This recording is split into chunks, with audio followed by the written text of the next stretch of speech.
Hit it.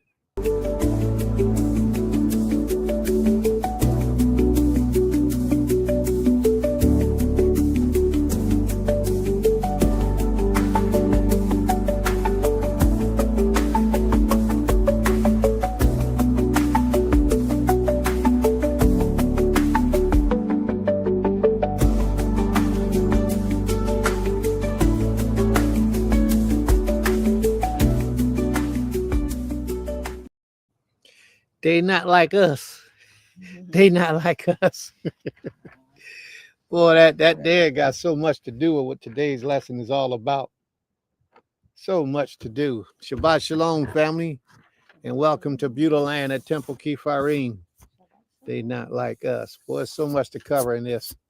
So much to cover in this. There's so much to talk about. You know, with the name of that lesson right there, they not like us. You can talk about so many different things. So many different topics can be brought out. Speaking about they not like us.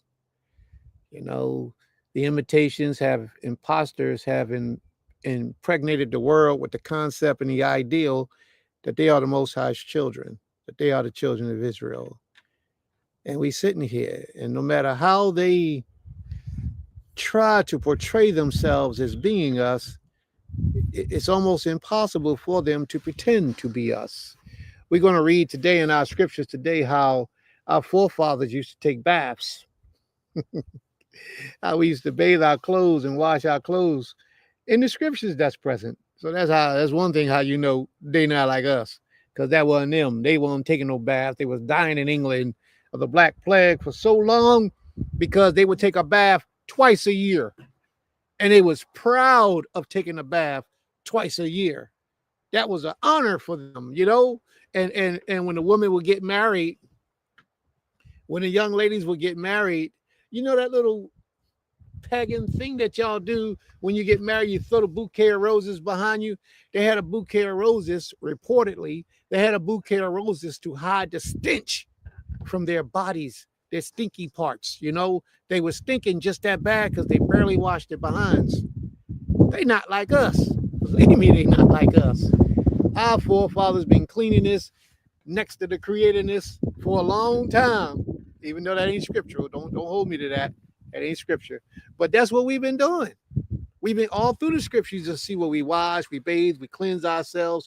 Matter of fact, the Most High had laws in place that if you became unclean, the only way you could become clean, is to bathe yourself, sprinkle yourself in water or wash in water before the sun goes down, and that purifies you and make you clean. It's so much to let you know they ain't like us.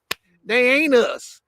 But the world doesn't know. The world's still in a delusional state. And then you can deal with that on issues like people like us, because even though they look like us, they dress like us, they pretend to even be us, they not really us. They not really like us.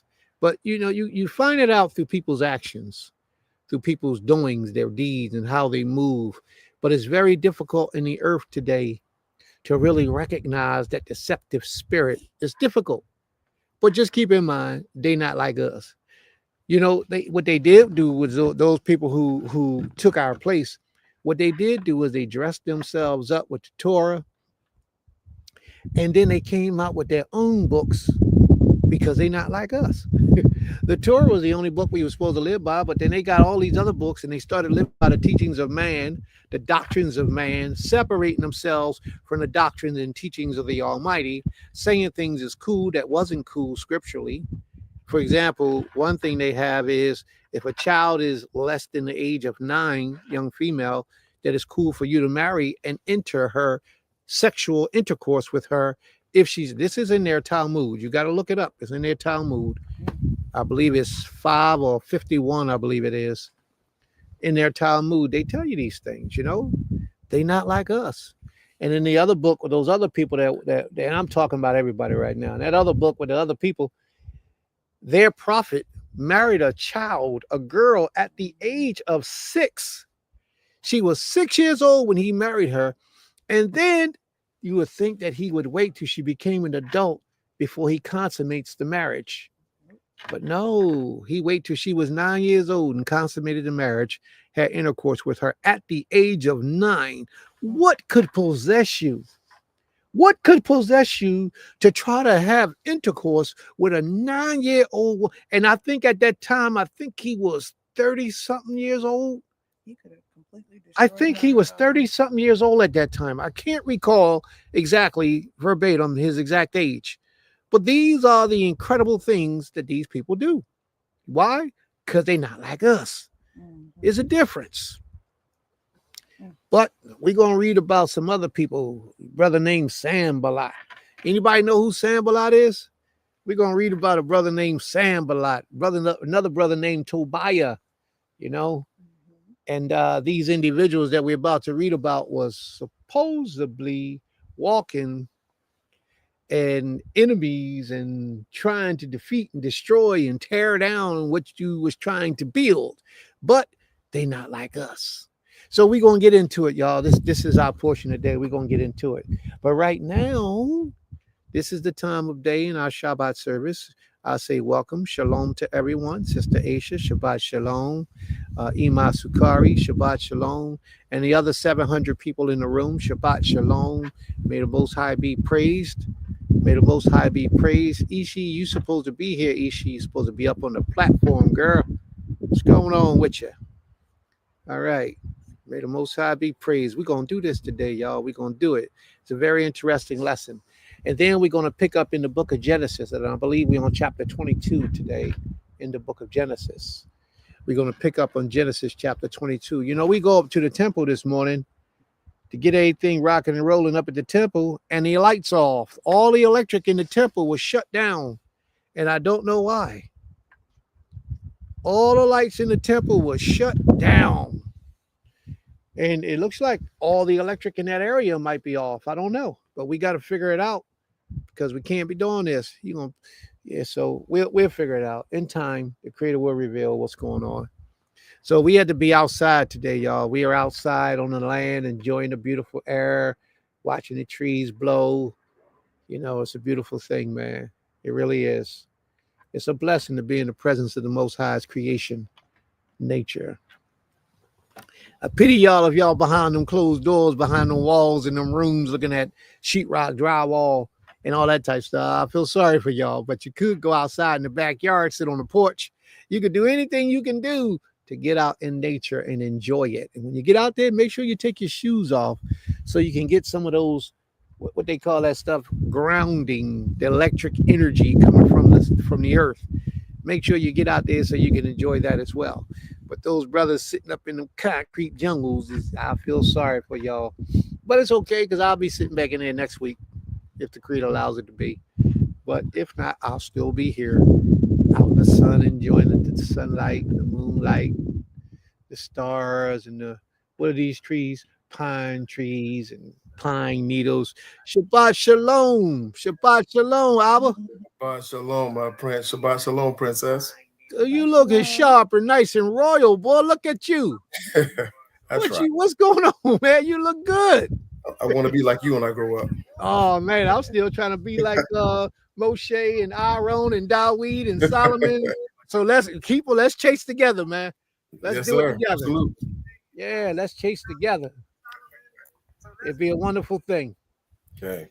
So let's get this thing rocking and rolling, y'all. Let's get going. Can y'all see me acceptable? Is it okay with that sun glare? Is it okay? All right. Well, we're going to do the best we can. The glare's not bad. I thought that was just the glory on you. So you know what? I like that. Let me leave that glare there. Matter of fact, hey, shalom. It'll be an imitation glory, but you know. Glory nonetheless. Glory instead. Glory indeed. May the Most High be praised. To the Rabbah. All right. So let's rock and roll, y'all. This time of the day, we're going to start by giving acknowledgments to the King for what he's done and what he intends to do for us as his people. May the Most High be praised. Who would like to be first? Who would like to be first to acknowledge the Most High and thank him for what he's done to them, for them, or with them throughout the days of their lives, the week, the month, or this very day? Whatever it might have been that the Most High did that you just take knowledge to, Please speak to the Almighty, to His creation, to His people, and let them know how you're thankful to the Most High. And I would like to say Shabbat Shalom to my brother, Mr. Otter. Shabbat Shalom. Lekah. Shalom.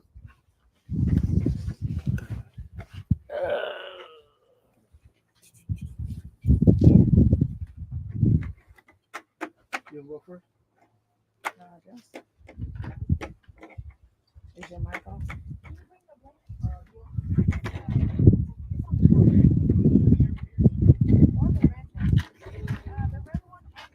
All right, Shabbat Shalom, everyone. Shabbat Shalom. All praises, all glory, all honor goes unto the Creator first and foremost.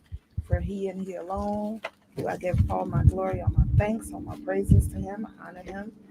And I thank Him for allowing us to be here on this Shabbat day, for allowing me to arise, waking me up this rising, to give Him His praises due. I'm grateful to the Most High, as always, for the Shabbat day. The day where it's truly the only day that I truly get to rest and kind of sleep in maybe an hour longer than normal. And so I'm thankful that, the Most High allows that. I'm grateful to the Most High for my Horim, their memory, their legacy, everything that they have left on record and in this earth for us to carry on. Grateful to the Creator for His blessing that He has placed upon myself and my siblings to be able to be born into such a rich legacy and family. So I'm grateful for that.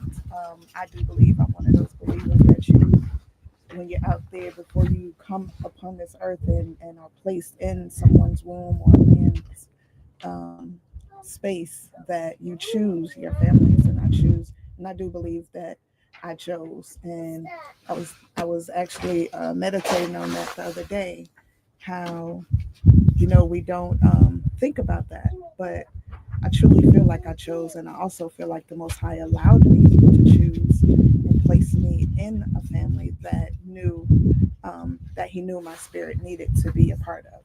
So I'm grateful for that. I'm grateful for the Most High's blessing and mercy. I'm grateful to the Most High for my Ish, for traveling mercies, allowing him to make it here home to Georgia once again. I'm grateful for all the things that he is and has been in leadership for myself, for my sister wife, for our family and community. I am grateful to the Most High for my family, specifically during this time, my siblings, because together we have shown each other the strength that we have for one another. We've gathered together as one, and a lot of times, a lot of people were saying, "Oh, I hope y'all are strong enough to hold it together and not argue and all that." And I'm like, "Yeah, no, we don't do that. We say what we need to say. We get it done." And I'm grateful that the Most High has allowed me to have the siblings I have, so that we are working together to fulfill the legacy and the destiny that the Most High has placed on us. And I pray that He continues to bind us together, that no matter what is going on in the world, that, my siblings are people that I always have, that I've gone through the most terrible times of my life with. And so, or tumultuous times, I won't say terrible because they were all learning lessons, but tumultuous times in my life. And so I'm thankful for that. I'm thankful for them. I'm also thankful to the Most High for my community, Beulah Land. I'm thankful for the Most High blessing us with this land, with the opportunity to be here, to grow, to learn, to understand. And my prayer is always that He continues to bless us, keep us whole, keep us in the right mind, in the right state. And I just want to say Toda Most High for all those who are here at the sound of my voice and those who will be listening in the future. I pray that the Most High continues to be with each and every one of you, and all of those who are going through hard times at this time. I pray that the Most High, gives you peace, gives you grace, and allows you to endure and to overcome the hardships. So, Zehu. All right. May the Most High be praised. Ima, did you want to do the list on the side, or do you want someone else to go first? You can go first. Okay. Anyone else want to thank the Most High for anything special at this time? I'll go ahead. All right. 1 second.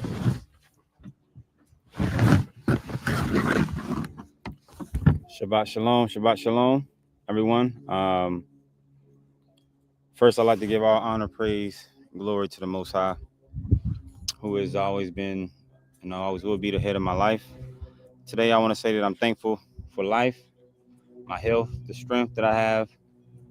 I'm thankful for another year coming in, getting ready to come into another year, another season, another new spring. I'm thankful to the Most High for continuing to be with me and my family, continuing to allow us to, me and my Isha, my children, to work through the things that we need to work through to continue to get closer to one another and then closer to him. So I am grateful for the things that, go sit down. I am thankful for, just the things that the Most High has continued to show each of us, me and my Isha, and continuing to help us to build stronger together. I thank the Most High for, of course, as always, my Beulah family. I'm thankful for this land. I'm thankful for everything that we have learned with each other this far, learned from each other this far. Thankful for the things that we have planned and things that we are planning to do and grow, and just the different ways that we're going to continue to build. I also want to say I'm thankful for my blood family. I'm thankful for them because they have always, I'm just thankful for the family that I come from. I'm thankful for, even though they don't walk this walk, they are people that do strive to be righteous when it comes to a spiritual sense, and just, my character, the character and the morals and the values that I've been given growing up. I'm thankful for those because they are showing, they're more important. The things I learned growing up are more important for me now than they've ever been. And so I'm thankful to the Most High for that. I'm thankful just to continue to be able to learn. I'm thankful to continue to be able to just grow. And most of all, I'm just thankful for, the things that the Father has coming my way, to the things that He has for me to do and fulfill. And I just pray that He continues to direct me and continue to direct me on my path and my purpose. So with that, I say, Zehu, I'm thankful for, like I said, my Beulah family. Thankful for Princess, Prince, and then just other Hebrews and other people that have been very, very influential into my life. Thankful for all of y'all. And I would like, anybody that's watching, I would like to say, I'm thankful to you as well. And shalom, Elder Mattathias. It's good to see you. Shalom, shalom. And shalom, my co-Adam. And with that, I say Zehu.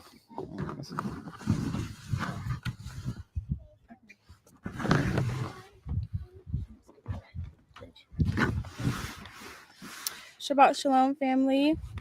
Today I'm grateful to have another 24 hours to just be a better person, continue to grow closer to the Most High.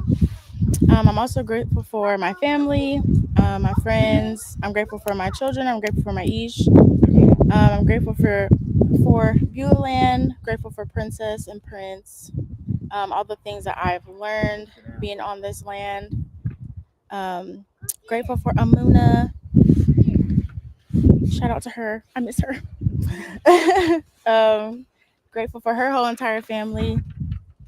Grateful for you, Ab Mattathias, and the little bit of encounters that we've had. You just filled me up with so much just joy. You're like, I don't even know. You're just awesome. But yeah, I'm just grateful for the Most High's wisdom, His peace, His love, His protection. And like I said, just grateful for life. Another 24 hours, because today, tomorrow, the next day is not promised. So I'm grateful just to be here. So yeah, that's it. Shalom. Most High be praised. Toda Rabbah. Toda Rabbah. All right. I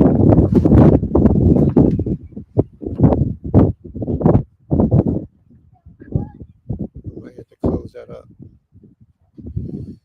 You know how to close it? Yeah. Shabbat shalom, everyone. Is there anyone else want to thank the Most High for anything special? And I would like to go. All right. Shalom, Mishpaka. Shalom, Ab. It's nice to see you again. I can't wait to see you again in person.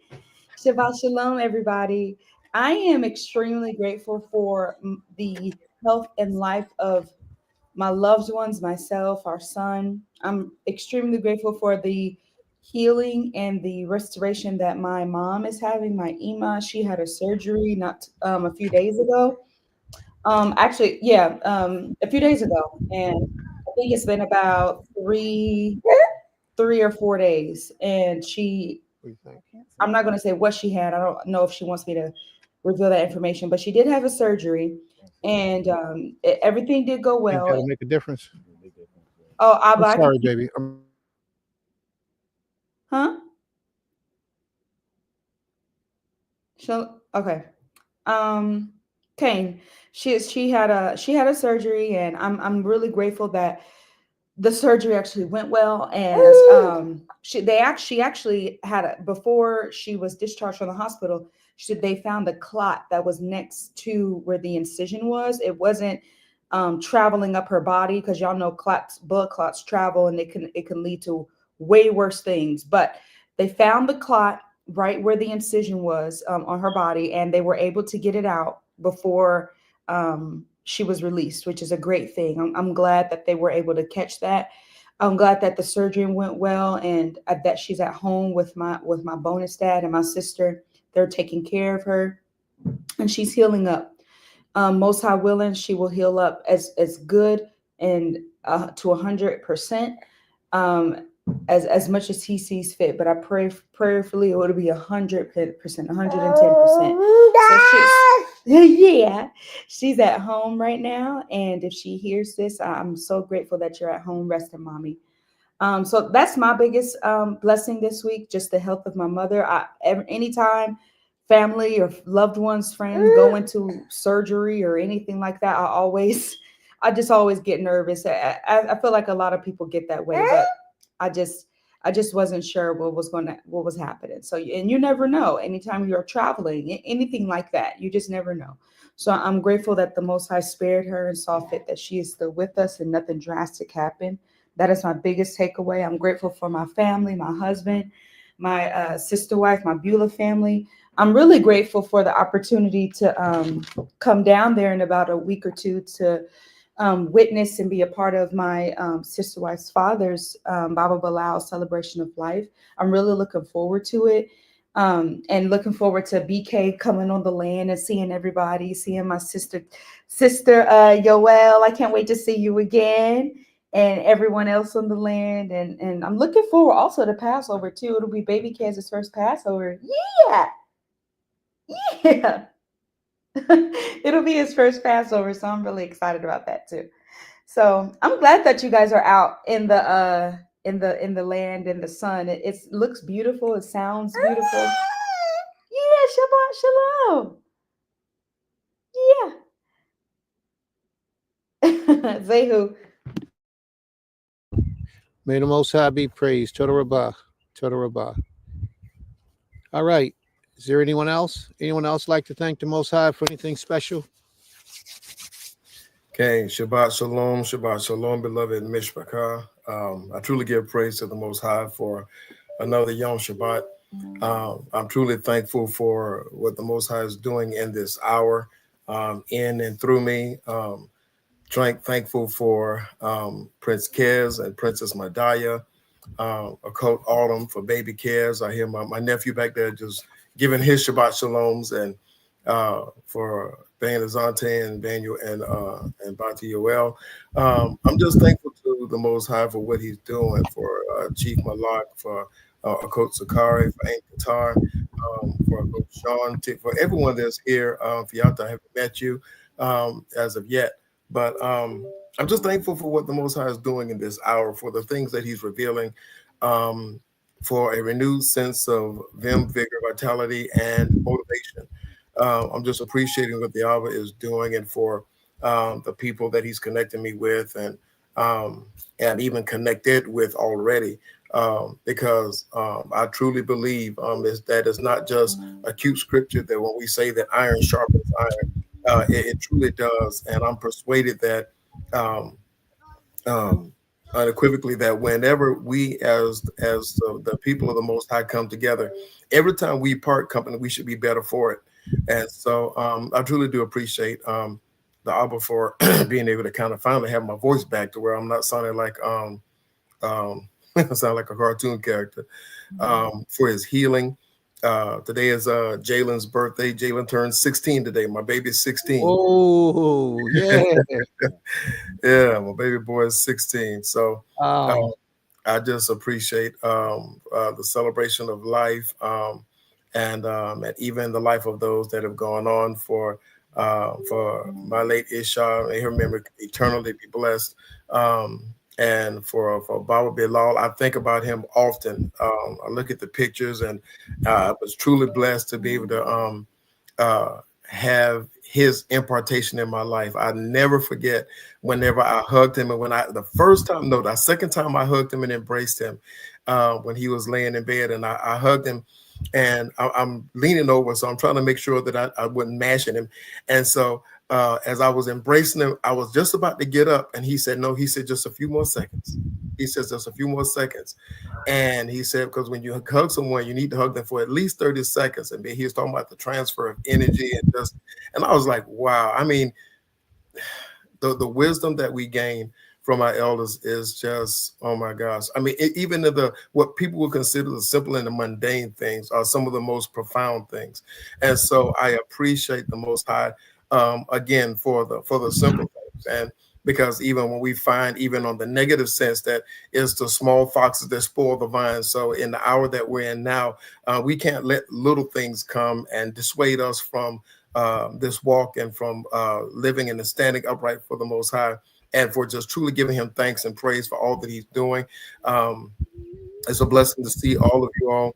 I can't see you, but I can hear my nephew back there, and he's going in. And I see y'all out there getting that good old sunshine, feeding all that melanin. I got my artificial melanin behind me, but artificial sunshine. But y'all out there and just cranking up that all that vitamin D, and we're just an awesome people. And even the title today, it was something I was studying last night, well, kind of into this morning, and some things I was looking at that actually would attest to that. They're not like us, and we are the original Superman. I mean, so, but I'm not gonna jump into the lesson, because I know we got some greatness and awesomeness and some great revelation that's going to be brought to us by my prince on today. So I'm looking forward to a message on today, just to see what else we can learn.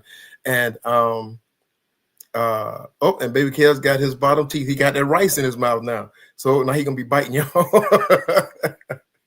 Oh my God. So I'm looking forward to holding my nephew again. He is so awesome. And again, I love each and every one of you all so very much. And I appreciate you. And looking forward to being together and being in your presence once again, so that we can I can get all my hugs and all my kisses in. And you know, when I say my kisses, you know I'm talking about you, Prince. So I'm looking forward to our time together, and just the fact that we're able to be together now. I'm thankful to the Most High for the positive uses of technology to do the things that we need to do to get the messages across the land that need to be spread across the land. So with that, there's a lot more that I'm truly thankful for, and there's just a lot. I'm just truly thankful, and I'm just appreciating the Most High for what he's doing and where he's taking us. And so I yield. I love you all. Shalom. all right. Total Rabbah. May the Most High be praised.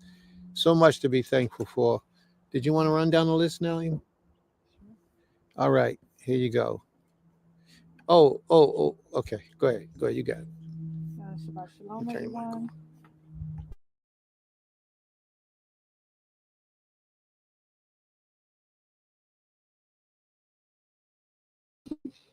Shabbat shalom, everyone. I will be reading the thank yous.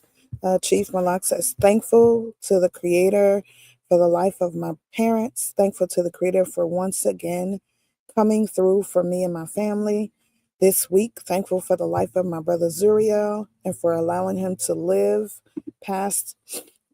I'm sorry. live past another death date the doctors gave him. Baruch Shemo. May the Most High be praised.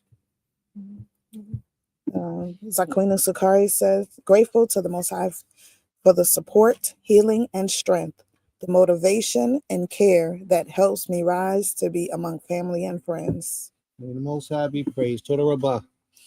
Aim Katir says, Shabbat Shalom, family. I'm truly thankful to the Most High for windows of grace He has allowed in our lives to make things right with others and evaluate and correct our standing with Him. May the Most High be praised. Shabbat Shalom, Ain. And Sister Aisha says, Code Aisha says, I am thankful for every new year, springtime. I'm thankful for mentorship, maintenance, and guidance. I'm thankful for the people in my life. I'm thankful for love through communication. I am thankful for Shabbat. May the Most High be praised. Shabbat Shalom. And Sister Viada, Zaquina Viada says, walking on the beach this new 8th day, I looked down and there was a 20, a 5, and a 1 on the sand. This happened at 7:10 a.m. There are 8 speaking to me from the Most High. And then she put gas money, laughing out loud. All right. May the Most High be praised. Toda Rabbah. Gas money, huh?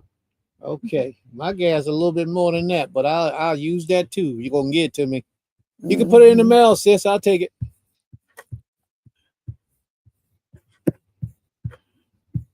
All right. My sister Autumn said also, did I mention that baby because 2 bottom teeth came in? Yay. Yeah, they came in and he bit me with them too. He bit me the other day. Yeah. And then I do want to say happy birthday to Jalen. He is one of our 11th graders at our school. He's a shining example for his family. He's always light, very mannerable, and very intelligent. So I am thankful to be able to be present and saying happy birthday to him. And I'm going to make sure the whole school does it on Monday on Yom Sheni. But Toda Rabbah for you, for allowing him to be in our educational system. And I pray that this birthday and all his birthdays, he becomes wiser, stronger, and even just more patient with himself and his growth. Say who? Right. May the Most High be praised. Can I have the mic? Sure. All right. Thank you very much. Greatly appreciate it. I thought I saw Brother Asa. Oh, that was just a shalom? Oh, okay. I thought he said, okay, yeah, right. There you go. Shalom, shalom, set apart ones. May the Most High be with you, bro. All right. Brother Asa had a sister contact me. And she asked some questions. She asked some very important questions. But one of the questions she asked was what constitutes a marriage? And I thought that was a very intriguing question. She asked me, can I show her anywhere in the scriptures of something that constitutes a marriage? So I just want to mention that to you all, because I would like for you all to meditate on that throughout your week. You know, what constitutes a marriage? I mean, males and females walking around saying we boyfriend and girlfriend. If you use the Hebrew terminology, she's actually saying, that's my man. He's actually saying, that's my girl, that's my woman. And in Hebrew, those are the words for husband and wife. So many people don't understand that. It's just that simple. But I would like for you all to look on a deep, not just the surface, but look deep into what constitutes a marriage. Because in a marriage, a man and a woman must be on the same accord, working on the same page with the same vision, the same understanding, the same attention. You know, they have to be moving in the same direction. And with a lot of these things that we call marriages today, that's not what's taking place. You two are in 2 different directions. You barely touch. You barely hold each other, like Abba said, that Pop said. And me and my wife, we practice that. When you embrace somebody, you hug somebody, at least 30 seconds. You have to hold them for at least 30 seconds before you let them go, just to let that energy. I didn't know Pop knew that. So it's good to know he felt that way, but that's true. At least we believe it to be true, because the experiences, when you do such a thing, it builds up the bond between the two of you. It's so important. So important. And those types of bonds can't be penetrated. They can't be broken unless you break them. And you know how we always messing up in our vision, in our minds, and our understanding of things. We always tearing up. But if we just humble ourselves a little bit as men and as women in our relationships, in our marriages, do the little things that mean so much to the others, and put your own emotions to the side for a minute, and do what you think is needed, or what you think your husband or wife would enjoy. Try to just put your emotions to the side just for a minute and try to get into what you think they may enjoy out of you. And just try it sometimes, you know? Sometimes you just want to give somebody else a little bit of pleasure. And that embrace, that type of embrace, could be one of the little things that helps to unify and bring you guys back together even that much stronger. May the Most High be praised. And thank you for bringing that up, Abba. That was a very important point. Very important point. So I guess everybody's finished. Has everybody thanked the Creator now? All right. Y'all know Passover is coming up, right? Pesach is around the corner. We're looking at all day April the 14th. All day April the 14th. And we'll be here on Beulah land, enjoying the sun, Creator willing, because you never know what the Most High has in store. We'll be here enjoying the sun, enjoying the feast, and enjoying everybody, and eating some lamb. Yeah, I said it. Me, the vegan. I said it. Eating some lamb on Pesach. You got to do what the Creator tell you to do. But I only eat a little bit. I only take a bite and chew it up, and then I eat it, you know. So that's enough for me. I let y'all have the rest of the lamb. Shabbat shalom, Carlin. Shabbat shalom. May the Most High be with you. Put some name on the Most High's respect. Put some respect on the Most High's name. Capital M, capital O, all capital letters. Don't let the Most High be like the rest of us with all lowercase letters. Put some respect on him, you know. Give him a little shout out in a special way. May the Most High be praised. Toda Rabbah. All right. Is there anyone else want to thank the Most High for anything special? Is there anyone else who would like to thank the Most High? Because we get ready to get started, y'all. We're going to start our readings today in the book of Nehemiah. And the actual reading was supposed to be Nehemiah, the 3rd chapter, the 13th chapter of Nehemiah. But as I read the 13th chapter, I thought about all the people who don't know about Nehemiah, the governor of Israel. And there's so many people who don't know who Nehemiah was, what he did, and, you know, so much information about Nehemiah. So I felt like it would be best to go back to the beginning of Nehemiah, the very first chapter of Nehemiah, and move forward. So that's what we're going to do. She going to take some pictures of me eating lamb, huh? All right, Brother Asa, I'm going to give you the floor, bro. May the Most High be with you. Shalom, family. It's a wonderful day. It's a blessed day. And it's very warming to know that, you know, there's a special time that I can actually have outside of working for, you know, others, but to share and encourage and benefit from what the family here share at Beulah. So meet leaders, elders, and everyone who have it at heart to live and abide by the Torah. I'm grateful for life. I'm grateful for health, and grateful for my family. I'm grateful that, you know, I can be a support for those that are around. Grateful for friends and those that I study with. You know, I have some sisters that I study with, and it's very good to know that persons can, you know, check in, you know, or you can check in throughout the week and not just on a Shabbat. You actually do discourse on scriptures. So that for me is encouraging and inspiring to know that, you know, it's not as much as the world is distracting and fast paced. There are persons who recognize the need to slow down and seek the right direction. So I'm looking forward to Pesach coming up. I'm pleased to say that I've already started making provisions to join at Beulah for this Pesach. So the travel is being arranged, and I'm just coming with an open heart to be blessed by being with like-minded persons, and to share in any way I can, and also to observe, because it would be really, I don't know if I should share this, but I'd really like to have a community like this in my neck of the woods.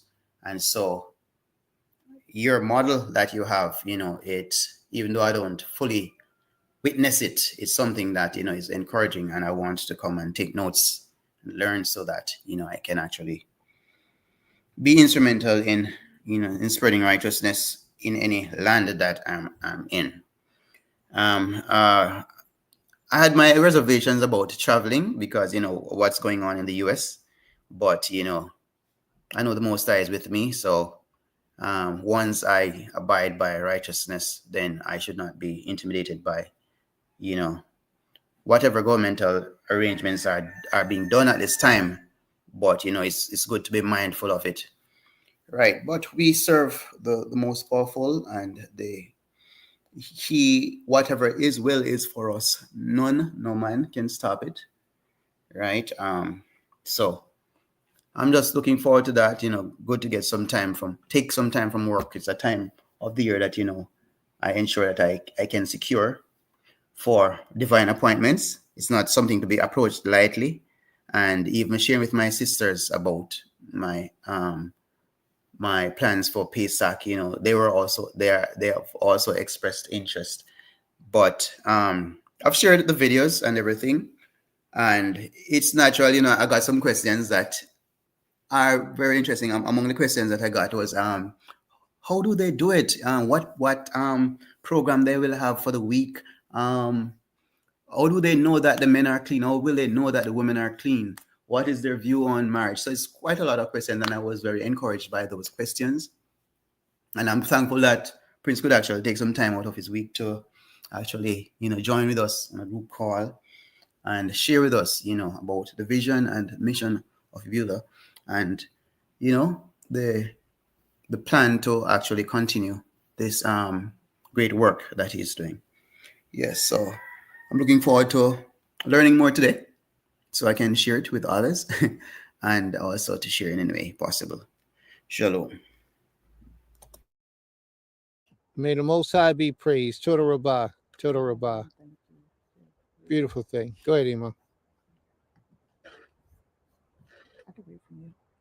Go ahead. Shabbat Go- Shalom. Zaquina Laurel sent me her thank you, and she said, Shabbat Shalom, family. I'm thankful to be here to the Rabbah Most High for health and strength to accomplish the task to exit Maine safely before the end of this month. Hallelujah, Zaquina Laurel. May the Most High be praised. Toda Rabbah. Is that the only one? And All right. Yes. did you see Collins is lamb in the refrigerator? I just wanted you to. Okay. So, hey, Carlin, I'm being bossed around. My wife is bossing me around, Carlin. She told me to address you on this issue with the lamb that you got in the refrigerator, because you say you're ready for Passover. All right, Carlin, when you get a chance, I need you to read the book of Exodus, the 12th chapter. And in the book of Exodus, you will see that you're supposed to gather the lamb on the 13th day. Keep it up. You're supposed to gather the lamb on the 10th day, keep it up to the 13th day or to the 14th day at eve, to the 13th day at eve, and kill it so that it's ready for the Passover. Okay? So the 13th day at eve is Pesach. It's not Pesach. 13th day at eve is the 14th day. You start cooking it, and then the 14th day at eve is when you feast upon the lamb, the feast of unleavened bread. So if you got lamb in the refrigerator, there's a lot of different problems that you might have with that. Let me clear the air first. It's an honor And it's an appreciation that you're doing what you can to keep the Passover. So I don't want anybody getting crazy about this. If you can't do it or you don't know, go to the Almighty, ask the Most High for forgiveness, and may He have mercy on you. That's for between you and the Creator to determine that. If you are doing it, you're doing it to the best of your ability. May the Most High have mercy on you as well. If you just ignoring it, then may the Most High have mercy on you as well. You know, if you just ignoring it. But I honor and I appreciate the individuals like Carlin, who says he got the lamb in the refrigerator and he's ready for Passover. It's just because he doesn't know that you have to get a live lamb, because when you buy lamb from the market, that the rest of that lamb is supposed to be burnt up on the morning after the Passover, whatever you eat or whatever you don't eat. It's supposed to get burnt up. But if you buy lamb from a supermarket, you can't burn the rest of the lamb because you don't know who got the rest of the lamb. So even though you don't have one where you have the entire lamb, you just got portions, then you ask the Most High for forgiveness because you're not able to keep the law as it should be kept to the best of your ability. Here we'll be getting a live lamb. We have a slaughter thing over here where we hang the lamb upside down and we cut his neck. Well, however it goes. But you catch the blood in the basin and all those things, and then we rub the blood on the post of the gates and the houses and all that stuff, and our RVs and our campers, and we post a little blood on there, just to be in accordance with the Most High's law. All right. But if you're in the cities and you want to come out, then we're here for you. But you got to contact somebody and let us know you're coming. If you choose to remain in the cities and you still want to keep Passover, read the 12th chapter of the book of Exodus, slow and carefully. And in there, you will see the instructions as to how it's supposed to be done. You're not supposed to take the Passover lamb, chop it up and fry it. You know, you're not supposed to do that. It's supposed to be cooked whole. Supposed to be. And if you have to chop it up and cook it, for whatever reason you may have, then you can do so, but you can't boil it. You know how people like to let their meat boil and get tender and then they barbecue it after that? You can't do that. You have to take that lamb and you have to put it on the fire and roast it real slow until it's completely done, and then you can eat it. So there's a lot of things to it, and then a lot of people don't understand this. This comes from years of doing it wrong. And even today, we don't fully do it 100% the way that it's supposed to be done. Because we are not accustomed to sacrificing, which this is not a sacrifice, but we're not accustomed to sacrificing, killing animals, and we're not accustomed to cooking an animal whole. So this is going to be our first year. So anybody coming here for the first year this year, this will be your first experience with us, and this will be our first experience of cooking the lamb entirely whole. We're going to take a thing and put it through his throat and out his anus and put it on the fire over top of the fire. It's going to be unalived. Yeah, I'm getting bossed around again. It's going to be unalived. Sometimes it's good to be bossed around because they be right and you be wrong. So it's all right to be bossed around when they're right. But when they're wrong, tell them, don't be bossing me around, telling me what to do. So we're going to take and put it on the fire on this grill thing where it actually turns the lamb slowly. It's going to be on there all day until it's done. And we're going to start the 13th at eve. I believe that's the correct way that the scripture says. Kill it on the 13th at eve. Cook it all that day on the 14th. And then the 14th at sunset is the Most High's Passover. And then we're going to cut it up. We're going to eat it. And we're going to enjoy it. And anyone who wishing to come, this is your last time, let me know. Or let somebody know. I ain't going to keep asking them. They heard me. They got the message one way or another. We only say it every week. May the Most High be praised. All right. So here we go, family. Oh, a lot of people say, well, how much is the Passover? How much are y'all charging? We don't charge nothing. All we ask for is a donation. We don't charge anything. You give as you see fit to give, because we're going to have Passover anyway. it's gonna be happening. And we just gonna have enough food for a lot of people. Whether they come or not, the food gonna be here. And we're gonna do what we gotta do to keep the Passover to the Most High. So may the Most High be praised. Toda Rabbah. Toda Rabbah. All right. All right, Shabbat Shalom once again, everybody.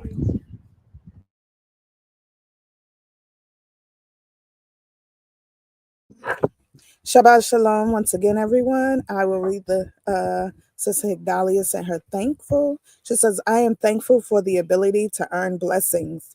I am also thankful for the mercies of the Most High. I am thankful for the strength that He gives us to handle the challenges that arise from day to day. And Carlin also said, okay, he understands now. Thank you for telling me that. He really appreciates it, and he's going to read it in the book of Exodus. All right. You done? Okay.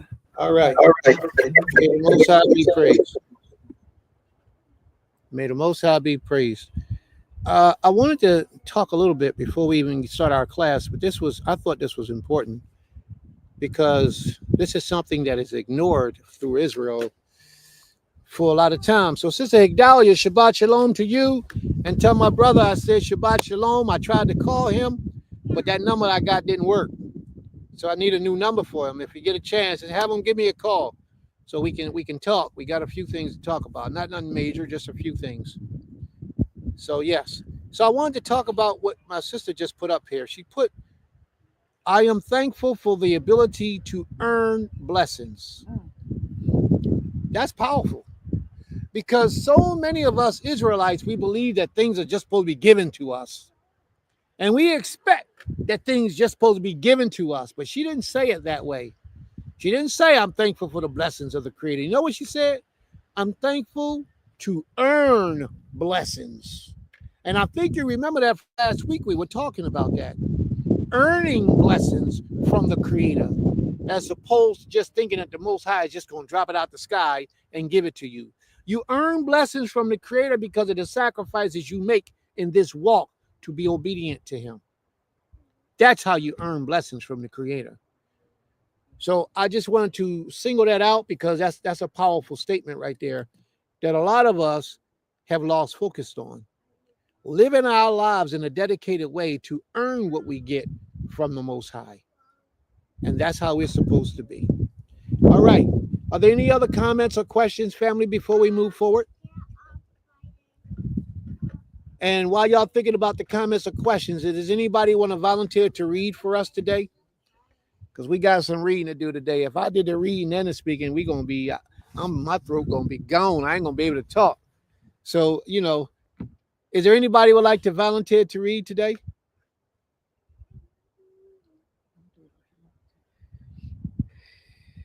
Nobody volunteering to read today?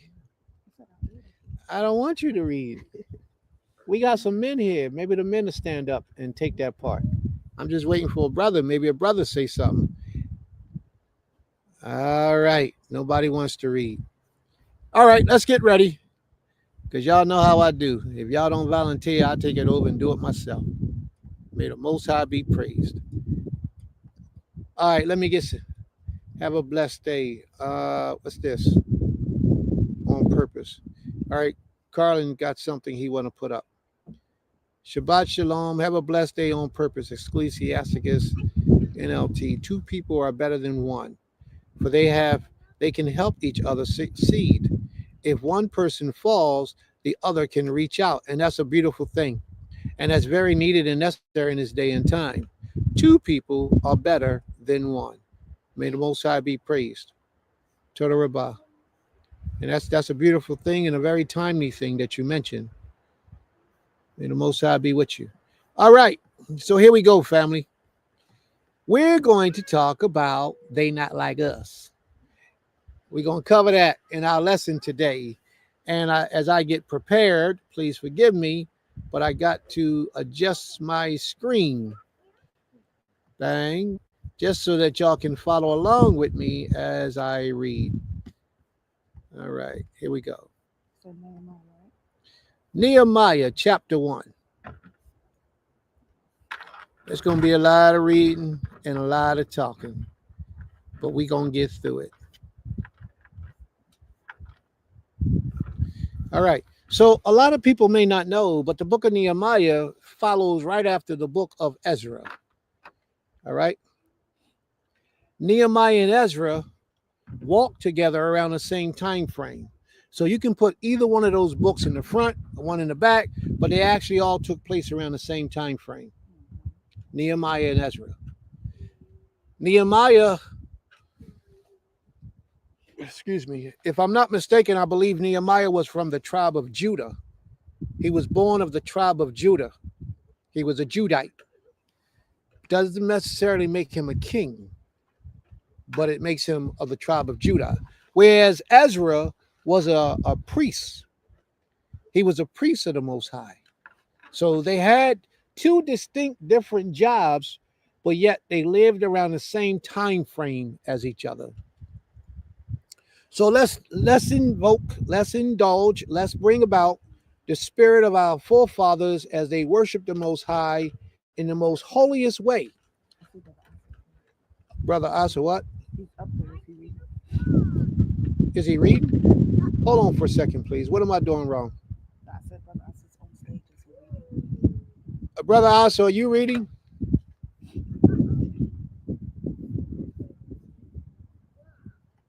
I didn't think he volunteered to read.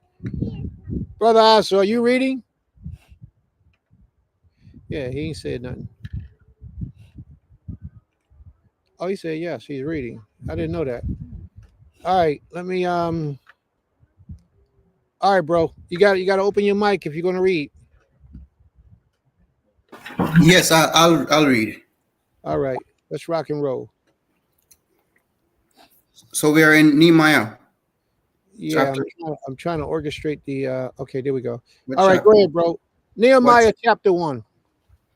Okay, Nehemiah chapter 1. It says, the words of Nehemiah, son of Akaliah. And it came to be in the new moon of Kislev, in the 20th year, as I was in the citadel of Shushan. Now, this story that's coming to us is coming to us from the mouth of Nehemiah. He's telling us his story. He's going to give us a brief history of how he got to where he is, what brought him there, and what he had to do to make exceptions to get there. Read on, please.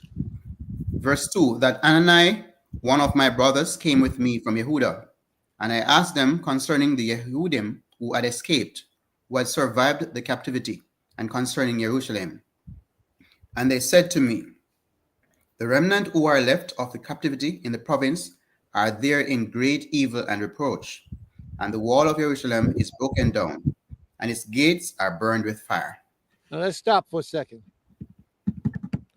What he is concerned with is the condition of his people.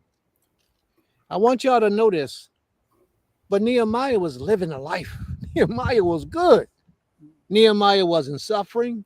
Nehemiah was living in the king's palace as the king's cupbearer. He had a life all set up and established.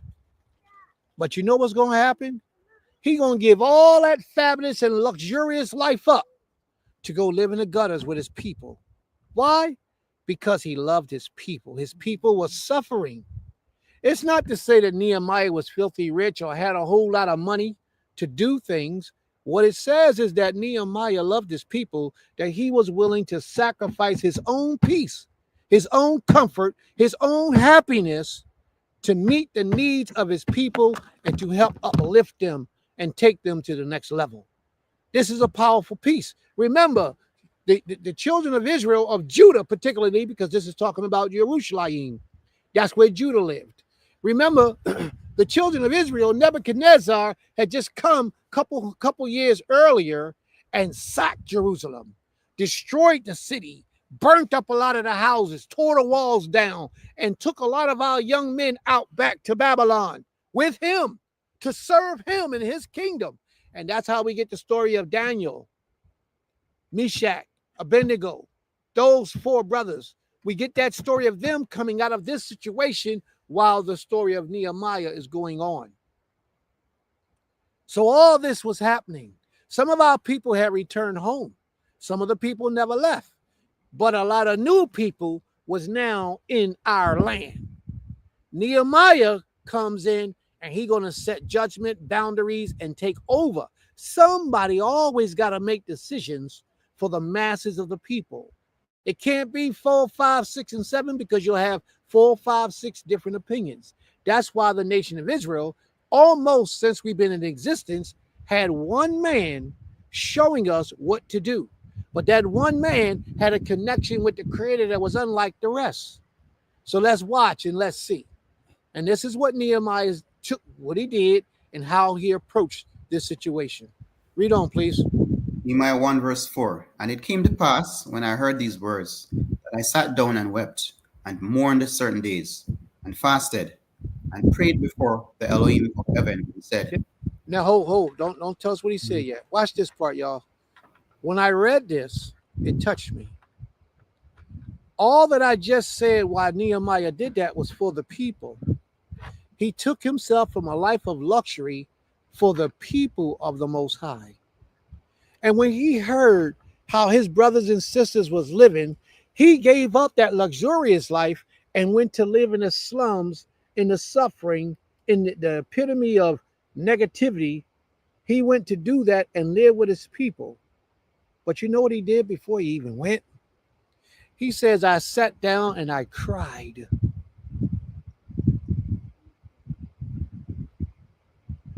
We don't have enough empathy for our people. We tease, we ridicule, we make fun of, but nobody understands your position. Neither do they cry with you because you're suffering. Everybody's only concerned with what their fun, their happiness, and their joy in their lives. But Nehemiah, who was rolling, he said, no, we ain't having that. He actually sat down with us, with our people, those that he saw that were suffering, and he cried on their behalf to the Almighty. He mourned for days, which means that he felt it in his soul. Usually, our people today, the only time they're mourning is when they lose a loved one, a husband, a wife, or a family member, someone that's the only time they're mourning. They don't look at their neighbor and want to help their neighbor so much that they cry for their neighbor. They don't look at the sister or the lady in the congregation who can't feed her children and feel for her so deeply that they cry for her at night and ask the Most High to heal her. But that's where we got to return to, family. That's the type of spirit we have to possess. It ain't all about us. We have to get out of that selfishness. It ain't all about us as an individual, but it is all about us as a nation. And we have to understand that. But in that nation, you have to build up piece by piece, brick by brick, soul by soul, building families one soul at a time. And the beautiful thing that you're going to hear about this all later on in lesson is that we all did this together. Everybody who was willing and participating and had a like mind and a like spirit. Read on, please. Nehemiah 1 verse 5. And he said, I beseech thee, O Most High Elohim of heaven, the great and terrible El, that keepeth covenant and mercy for them that love him and observe his commandments. When I heard that part right there, it put me in mind how we open up our prayers and how we open up our prayers before we say anything else to the Most High, besides acknowledging him as great and the King and the Master. We ask the Creator for permission to approach his throne. And this is what Nehemiah had in my spirit. That's how Nehemiah approached the Most High. He said, O Most High of heaven, the great and awesome. That's him acknowledging the Most High, giving him his respect. And keep his covenants and steadfast love to those whom love him and keep his commandments. Let thy ear, please give me permission. Let thy ear be opened unto my supplication. Hear me, O Creator, please, as I approach unto you, if you will allow it to be. Read on, bro, but that's the spirit that I had when I read that, because Nehemiah reminded me of that. Read on, please. Verse 6. Let thine ear now be attentive, and thine eyes open, that thou mayest hear the prayer of thy servant, which I pray before thee now, day and night, for the children of Israel thy servants, and confess the sins of the children of Israel, which we have sinned against thee. Both I and my father's house have sinned. Do you see what he did? He acknowledged that he himself has also sinned against the Almighty. He sinned, and he acknowledges that he sinned. And he asks the Most High for forgiveness of his sins, of his iniquities that he has committed before the Most High. And this is something else that we have to begin to do. We have to acknowledge our transgressions before the Creator. Read on, please. Nehemiah 1 verse 7. We have dealt very corruptly against thee, and have not kept the commandments, nor the statutes, nor the judgments, which thou commandest thy servant Moshe. Now, when that sister called me the other day, that brother Asa put me in touch with that beautiful young lady that he had me talking to, her concern was more so with us keeping the laws of the Creator. And I felt that intensity in her, and I appreciated that. She wanted to know how we walk before the Most High. How many people do you know tell you they're going to come to your Unity Shabbat or anything that you're having, and their question to you is, what do you do about the purification laws? Do the men separate from the women separate from the men? How do you know if the men is unclean? Because if the men in their foreskin are supposed to be circumcised, how do you know if they're really circumcised or not? Are you going to check? I said, no, we ain't checking. We ain't checking. We have to trust in the integrity of the individual to be honest as they go before the Most High, because they all know that we are not supposed to keep the Passover if we're not circumcised. We all know that. How do you know if the women are unclean? But I just admire the fact that the sister had questions about how serious y'all are about this law. And we are serious about keeping this law. I'm just happy that somebody else had the desire to ask those type of questions, because most places you go to today, Israelite gatherings and events, women be up there on their menstruation, worshiping, praising the Most High, praying in the assembly of the righteous, or supposedly righteous, in the assembly of the people with no issues. Men be with venereal diseases, blisters on their lips, all types of forms of open uncleanness. And yet, in the house of worship, nobody holds them accountable. And that's not why the Most High has the law in place. The Most High has the law in place so that we will not just be physically clean, but spiritually clean when we approach Him. And every one of these places that we have is supposed to be a sanctuary for us in the land of our captivity, that we give honor and praise and reverence to the Most High. And when you go into the sanctuary of the Most High, you are ushering in the Spirit of the Most High when you pray, when you meet on His behalf, when you're giving glory and honor and praise to Him, you are ushering in His Spirit. And that's why every Shabbat we start our services not with the traditional prayer, but with a praise of honoring and respect to this King. That's how we start our services. So let's read on, bro. A lot of people don't understand how you do, why you do what you do. And it's because a lot of people has been westernized, and we go with the traditions of how the Western people have taught us, and we move with that. But there's many of us with that ancient spirit. And we with that ancient spirit needs to begin to work together, to fellowship together, to be together, to help each other, so that we can bring about a change, a new momentum in the nation of Israel, because we need that. We definitely need that. May the Most High be praised. Toda Rabbah. Thank you, brother. Nehemiah 1 verse 8. Remember, I beseech thee, the word that thou commandest thy servant Moshe, saying, if you transgress, I will scatter you abroad among the nations. But if you turn unto me and keep my commandments and do them, though there were of you cast out unto the uttermost part of the heaven, yet will I gather them from thence, and I will bring them unto the place that I have chosen to set my name there. Did you hear what he just said? He said, remember the word that you have commanded your people, your servant Moshe. And that word was, if you are unfaithful, I will scatter you abroad all the nations of the earth. But a vow means but in Hebrew. But if you return, ata yashuv, if you return to me and keep, say, to do, and keep my commandments, mitzvot, or mitzvotim commandments, and you do them.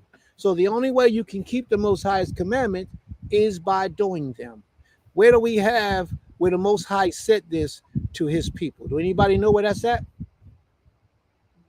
Do anybody know where the Most High said to his people, even after he sent us in the land of our captivity, how can we return back to him? I want to read this real quick. Keep it in mind that we are in the land of our captivity today. Deuteronomy 30. Go ahead, Brother Asa. Go ahead. You on point. You on point. Here we go. So Deuteronomy chapter 30, verses 1 through to 5.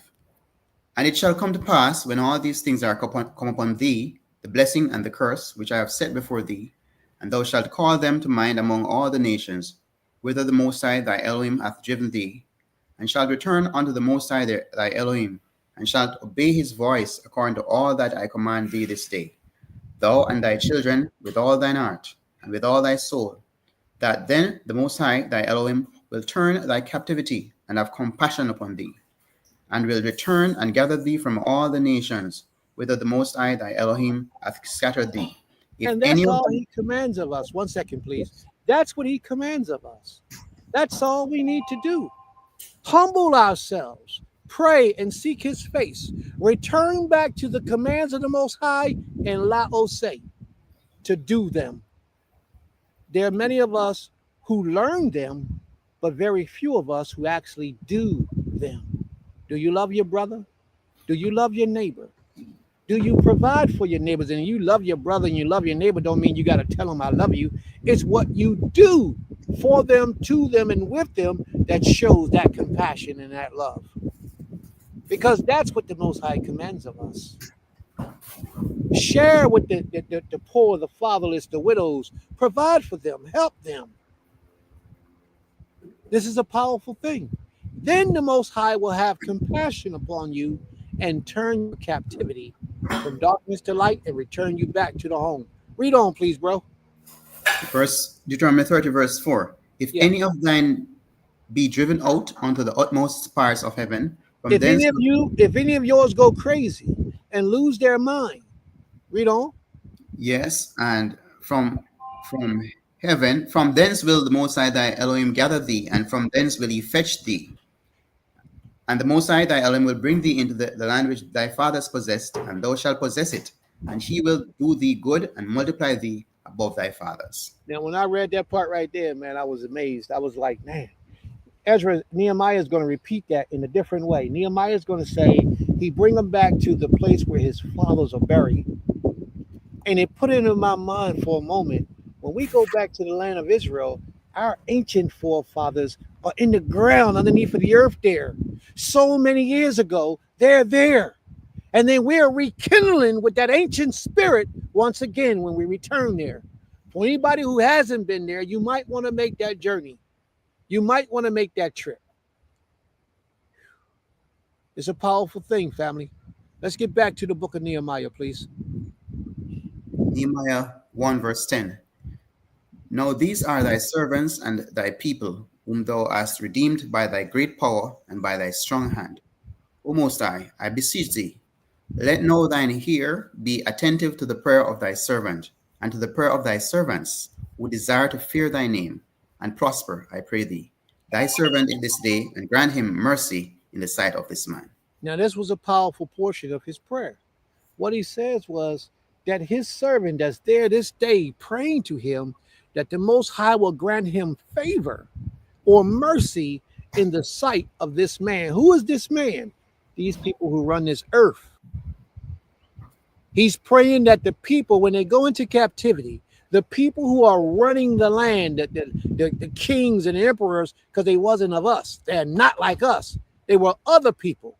But Nehemiah prayed that these other people would show mercy to all of those who call upon the name of the Most High. Read on, please. Okay, Nehemiah, for I was the king's cupbearer. Nehemiah chapter 2, verse 1. And it came to pass in the month Nisan, in the 20th year of Artaxerxes, the king, that wine was before him. And I took up the wine and gave it unto the king. Now I had not been before time sad in his presence. Wherefore the king said unto me, Why is thy countenance sad? The Seeing king thou recognized, the king noticed that he was sad because he's not normally that way before the king. Why was he sad, family? Anybody know? Why has his countenance fallen? What was the reason for that? He was sad because he just got news that his people were suffering. His people were suffering. So therefore it hurt his heart. It hurt his heart, not just when he's home and think and ain't got nothing to do and sit back and think about it. His heart was hurting all the time. So when he showed up for work before the king recognized that he had a different spirit upon him. And the king asked him, why is your spirit such? But I want to say this, and I'm bringing out this point because this shows that the king had a special honor toward his cupbearer, a certain respect toward his cupbearer. Now, this king is supposed to be Xerxes. Xerxes the king, who some people call Little Darius. He's the son, a grandson, a great grandson of Darius. But now this king, when a man is in a position of kingship and people serving him, most people would think that king doesn't pay attention to the people who work for him and how they feel, as if he doesn't care. But this king did. And this king had a certain emotion toward Nehemiah because of how Nehemiah walked before the king, his actions, his duties, his doings, all those things. Why am I saying this?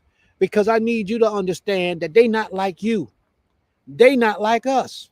When you're out on your job, how do you distinguish yourself from everybody else?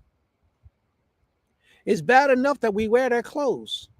So if we're wearing their clothes, how do we separate ourselves from everybody from being just like them if they're not like us? We wear fringes. We all know what fringes are, right? If you don't have some, you should get some. These are fringes. Let me see if I can show you. These are fringes that you're supposed to wear on the borders of your garments with a ribbon of blue. That's one way. But how's your demeanor? How's your attitude? How's your conduct? How are you conducting yourself in the presence of those people who are not like us the majority of the time? Where's your spirit at? Do you show kindness? Do you demand respect just through your actions? Or do you demand it with your voice alone? You shouldn't have to demand respect with your voice if your actions are in a proper place. If your actions are in a proper place, people will respect you. They might not like you. We don't worry about nobody liking us because they ain't got to like us, but they got to respect you. And the best way to get somebody to respect you is through your actions. We have to be mindful, family.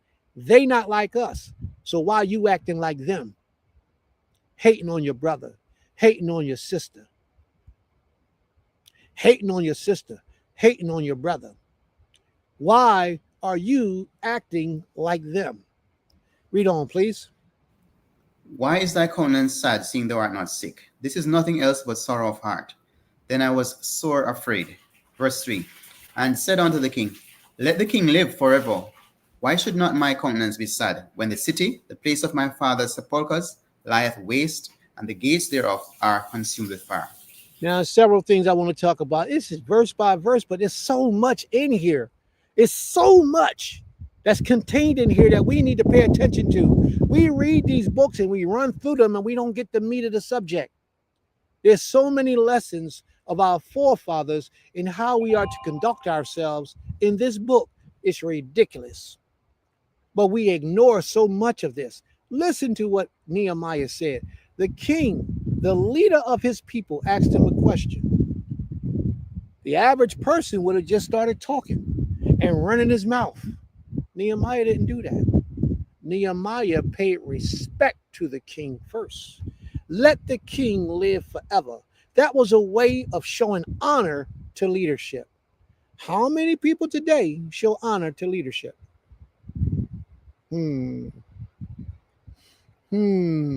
heard somebody say, because we ain't got no king. If you accept that we don't have a king, we still got leaders in position throughout the earth in the nation of Israel. How do you respect them? How do you show respect? Nehemiah, in his days, it was to acknowledge the king and ask that the king will live forever. We know the king won't live forever because he's flesh and blood. But he gave that accolage to the king, saying, I respect you, my honor, or his honor, your honor. I respect you. Let the king live forever. This is why when we approach the Most High in prayer, we ask the Most High for permission first, before we just jump out there and start talking about what we want to talk about. We show respect and honor to the Creator. If Nehemiah can do it to a man, how much more can Nehemiah and I and us do it before the Almighty? May the Most High be praised. Toda Rabbah. Read on, please. Nehemiah 2, verse 4. Then the king said unto me. No, hold, please. Go back to 3, because you missed something. You might have covered it, but I might have missed it. So please, can you read 3 again? And then I need to talk a little bit about what I said. Okay, Nehemiah 2, verse 3. And said unto the king, let the king live forever. Why should not my countenance be sad, when the city, the place of my father's sepulchres, lieth waste, and the gates thereof are consumed with fire? He says, where the city, the place of my father's graves. And it's been over 70-something years, almost maybe close to 100 years since they've been home as a people. But he's acknowledging that this is the place of his fathers. We haven't been there in hundreds, almost 1,000 years since we've been home in Israel. Almost 1,000 years. That's without really thinking about it, but it's been a long time. But our fathers are still buried there. And so much is transpiring and taking place there, and we have no regards to that place. We cry not for that place. Matter of fact, we cry not for our brothers and sisters that are around us daily that are still suffering, even in the land of our captivity. And this should not be so. For if you really love your people, I applaud you all and ask that you will all say a prayer tonight for your people, not just for yourself, but also pray on the behalf of your people as a whole, as a nation as a whole. Not an individual, because the individuals might not want what you're asking for them, but the nation as a whole, that the Most High will have mercy, and that the Most High will allow this oppressor to be merciful to us as long as we have to be here, that the Most High will look forward and bring us home swiftly back to the land of YISRAEL, where our forefathers lay underneath the ground. Read on, please. Nehemiah 2, verse 4. Then the king said unto me, for what dost thou make request? So I prayed to the Elohim of heaven, and I said unto the king. Before he went, the king said to him, hey, what are you requesting me? First thing Nehemiah did was went to the Most High. Come on, y'all. How many examples we need to see of a righteous man? Before Nehemiah opened his mouth, because he wasn't worried about him. He's worried about the people. Before Nehemiah opened his mouth, he went to the Creator and he besought the Most High in prayer. And watch what takes place. Read on, please. And I said, verse 5, and I said unto the king, if it please the king, and if thy servant have found favor in thy sight, that thou wouldest send me of my father's sepulchres, that I may build it. That he may what? That he may what? Build it. That he may build it. That he may build it up. That he may rededicate it back to the Almighty and the Most High's people. So what a lot of people are not paying attention to is that Nehemiah went back home to build something for the people. Nehemiah had a home in the king's castle. Nehemiah had a job, and I'm sure it was paying him well. I know he was living. His life was set. He was cool. But Nehemiah was more concerned with you. Nehemiah was more concerned with his people. Any great leader must be concerned with the people. Now, I'm not talking about somebody that just set up something for people to come and worship on the Shabbat. I'm talking about somebody that intertwine in your life and direct you and give you instructions as to how you're supposed to live. And not just give you, but they are themselves are living in that light, in that fashion. People who go and set up a place out of their comfort zone so you will be comfortable. It might not be the best of everything. He don't have to give you the world, but he's giving you something. It's better than where you were. a whole lot better than where you were, where he's taking you. Nehemiah was giving us a better way of life than the life that we had lived. And this to be the job of any spiritual leader, any king, any governor, any leader, any chief man in the nation of Israel should be to prepare a better place for us than where we're at right now. And if he's done that, then he's doing his job, teaching you about the laws of the Most High and how to walk in the ways of the Most High. Then he's doing his job. Walk with him, trust him, let him guide you, let him lead you. And you'll see that if we all work together for the purpose and the vision of the prince or the king or the governor or whoever is ruling over us, if we walk and work in his vision, then we shall be successful. The problem is there's too many visions walking around in Israel today. Too many people have a vision. Too many people see. Too many people know. But you can tell the difference between the king's vision and the people's visions, because the king's vision will be ordained by the Most High. How do you know? Because he'll be doing it. And you can see the bond and the relationship between him and the Most High. Read on, please. Nehemiah 2 verse 6. And the king said unto me, the queen also sitting by him, for how long shall thy journey be? When wilt thou return? So it pleased the king to send me, and I set him a time. Moreover, I said unto the king, if it please the king, let letters be given to me, the governors beyond the river, that they may convey me over till I come into Yehudah. And a letter unto Asaph, the keeper of the king's forest, that he may give me timber to make beams for the gates of the place which appertain to the house, and for the wall of the city, and for the house that I shall enter into. Who is this guy, Nehemiah? I mean, who is he? He's the cupbearer. What is a cupbearer? A slave of the king. He's a cupbearer. So what right does he have to ask the king to give him men and give him women, give him wood, and give him all these provisions so he can go back to the place because his heart is hurting? Remember, Nehemiah prayed to the Most High before he asked the king for anything. Therefore, how do you know the Most High showed him mercy? Because the king is going to give Nehemiah exactly what he requests, plus more, plus more. Watch what happens there. Watch what we're reading about. Read on, please. And the king granted Tell us me who you according. are, please. Tell us who you are. Nehemiah 2, 8b. And the king granted me according to the good hand of my Elohim upon me. Verse 9. Then I came to the governors beyond the river and gave them the king's letters. Now the king had sent captains of the army and horsemen with me. He did what? Who said what with him? Sent captains of the army and horsemen with me. So now Nehemiah, who is not a known man in this town, is going to the land of his forefathers with a small army with him that he is in command of, as if he's royalty. When we read this story, we're going to ask, why is these people so angry with Nehemiah? Because he showed up prestigious. Because he showed up with the blessings of the Most High. And a lot of people, that's going to anger a lot of people when the Most High show off in your life. When the Most High do things for you and give you things, it's going to anger the spirit in a lot of the other people. But you got to be like Nehemiah. Control your temperament. Control your spirit. Control your energy. Don't lash back because somebody lashed at you. But yet at the same time, do what you got to do to protect yourself. Watch what takes place. The moment he walks into Jerusalem, watch what happens. Read on, please. Nehemiah 2 verse 10. When Sanballat the Horonite and Tobiah the servant, the Ammonite, heard of it, it grieved them exceedingly that there was come a man to seek the welfare of the children of Israel. Why? Why was they so upset?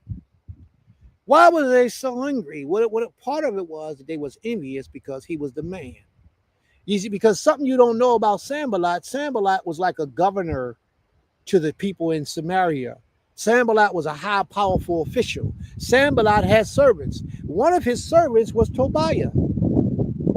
Tobiah was one of the servants of Sanballat. Sanballat was an official. He was a powerful man, somebody who gives orders and commands men. That's who Sanballat was. Sanballat wasn't just a regular hater who's hating on somebody and really ain't got nothing. That wasn't who Sanballat was. Sanballat, and his name means something like sin, worship of. You got to break it down. The sin god. Remember, I taught y'all about the sin god of Israel, of the nations. You remember that?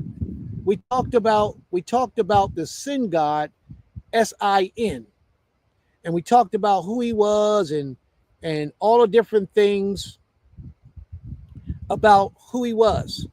And his name, sin, gives him life, is the meaning of Sanballat. It's Sinballat in Hebrew. It's an Akkadian word, and it means sin gives him life. Who is sin? Sin is the moon god. You know, I'm gonna give a whole lesson on the devil, the Lucifer. I'm preparing it now, but it's gonna take some time to compile all the information, because when I give it to you, I want it to be powerful, so you'll know what you're involving yourself in, what you're doing, who you're talking about, and the realness of it.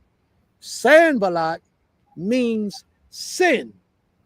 Sin, what was that? Sin giving glory to, sin honoring him, sin give him life, or sin gave him life. You got to remember that it's an Akkadian language. It's not Hebrew. It's an Akkadian, the ancient Akkadians. It's their language. This is why he was so built up against Jerusalem, the holy city being rebuilt, and a Israelite coming down with an army and the money and the proceeds and permission from the king to rebuild it, because he was an idolater. He was a pagan. He wasn't someone who worshiped the Most High, and he hated on Israel. Why? Because they not like us. He was getting it, but he wasn't one of us. So that's the difference. They didn't want us to prosper. There's a lot of people in your life right now, family. There's a lot of people in your life that smile in your face and talk about you behind your back. You know why? Because they don't want to see nothing great become of you. They will pretend and act like they're on your team. But the moment they get to show you their true colors, they will show you. And they will show you loudly their true colors. But the problem is you can't really tell, because you're such a person that's good to so many different people. And you don't look for those characteristics or traits in individuals. But they're there. They're there. A lot of them got fringes just like you. A lot of them ain't foreigners physically. They're people that you know, people that you lay down with, people that you care about. But they really mean no good to you. That's a distinguishing feature that you have to determine for yourself.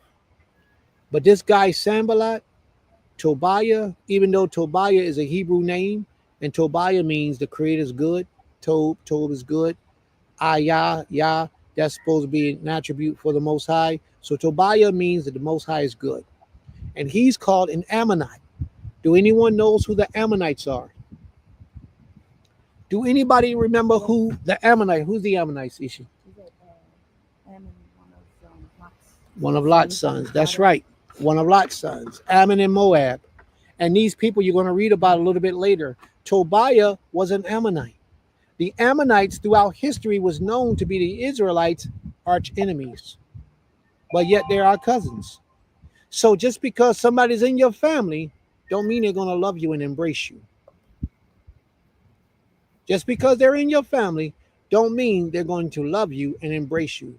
Because the Ammonites and the Moabites, who were forbidden to enter into the kingdom or the assembly of the Most High for 10 generations, don't mean they're going to love you.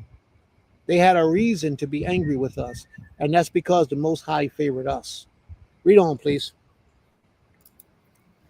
Verse 11, Nehemiah 2, verse 11. So I came to Jerusalem and was there 3 days, and I arose in the night, and I and some few men with me. Neither told I any man what my Elohim had put in my heart to do at Jerusalem. Neither was there any beast with me, save the beast that I rode upon. You know why he ain't told nobody what the Most High put in his heart for him to do? Because he knew that people would hate on him. Just like right now. When people see you rising to prestige and glory and the Most High's blessing upon you, a lot of people will become envious and hate on you and try to keep you down. But just be steadfast. Don't lose your composure. Show love to all. Show respect and honor to all. Don't allow people to upset you or ruffle your feathers. What you do is you just readjust your movements, readjust your how you deal with people and who you deal with and why you deal with them. Don't get angry. Don't get upset. Read on, please. Nehemiah 2, verse 13. And I went out by night by the gate of the valley, even before the dragon well, and to the dung port, and viewed the walls of Jerusalem, which were broken down, and the gates thereof were consumed with fire. Then I went on to the gate of the fountain, and to the king's pool, but there was no place for the beast that was under me to pass. Then went I up in the night by the brook, and viewed the wall, and turned back, and entered by the gate of the valley, and so returned. And the rulers knew not whither I went or what I did. Neither had I as yet told it to the Yehudim, nor to the priests, nor to the nobles, nor to the rulers, nor to the rest that did the work. He couldn't tell nobody. Part of the reason why he couldn't tell nobody is because when you got something that somebody else ain't got, people become envious of you. When the Most High puts something special in your life that they not receiving, especially if they want that position, they become envious and they find ways to supplant and try to take you down. Sometimes they even put a bad name on you. They'll join up and join forces and all come together to put a bad name on an innocent man or an innocent woman. And because there's so many, the masses of the people say, well, this thing must be true. They wouldn't all be saying this if it wasn't true. I heard a thing right now about this one brother who was an Israelite. I can't even really say he's an Israelite brother. I don't know what he is. He calls himself an Israelite. To me, he looks like a European. I don't know what he is. A brother called, a man called Guerrilla Hebrew. Well, something devastating took place in Guerrilla Hebrew's camp, the community that he is involved in. And so many people have come up against this guy and try to take him out. If the matter be true or false, Prince don't know, because Prince didn't investigate. Prince didn't go seek out the matter. But I heard from the video that I saw out of his mouth, he actually confessed to certain portions of the information. But my issue is, if you don't go and invest prior to hearing the video, prior to hearing his confession, if you don't go seek out the matter for yourself, then maybe you should keep your mouth shut. Why? Because he's a leader in Israel. Because he's a leader. So unless you talk to him and you seek this matter out on your own by talking to witnesses and gathering information, unless you do that, then you should keep your mouth silent. Because if you don't keep your mouth silent, you are in violation of the law of the Almighty. Because you're speaking what you don't know. Read on, my brother. Nehemiah 2, verse 17. Then said I unto them, Ye see the distress that we are in. O Jerusalem lies waste, and the gates thereof are burned with fire. Come, and let us build up the wall of Jerusalem, that we be no more a reproach. Then I told them of the hand of my Elohim, which was good upon me, as also the king's words that he had spoken unto me. And they said, Let us rise up and build. So they strengthened their hands for this good work. But when Sanballat the Horonite, and Tobiah the servant, the Ammonite, and Geshem the Arabian heard it, they laughed us to scorn and despised us and said, What is this thing that you do? Will you rebel against the king? Then answered I them and said unto them, The Elohim of will prosper us, for we his servants will arise and build. But ye have no portion. I want to talk about this part here. He says, and I told them, and the hand of the king, my Elohim, have been upon me for good. And also the words that the king had spoken to me and said, and they said, Let us rise. Basically, what they did was they said, we share your vision, Nehemiah. We share your vision, and we're with you, Nehemiah. They gave their word that they were going to walk with him. The adversary, Sanballat, the adversary, Tobiah, had decided that they don't want this to happen. And what did they do? They went out and got somebody else now. His name is Geshem. And if you notice, these are three different nationalities of people. For Geshem is an Arabian. So we got an Arabian. We got a man from where? Where's the other man? Where's Tobiah from? Where Tobiah from? I'm Ammonite, He's the Ammonite. And then where is Sanballat from? Oronite. He's a Horonite. We got 3 different nationalities of people coming against to try to prevent. That's 3 nations of people. Remember that. A lot of them coming together to try to prevent Israel from taking over again. Because once we reestablish greatness in this earth, we should become the kings and the queens and rule the planet once again. They're trying to prevent us by turning us one against each other. That's what they're doing. Turning us one against each other. And it's tearing us up and it's destroying us. Read on, please. Nehemiah 2:20b, but ye have no portion nor right nor memorial in Jerusalem. So chapter 3, verse 1. Then Eliashib, the high priest, rose up with his brethren the priests, and they builded the sheep gate. They sanctified it and set up the doors of it. This part here introduces the high priest, and his name is Eliashib. Now, I'm saying this because later on he's going to come about because he did something that was profound, but in a negative way, in the nation of Israel. Remember his name. His name is Eliashib, the high priest. Read on, please. Nehemiah 3:1 continued. They sanctified it and set up the doors of it, even unto the tower of Meah. They sanctified it unto the towers of Ananiel. And next unto him builded the men of Jericho, and next to them builded Zachar, the son of Imri. That is all of our people. That is a portion, but a large number of all of our people coming together because Nehemiah had a vision. Because Nehemiah had a goal. He had something in his mind that he went to the Most High to ask for, and the Most High said, go do it. How do you know the Most High said, go do it? Because he asked the Creator for favor with the king, and the king gave him favor. And he told him what that was about. So Nehemiah goes and begins the process, and the people of the Most High was right there to support. Let me tell you something. If you got a king who ain't got no kingdom, he's not a king at all. He's only a king in title. If you got a general, and Nehemiah was a general, a governor, general, pretty much the same thing. He has a governor. He was a governor. And he has people that's supporting him to build the vision that he had for our people, who he did not have to do. He could have stayed in the king's palace. All his wealth would have just compiled where he was. His family, I'm sure he had a wife and children. They would have been cool. But he couldn't do that because he saw his people suffering. So he prayed to the Most High on behalf of his people. And the Most High said, because you have I'm paraphrasing, because the Most High said, you have a willing spirit, a willing heart, and you care, then I'm going to send you. And he went down there, and his people received him. But if you notice, he couldn't tell his people when he first went there what he was there for. He came down with men who belonged to the king to support his vision. So he came with men with him. They set up shop in Jerusalem. He set out the gate one day and looked at the wall. Everything was dilapidated, all raggedy, all run down, all tore up. And the people was living in their misery, swallowing in their pain and suffering.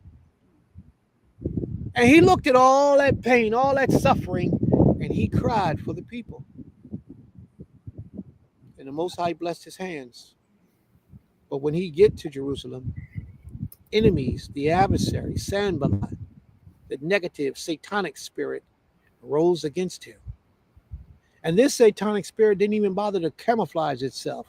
It came from the outside, letting you know this was a sinful people outside.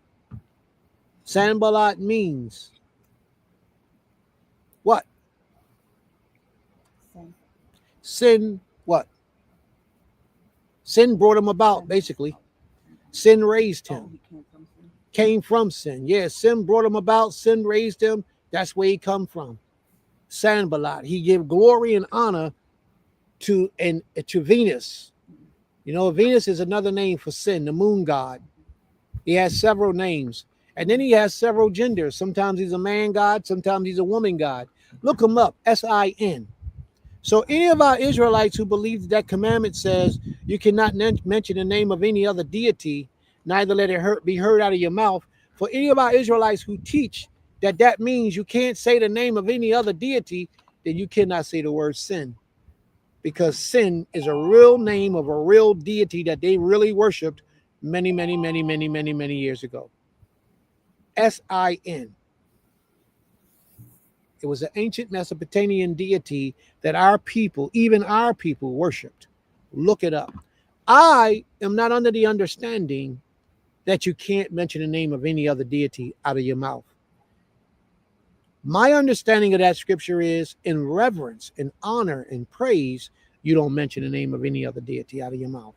That's how I interpret what that commandment says.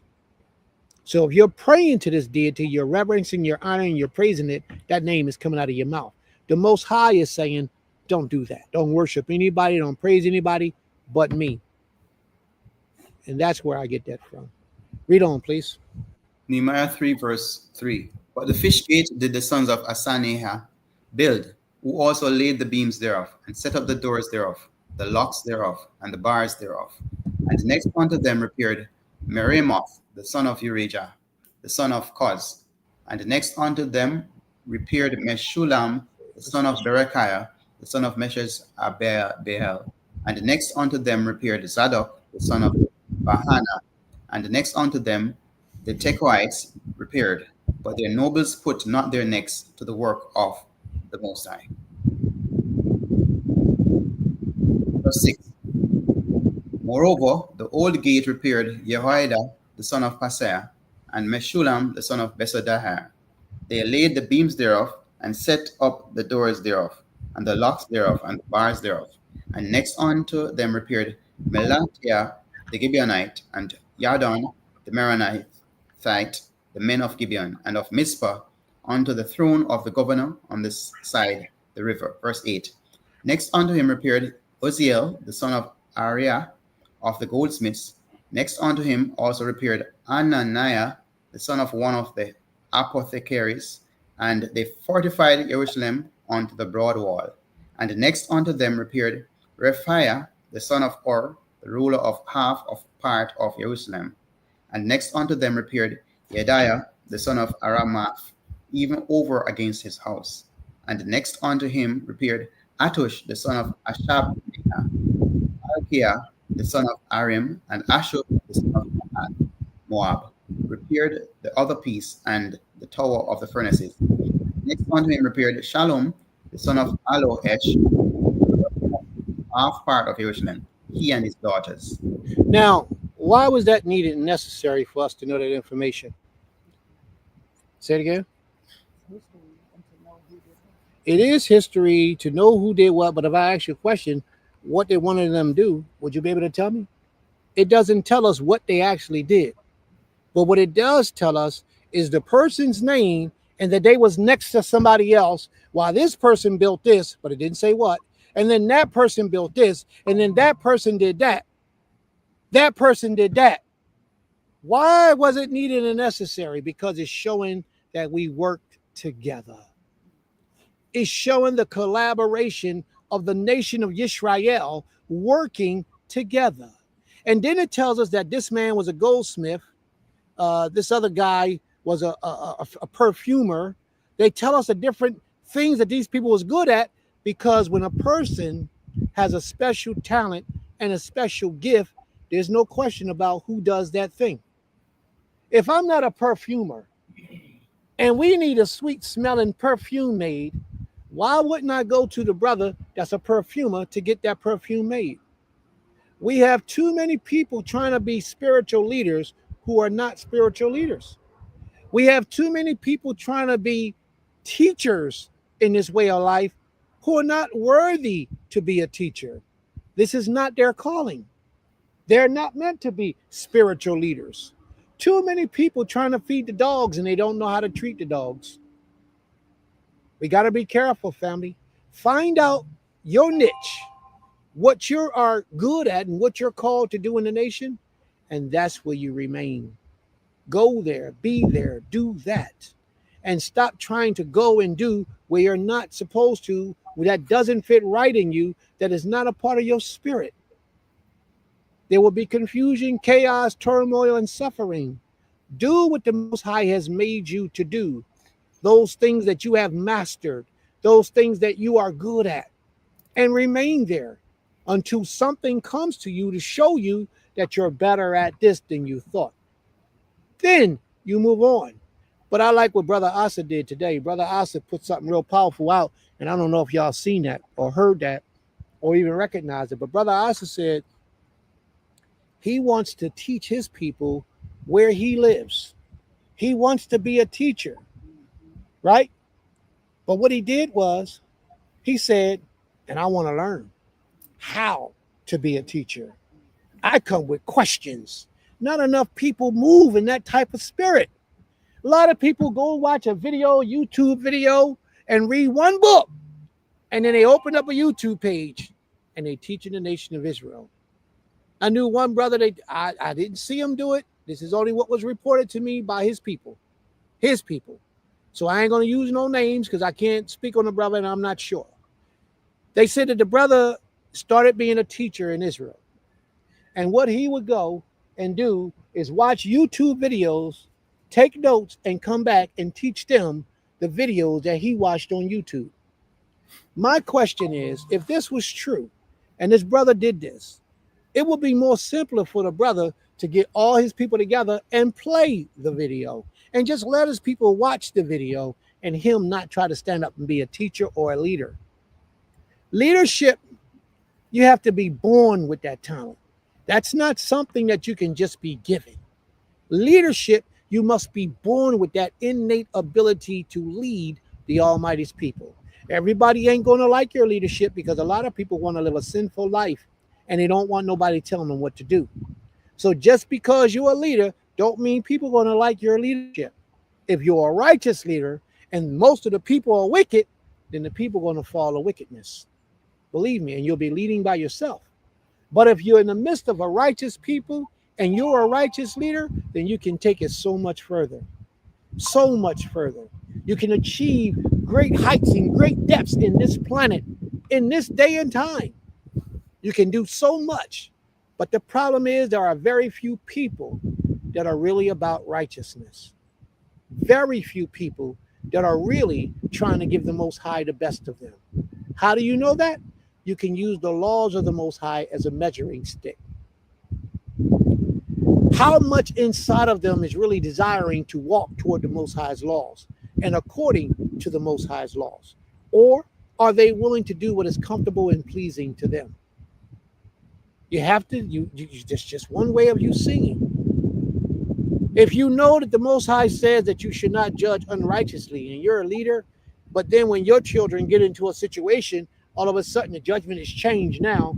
There was a brother and his children, you executed 50 lashes for the same exact thing that your child done, but because it's your child, now it's, no, don't worry about that. We'll deal with that later. And it's never addressed. That's unrighteous leadership. That's a man or a woman pretending to be on the side of the Most High, pretending to really worship the Creator. Real men of integrity are the best men for the positions of leadership. That means a man that will admit that he's wrong in a situation when he's wrong and done something wrong. How many people have you ever heard in a position of leadership admit to you that they apologize? I made a mistake. That I wasn't right on that. I did this wrong. I shouldn't have done that to my people, or I should have did that to this brother or sister. How many of us have heard a leader apologize? Or do we got all perfect leaders out here? Because as long as your leader walking around in flesh and blood, he's going to make mistakes. But it's up to him that when he recognizes that mistake, in his integrity, he has to make it right with the Most High's people. And if he doesn't, it's because he's not one for that position. He just happened to be in that position. And the people probably put him in that position, don't mean he's worthy of that position. It's a special thing to serve the people of the Most High. A special thing. Read on, my brother, please. Nehemiah 3, verse 13. The valley gate repaired Anon, and the inhabitants of Zanoah They built it, and set up the doors thereof, the locks thereof, and the bars thereof, and 1,000 cubits on the wall unto the dung gate. But the dung gate repaired Malchiah the son of Rechab, the ruler of part of Bethach Serem. He built it, and set up the doors thereof, the locks thereof, and the bars thereof. Now, do you see what they just said? This man, Malchiah, the son of Rechab, ruler of the district. This man was a man in power, a leader, a man in authority. But he himself came to be a part of this progress, this unity. He himself. So leaders need to come together to build this nation. We're not going to rise as long as we're all individually separated. We have to unite. And we must unite under righteousness. Not wickedness, not evil, but righteousness. Read on, please. Nehemiah 3, verse 15. But the gate of the fountain repaired Shalom, the son of Kolhozeh, the ruler of part of Mizpah. He built it, and covered it, and set up the doors thereof, the locks thereof, and the bars thereof, and the wall of the pool of Siloam, by the king's garden, and unto the stairs that go down from the city of David. After him repaired Nehemiah, the son of Azbuk, ruler of the half part of Bezrahel, unto the place over against the sepulchres of David, and to the pool that was made, and unto the house of the mighty. After him repaired the Levites, Rehum the son of Bani. Next unto him repaired Ashabi, ruler of the part in his part. After him repaired their brethren, Baviah, the son of Enadad, ruler of the half part of Kehila. And next to him repaired Ezra, the son of Jeshua, another piece over against the going up to the armory at the turning of the wall. After him Baruch, the son of Zabiah, earnestly repaired the other piece from the turning of the wall unto the door of the house of Eliashib, the high priest.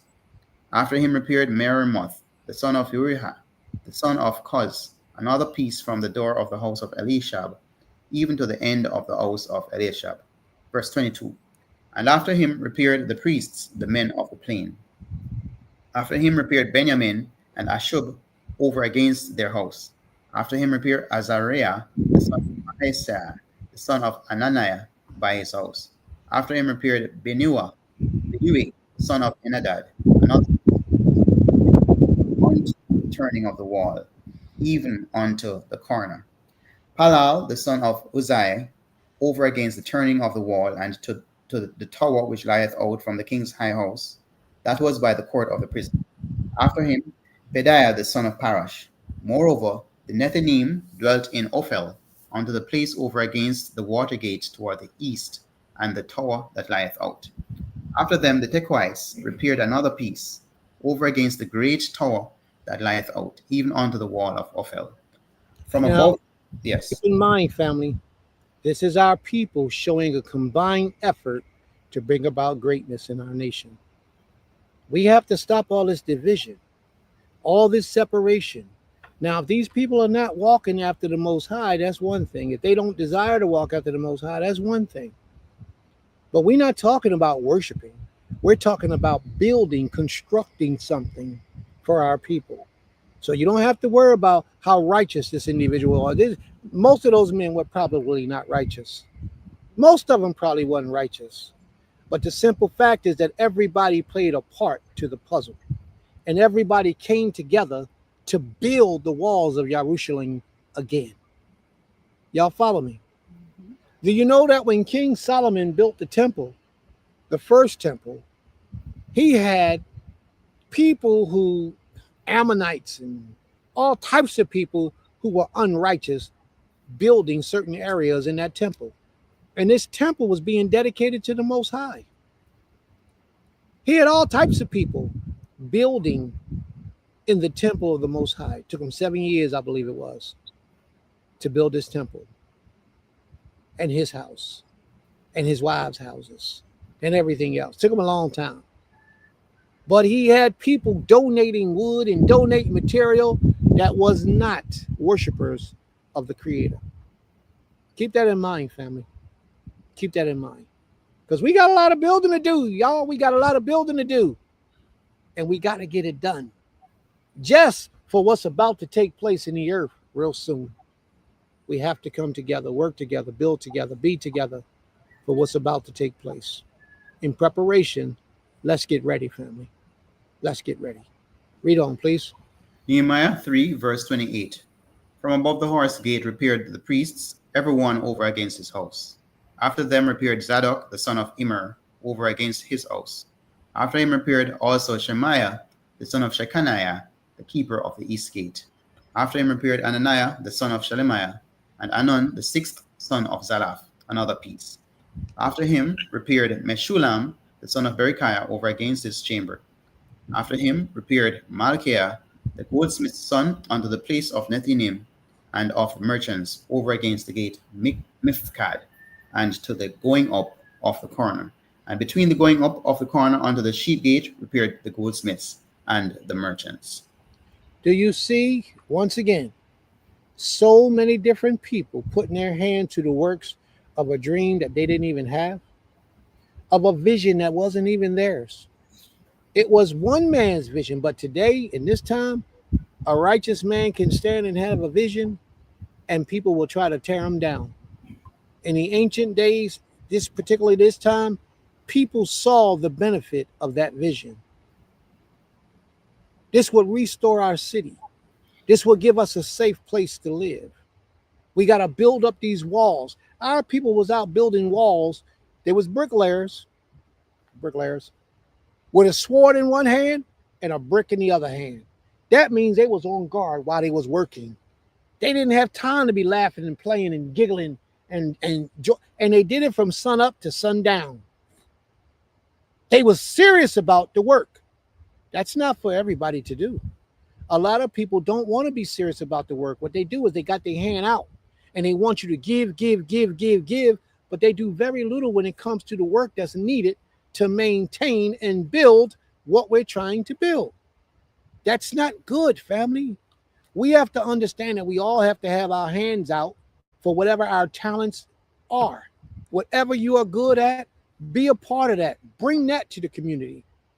And don't be stingy with it. Give it up. Whatever you're good at, if you're a seamstress and you make clothes and you move into a community, then you be making clothes for everybody. Even if you got to sell it to the community, sell it at a discounted rate for your own people.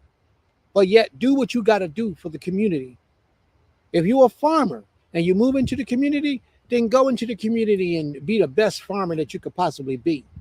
Now we got farmers, seamstress, bricklayers, spiritual leaders. We got Maureen. We got people who can cook real good.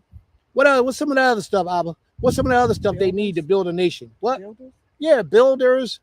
People could dig wells. If we got all that stuff and we all do and stick to the mission that we are able to do best, doctors, lawyers, if we do that, then we can rise as a people. But the problem is we got all those different people and they're all in these different places talking about, I want to build over here. I want to build over there. And I want to do this over here. And I want to do this over there. And you're trying to reinvent the wheel when you don't need to. All we need to do is humble ourselves like our forefathers did and work together on one cause. And once that one thing goes and is great and is popping, then and only then should you even think about branching off to help something else to grow and prosper and be something. That's the best way for us to do this. If not, we're going to have all these little minute places all around the earth with poor leadership or with not enough ability to get the mission done. Is because the bricklayer, he's on that side of the city. The cement finisher, he's on the other side of the country. The doctor, the herbalist, is all the way on the other side of the country. He's in a totally different state. Each one of those people in those different areas are in need of the functions of the other people. But because everybody wants to do for themselves, they each take that talent with them. And so is the nation of YISRAEL today. That's who we are, and that's how we're living. That's what we have brought about because of our actions and deceit and our not wanting to serve the Creator. But that too can be changed, family. We can reverse this curse by beginning to work together as a people. Even if you don't physically relocate to a person, to a place, even if you don't physically, but that would be good and best for you to do. But even if you don't, make yourself readily available to be in that place when you're needed, for whatever time you're needed in that location. So if we have a funeral, a brother or sister pass away, and we got a brother that's a mortician, and this is what he do. When he hears of that funeral, he makes himself available to be here to make sure that we do everything according to the laws of the Creator spiritually, so that it will be done correctly, because that's what his expertise is. We wrap the body, we perfume the body, we say some prayers, we open the grave, we get him in the grave in a certain time. The grave got to be a certain depth. He got to be facing certain directions if that's the case. All those things the mortician should know. So when he comes into a place, he's now the leader of that movement. He's not the spiritual leader of the community, but he's totally in charge of what we do pertaining to putting our loved ones away. And any righteous spiritual leader recognizes that position. The person who is best qualified for this task is the person who should be doing it. And that's what we don't understand. We're not qualified for certain things, but we want to be the one to run with it. We want to be the one to do it. And that's not good. Read on, my brother. Nehemiah chapter 4, verse 1. But it came to pass that when Sanballat heard that we builded the wall, he was wroth and took great indignation and mocked the Yehudim. Now, hold up a second. He wasn't mad because the wall was getting built. He was really mad because the mind of the people was on one accord. That means power. The mind of the people are on one accord. That means these people can do anything. What did they say in the Tower of Babylon when they destroyed the Tower of Babylon in Genesis, the 11th chapter? It says something about the people's minds are on one accord. Let us tear this up so that they don't be successful at that. And what did he do? He confounded the language so nobody wouldn't work together no more. But if we work together, Israel, like our forefathers worked together, nobody can stop us. Nobody. But y'all have to understand and believe that. As long as we got these little splinters all over the places and all these different places where people can go and be a part of, we're not going to grow, because you're not forcing anybody to change. If you got somebody committing adultery in one place and you put him out, he'll get up and go somewhere else, and they'll open their arms because our people are so happy to get some people, any kind of people, that we'll open our arms to, we can fix him, we can work with that. And some people can't be fixed. Some people just needs to be done away with. Some people, listen, let the Most High tell you.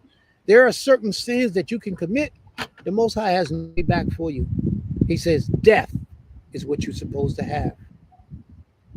Read on, my brother, please. Sanballat was mad because the people was coming together on one accord, which meant that he wasn't going to be ruling much for too long. Read on.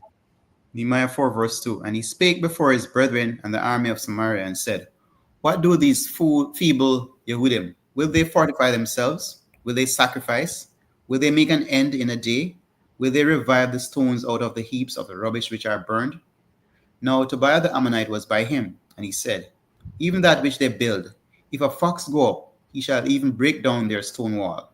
So they're really ridiculing us, trying to make fun of us, trying to tear us down and give us a bad rep and a bad name. They're saying that we can't build a wall. We don't know what we're doing. But they're in for a surprise. Read on, please. When that didn't work, by trying to give us a bad name, they try to physically come against us. They couldn't give us a bad name, so what did they do? They try to physically come against us. Well, let's say they did give us a bad name, but it didn't stop us. The work was more persistent. And you got to remember, family, and I mean this when I'm saying to you, you got to understand that anybody that sides up with Sanballat, anybody that sides up with Tobiah and become their friends are now our enemies, and they need to be dealt with. Because something is going to unfold in this chapter that you're going to say, wow. Read on, please. Nehemiah 4:4. Hear, O our Elohim, for we are despised, and turn their reproach upon their own head. and give them for a prey in the land of captivity, and cover not their iniquity, and let not their sin be blotted out from before thee, for they have provoked thee to anger before the builders. So Now, I want you to pay close attention to this now. Please don't fall asleep. This is very important what I'm about to say. Hear, O YISRAEL, verse 4.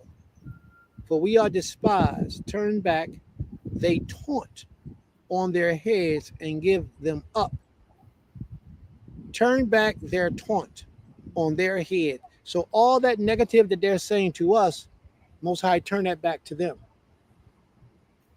And give them up to be plundered in the land where they are captives. He says, do not cover their guilt.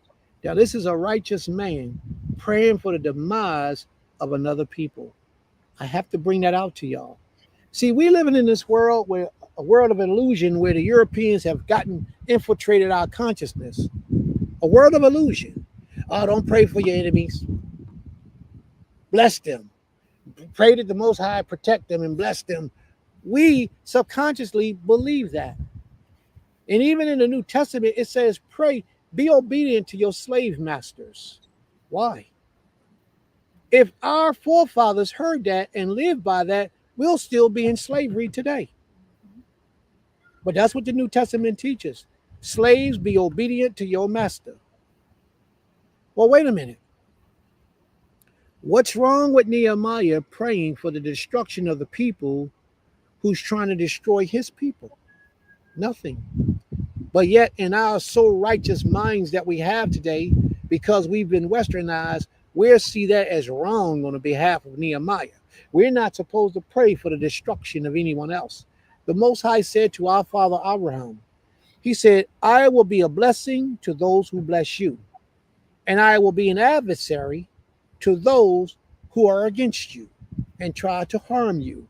So if the Most High already laid the parameter that anybody that comes against the nation of Israel, he will be against, then what's wrong with you asking the Most High to intensify that treatment to the evildoers of his people? Nothing. You have to get out of that Western way of thinking, because that's how they want you to think, so that they can keep oppressing you. Do you realize that all these sports that we watch, basketball, football, baseball, hockey, we are so submerged in these sports and the fun that it brings and the joy and the spirit that it brings, that we will even do it on the Shabbat day and throw the Most High's law behind our back because somebody gave us free tickets to go watch a football game or a basketball game, and we ain't never been, so we want to go. So it's on the Shabbat, 11 o'clock in the morning, 12 o'clock in the afternoon, but it's still the Shabbat, but I want to go. So you go. Because in your mind, you justifying why you're doing what you're doing to violate the laws of the Creator. There's a lot of things that we do to justify violating the Most High's laws. Read on, my brother, please.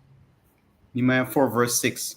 So built we the wall, and all the wall was joined together unto the half thereof, for the people had a mind to work. But it People came to had what? Hold on. Don't read. Don't go too fast past that. The people had a mind to do work. To do work. what? To work. Do you know how many people have a mind to do work today? Very few. What does that mean? The people had a mind to do work. Everybody looks for a job, and a lot of people find a job. And then those without a job, still they ain't got a job because they ain't got the mind to work. Work, when he's speaking about they had the mind to work, he's not talking about they had a job like you go get a job and take care of yourself. He's talking about the people have a mind to understand that they need each other, that they need to work together, to build together. Nobody's separated here. The people had a mind to work, and therefore when they had a mind to work, everybody came together and worked together. Read on, please.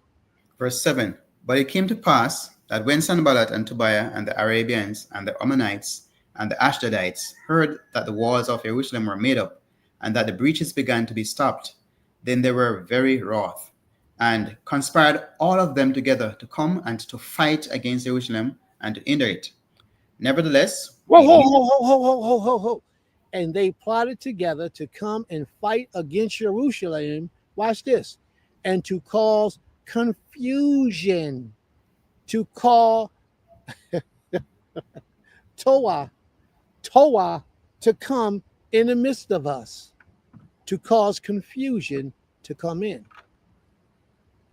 The best way to destroy a nation is to cause confusion and division. Think about this for a second, family. Back in slavery days, our people was tight. We all walked together, we built together, we lived together, even in the slave houses, we worked together. If one slave got whipped, we all felt it because we had that much love and compassion for our brothers and sisters. If the wife was harmed in any way, the husband felt pain. So the wife, therefore, she felt in alignment with her husband. She obeyed his voice, and she did what was best for the family under the husband's guidance. And the husband had a heart to provide for his family because he was a man about all that he did. We were strong as a people. It was something about us that they couldn't shake or break. That bond, that loyalty, and that commitment that we had for each other. We kept our mouths shut, and we did what we had to do to help each other. What the European people saw that, you know what they had to do to break that up? They had to turn one slave against the other slave. They had to turn the men against the women. They had to turn the light-skinned slave against the dark-skinned slave. They had to find out a way to turn the children against the parents. They infiltrated our mind. They caused confusion, and it separated us. And we have not recovered since those days. We have not recovered. There are a few of us who may have made some type of recovery, but not enough of us, because so many of us still hold that same mentality in dealing with Israel today. Read on, please. Nehemiah 4, verse 9. Nevertheless, we made our prayer unto our Elohim, and set a watch against them day and night because of them. They made prayer to the Most High, and then they moved out and set up guards to protect. They made prayer to the Most High, and then they moved out and started building a wall. He made prayer to the Most High, and then he approached the king to come and help the people. What is the key factor here? He put the Most High first. Yeah. Before his own desire. He put the Most High first. Something else that we have to focus on, family, before we just do what we feel is right and what we feel best when it's time to make a major decision. Put the Most High first. Ask him to give you a sign. Not just because something is available for you, something sitting there waiting for you, or someone want to give you something. Ask the Most High, is that what he would have for you to do? Not because Prince is saying, hey, come on, y'all, let's build this nation. Don't pay Prince no mind. Before you go and help Prince, ask the Creator. Creator, is this in your plan? Is this your will? Is this what you would have for me to do? Because I only desire to do what is pleasing, right, and acceptable unto you. Ask him and see if he shows you what he would have for you to do, rather than you leaning on your own understanding. Read on, please. Nehemiah 4, verse 10. And Yehuda said, the strength of the bearers of burdens is decayed, and there is much rubbish, so that we are not able to build the wall. And our adversaries said, they shall not know, neither see, till we come in the midst among them and slay them. I need you to slow down for a second. Okay.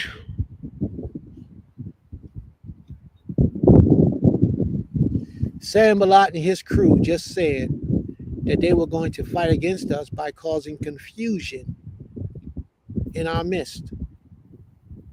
Do things to cause us to not be willing to work together. And Nehemiah came right back and said, in Judah it was said, the strength of those who bear the burden is falling. Sanballat's plan is being successful. They're spreading confusion in the midst of our people. You know, words are a very powerful thing.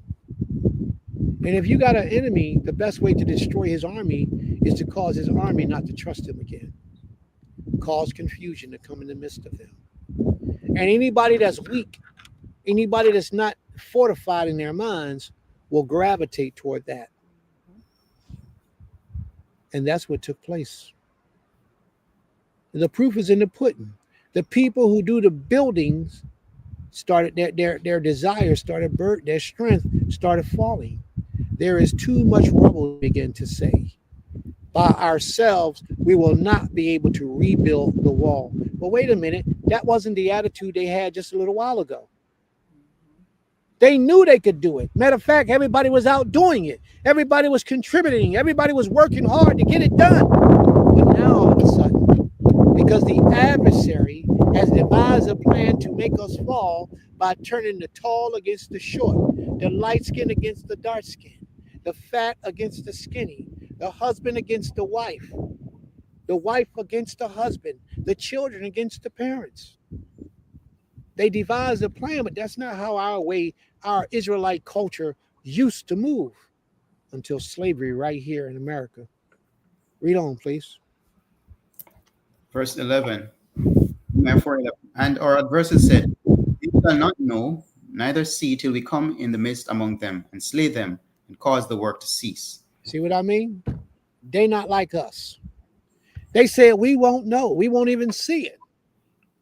We won't even see it until they start killing us, until they start slaying us. Once they set that confusion in our minds and turn us against each other, then they can have the pick of the litter. Whichever one of us they choose, they can knock them off. You know why? Because the individual is separated from the masses of the people. There is no more unity there. We're divided. We're all over the place. So they can knock us off whenever they're ready. But when we were together, we were fortified, we were unified, we was getting things done. We were accomplishing great things. But now we allowed the enemies to come in. With the Most High say, sin lieth at the door, but you can rule over it. Its desire is toward you, but you can rule over it. Sanballat knew that they had to turn the people against the people. And if they did that, they could be successful. But watch, read on, please. Nehemiah 4, verse 13. Therefore set I in the lower places behind the wall, and on the other higher places. I'm sorry, you missed 12. 12, okay. 12. And it came to pass that when the Yehudim which dwelt by them came, they said unto us 10 times, From all places whence you shall return unto us, they will be upon you. You shall return back unto us. Read on. Return. Yashub, return back unto us.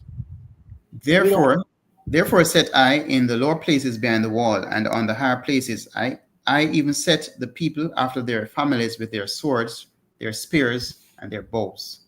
He put people in position to protect and defend against the enemies that was trying to come in, because they was attacking our people, spreading rumors and lies, trying to tear our people apart. And that's what they are successful at doing.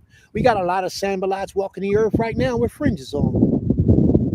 We got a lot of Sanballats right now with fringes on working the earth, because they're trying to bring about separation and destruction within the nation by spreading lies and rumors. And those Sanballats will pile up together to make it look official.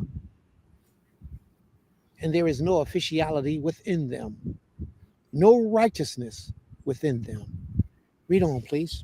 Nehemiah 4, verse 14. And I looked and rose up and said unto the nobles and to the rulers and to the rest of the people, Be not ye afraid of them. Do not be afraid. They were scared.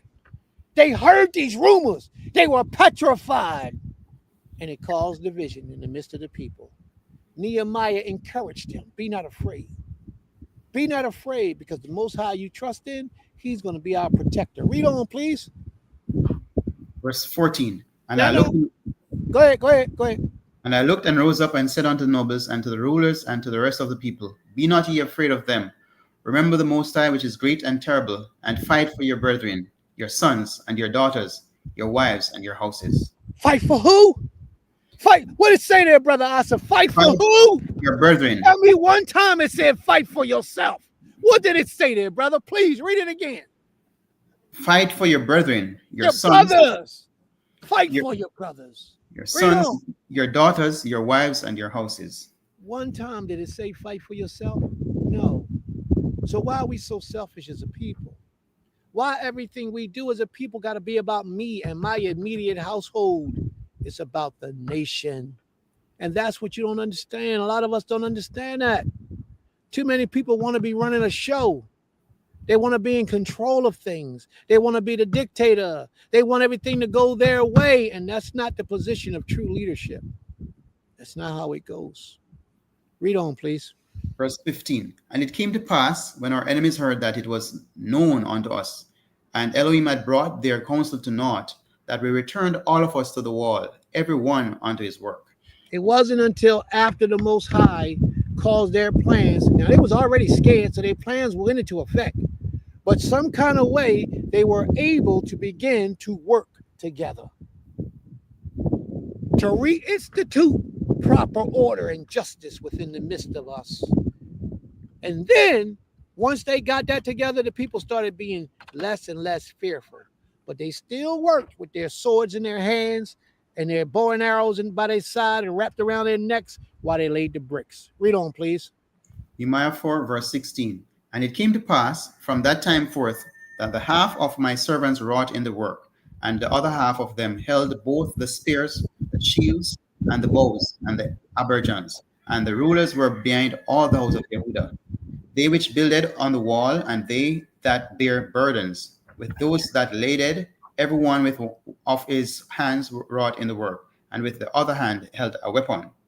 For the builders, every one had his sword girded by his side, and so builded. And he that sounded the trumpet was by me. And I said unto the nobles, and to the rulers, and to the rest of the people, the work is great and large, and we are separated upon the wall, one far from another. In what place, therefore, you hear the sound of the trumpet, resort ye thither unto us. Our Elohim shall fight for us. See, what we have to understand is that we are supposed to be united under the auspice of the Most High, under his protection, under his guidance, and his leadership. We have to trust that our spiritual leaders are being guided by the Creator. The Most High dictates what happens with us. Read on, please. Nehemiah 4, verse 21. So we labored in the work, and half of them held their spears from the rising of the morning till the stars appeared. I'm sorry, I couldn't hear you, Brother Asa. Could you say that again? Okay. Nehemiah 4, verse 21. So we labored in the work, and half of them held the spears from the rising of the morning till the stars appeared. Stop there for a second, please. This chapter almost got me in tears, man. It almost had me in tears because of the sincerity and the dedication that our people have. There's not too many men that walk the earth that will be willing to stand on guard from the morning to the evening, just to protect you. They might do it for their own household, but just to protect you. There's not a lot of people that's willing to do that for the sake of the people. When I read that, I thought about Abba. Abba, when he comes down on the land and he visits, watch what he do on this Passover. If he comes this Passover, watch what he does. When he comes and he bring his sons, they still up in military fashion. One over there, one over there, one over there. And they all got them big rifles. What those rifles you got, Abba? What those guns y'all be carrying? AR-15s. They all got AR-15s. They all strapped. And swords. And swords. And they on guard to protect us. Not just themselves, but to protect the people. How many Israelites do you know that move out like that? We didn't ask him to do that. He said, I get in where I fit in. And that's how he came. Strapped to the T. And if anybody walked up here, he would deal with them. I've seen it done. I remember one time we was at a Unity Shabbat, and this brother came. He's supposed to have a military crew. Him and his brother, and they all outside with guns, and we on a Unity Shabbat. The police showed up. The police left. That joker left too. And took all his men with him, and all the guns and everything they had. They was out. And I said, well, what happened to the brother? That was our security. What happened to him? He was gone because he had fear in his heart. He thought it was best that he go ahead and lead the people without protection. And that's what he did. Then why you come in the first place? Why you show up in the first place? Abba don't have that kind of spirit. He don't have that punkified or that coward spirit. He ain't putting on the front when he come up there with the weapons. He mean it. If needed, we gonna get down. But yet he moves with a wisdom that is only necessary if you use it. He ain't just doing it just to show off because he's armed. He will do everything he can to avoid it. But if necessary, I have every faith in me to believe that he will execute what he needs to execute and feel no kind of way about it. And if the next one came, he would do the. That's the kind of person you want next to you when all this hell break loose on the earth. That's the kind of man you have to have on your team. One who's not concerned just with him and his wife or his children, but one who is concerned about the safety of the people. There's not a lot of people like that. There's not. So when you get people like that in your midst, you have to show them a certain form of respect and appreciation. You have to. Because if you don't, they're going to go somewhere else and give somebody else that protection. The problem is we don't have a lot of Israel today standing up to be men, taking their position in the whole overall picture and scheme of things. Everybody wants to take a different position, or they don't want to do nothing at all, and they want everything to come to them. Like the sister put up in the room today, she want to earn her blessings from the Creator. Not a lot of people want to earn what they get from you. They just want you to give it to them because they feel entitled. They feel like you owe me because I did this, I did that, and I did that. But what did you really do that wasn't benefiting you? Nothing. So what have you really earned? No, but I just want you to give it to me anyway. Come on, don't work like that. Earn it. Read on, please. Nehemiah 4, verse 21 again. So we labored in the work, and half of them held the spears from the rising of the morning till the stars appeared. Where those kind of men at today? Where they at today? Willing to put in that kind of work for the safety of the people. Read on, please. Verse 22. Likewise, at the same time said I unto the people, let every one with his servant lodge within Jerusalem, that in the night they may be a guard to us and labor on the day. So they're going to work by day and then guard by night. That's dedication. That's true commitment.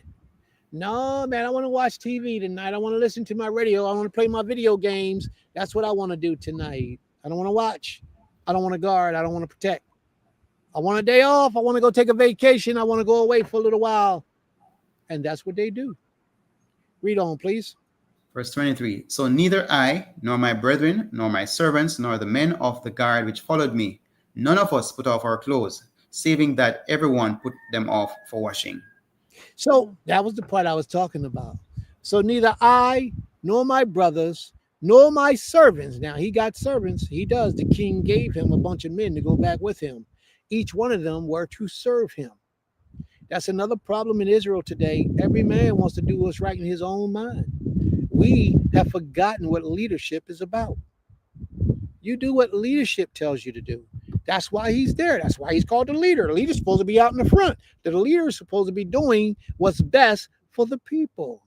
But let me get back to the point I was trying to bring out. They labored. Half of them had spears and brake. So neither I nor my servants nor the man of the guard who followed me, they followed his leadership. None of us took off our clothes. They stayed with the same clothes on. Each kept his weapon in his hand at night. They did not take off their clothes except to bathe themselves. That's the only reason why they took off their clothes. That's how you know these wasn't a European people. Because back then the European people wasn't bathing themselves. They would wear their same clothes until the clothes fell off their body. From raggedy, from just holiness. They just not holy and righteous, but holy and nasty. They would wear the same clothes until those clothes fell off their bodies. Their bodies were so dirty that they had to have flowers that smell good around them so you wouldn't smell the stench. They couldn't put the science in their mind to just go simply wash in the brook or take a bath down by the lake. They couldn't get that in their spirit because they not like us. They are not like us. And we have to understand that. We, the true children of Israel, we have always been associated with baths and waters and cleanliness. Always. It took the Muslims under the leadership of Tariq, I believe it was. He went into Spain, conquered Spain, and taught the Spaniards, the European Spaniards, how to take a simple bath, how to wash themselves, how to bathe. That's what it took. Around 700 something BC is when he took and became control of things and ran around and did things of that nature. Conquered. Read on, please. Nehemiah 5, verse 1. And there was a great cry of the people and of their wives against their brethren, the Yehudim. For there were that said, we, our sons and our daughters, are many. Therefore, we take up corn for them, that we may eat and live. Stop for a second. There was no corn in the nation of Israel in these days. There was no corn. I repeat that again. There was no corn in the nation of Israel in those days. Okay? The word is Dagon. Dagon means grain. So some of your books might translate it as corn. We didn't have corn. We have grain. Corn was something that was indigenous in Mexico and those countries. And then after the Spaniards came over, the European people came over, they took some back. And some of our forefathers was here also, and we took some back, and we began to grow and cultivate it and plant it, and it began to grow. But corn today is not what corn was in those days. It was a different type of grain. Okay? Corn, I put it in the chat room a little earlier.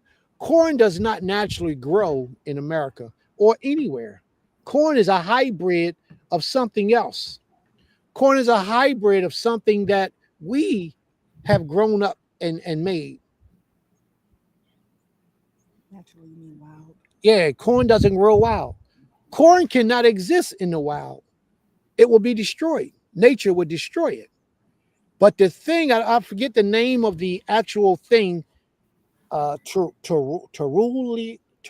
I think it's something like that. Terulia is what corn actually comes from. We took that and we made what we call today corn. So when you see corn, it always needs to be cultivated by man. Can y'all see that post I just put up? Did anybody see the post that I just put up about corn? Because I don't see it on my screen. No? No, I don't see it. Yeah, I don't know why it's not showing up. Tessina. Tessina, okay. Tessin. Teosinte, that's where corn is coming from. Teosinte. They took that and made it, hybrided it some kind of way, and came up what we call corn today. And Brother Asa, what is that you saying about maize? That's another. Okay. That's another name for corn. What language is that? Well, I think it's, I'm not sure, to be honest. You mean, is that another modern name for corn? It's Well, Spanish? I understand there's a difference, but it's just using different ethnicities with a different name. It might be different types of corn. Yeah, it could be. Tisonite is where they got corn from to make what they call corn today. So yeah, and if maize, as he said, maize is another name, it probably has a meaning and definition. What it say? It says maize and corn are both terms for the All right. same. Copy that, highlight that and copy it, and then share it to the room, please. Maize, and she said maize, Spanish. Maize is Spanish. Okay. Maize and corn. I thought it might have been, what's those people who lived in Mexico, the Aztecs. I thought it might have been the Aztecs language, but okay. Spanish. Very well. But did it show up? It's on my. No. Copy here, highlight it, copy it, push copy, and then go there and paste it. It'll do it on its own. They talk to each other. Yeah, technology is something, man. Technology is something. But I had to make this known because I didn't want you thinking that when they say corn, that it's the corn that we are accustomed to today. All right. What do you say? Corn today, corn is a human invention that does not exist naturally in the wild. There you go. It can only survive if planted and protected by humans. Corn grows well in diverse climates. Maize and corn are both terms, and let me put this up here because I don't want nobody, whoever can't see it, they'll get it later. Okay? Corn will not grow on its own. It won't even survive on its own. It has to be cultivated by humans. And then we have maize. Maize and corn are both terms for the same cereal grain. So when our scripture says corn, it don't mean corn. It means a grain. It means the grains. They are used differently depending on the region and context. May the Most High be praised. Total Rabbah. Oh, you did? You put something else up there? Okay. Most countries primarily use the term maize, and the name corn is used mainly in the United States and a handful of other English-speaking countries. Maize. All right, very good. Thank you, Brother Asa, for turning me on to that information. Thank you, Sister Aisha, for bringing out what language maize is. Toda Rabbah. May the Most High be praised. All right, brother, where we leave off at, please. Verse 3, Nehemiah 5, verse 3. Some also there were that said, we have mortgaged our lands, vineyards, and houses, that we might buy corn, but because of the dearth. Now they brought a this is some serious economics. They mortgaged their homes so they can get money to do what they needed to do. How many people do you know today are willing to sacrifice and put a note on something that they own for the benefit of the people? How many people do you know that's willing to do that today? They were putting their minds to the work. And this is why I said when they put their mind to the work, it shows they're not talking about work like getting up at 9 to 5 and go to work to provide for your family. They put their minds to the work. They means they did what they had to do. They even mortgaged their houses to see this thing be successful. If we had that mindset in Israel today, where brothers say, well, Prince, you know what? We with you. We're going to sacrifice what we have, and we're going to build this nation together right here, right now. And we're going to finance our houses, and we're going to send you the money to get the work done. Do you know what we would achieve if just 10 of our people had that type of mindset? If just 10 had that type of mindset, do you realize what we can do with that kind of unification? With that kind of people having a mind to do work? Do you know what we could achieve? Read on, please. Nehemiah 5, verse 4. There were also that said, we have borrowed money for the king's tribute, and that upon our lands and vineyards. Yet now our flesh is as the flesh of our brethren, our children as their children. And lo, we bring into bondage our sons and our daughters to be servants, and some of our daughters are brought into bondage already. Neither is it in our power to redeem them, for other men have our lands and vineyards. They sold their lands and their vineyards, even their own children, in many instances, to slavery, so that they can build Jerusalem, so that they can have food to eat. A lot of you say slavery, they sold their children to slavery. Oh man, I would never do such a thing. Let me tell you something. If you got a job and you punch a clock 9 to 5, you're a slave. So you're not doing anything different than what our forefathers did in those days. You sure, except in those days, your slave master might have showed you a lot more respect. These days, it's all about profit for our slave masters and our oppressors. It's all about profit. And if you ain't making money for them, you ain't producing for them, you keep taking off of work from them, making their lives difficult and hard, they will remove you from their service. And then you just an unemployed slave. That's all. But if you punch a time clock, you don't think you're a slave? Okay. All right, do this. If you want to challenge me and you think that you're not a slave, it's okay if you feel that way. Passover's coming up. It's for a whole week. Take a week off of work and don't tell your boss, your slave master, that you're taking off. And watch what happens when you get back. Watch what happens. You're a slave, family. We're slaves in this land of our captivity, but they pacify it and commercialize it and make it look like it's called employment, like it's something that we voluntarily are doing. That's not it. You're a slave. But a lot of people are not under that realization of it.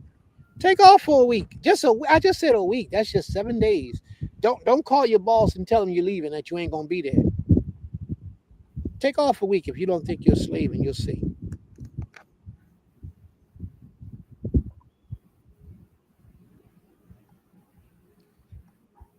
All right. It was domesticated about 9,000 years ago in the lowlands of Mexico from a wild grass, a species of tisserite called parviglumus. That's where corn comes from. All right. Read on, please. Nehemiah 5, verse 6. And I was very angry when I heard their cry and these words. Then I consulted with myself, and I rebuked the nobles and the rulers, and said unto them, Ye exact usury, every one of his brother. And I set a great assembly against them. And I said unto them, We, after our ability, have redeemed our brethren, the Yehudim, which were sold unto the heathen. And will ye even sell your brethren, or shall they be sold? Then held they their peace, and found nothing to answer. There's a lot of people today that calls themselves helping you. And these people supposed to be your Israelite brothers and sisters.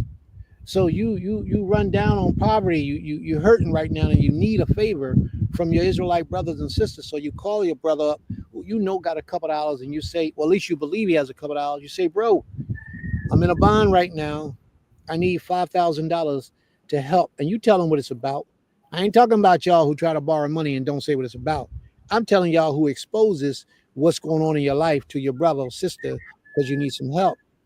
Brother, I need to borrow $2,000 or $3,000 because my mortgage is behind and my house is, and then you send them a copy of the bill to support what you're saying. Well, in those days, that was being done.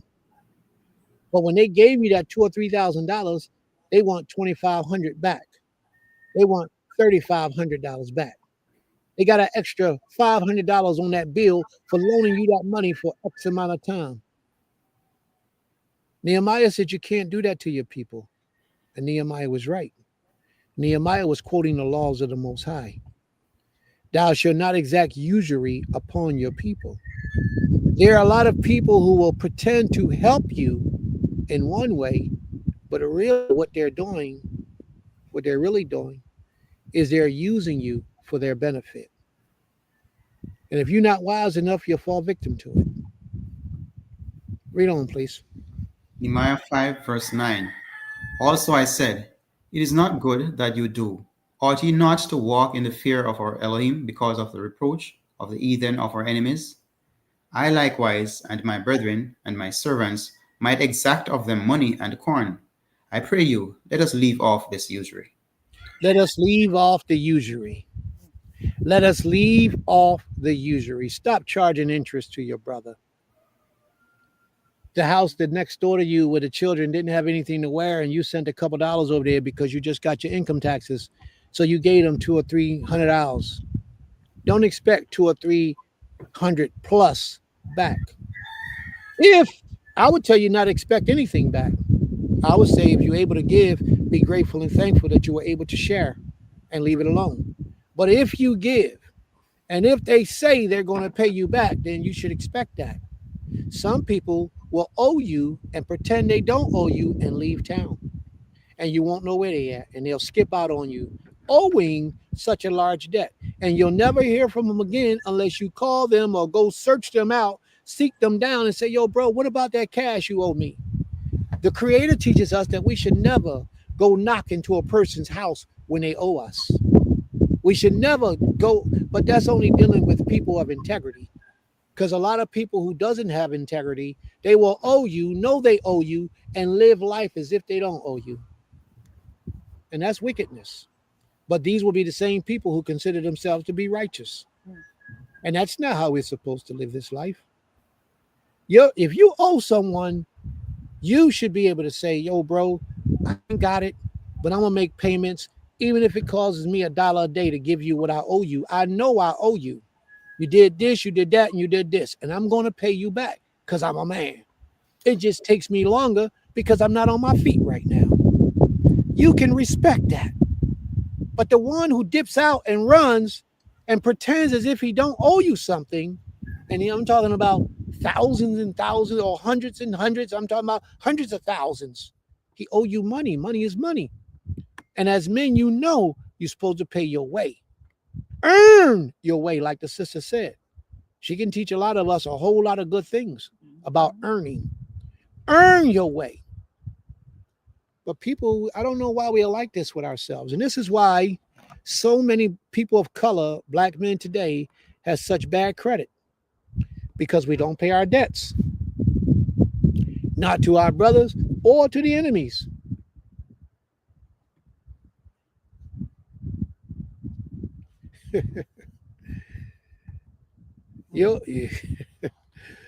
So if you find yourself owing someone and don't want to pay back, you're wicked.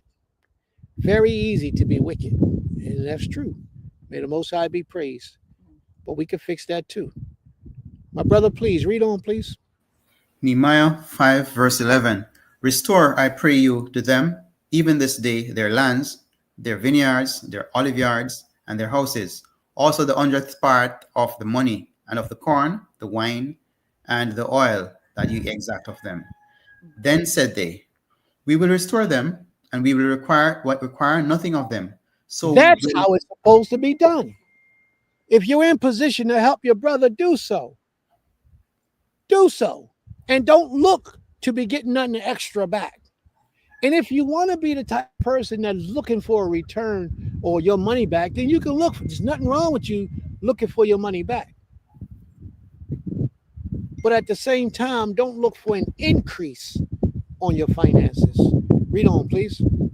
Verse 12 again. Then said they, we will restore them and will require nothing of them. So will we do as thou sayest. And took an oath of them that they should do according to this promise. Also, I laughed and said, so Elohim shake out every man from his house and from his labor that performeth not this promise. Even thus be he shaken out and emptied. And all the congregation said, Amen, and praised the Most High, and the people did according to this promise. The thing that makes the difference in that right there is that, as he just said at the end, the people did according to their word.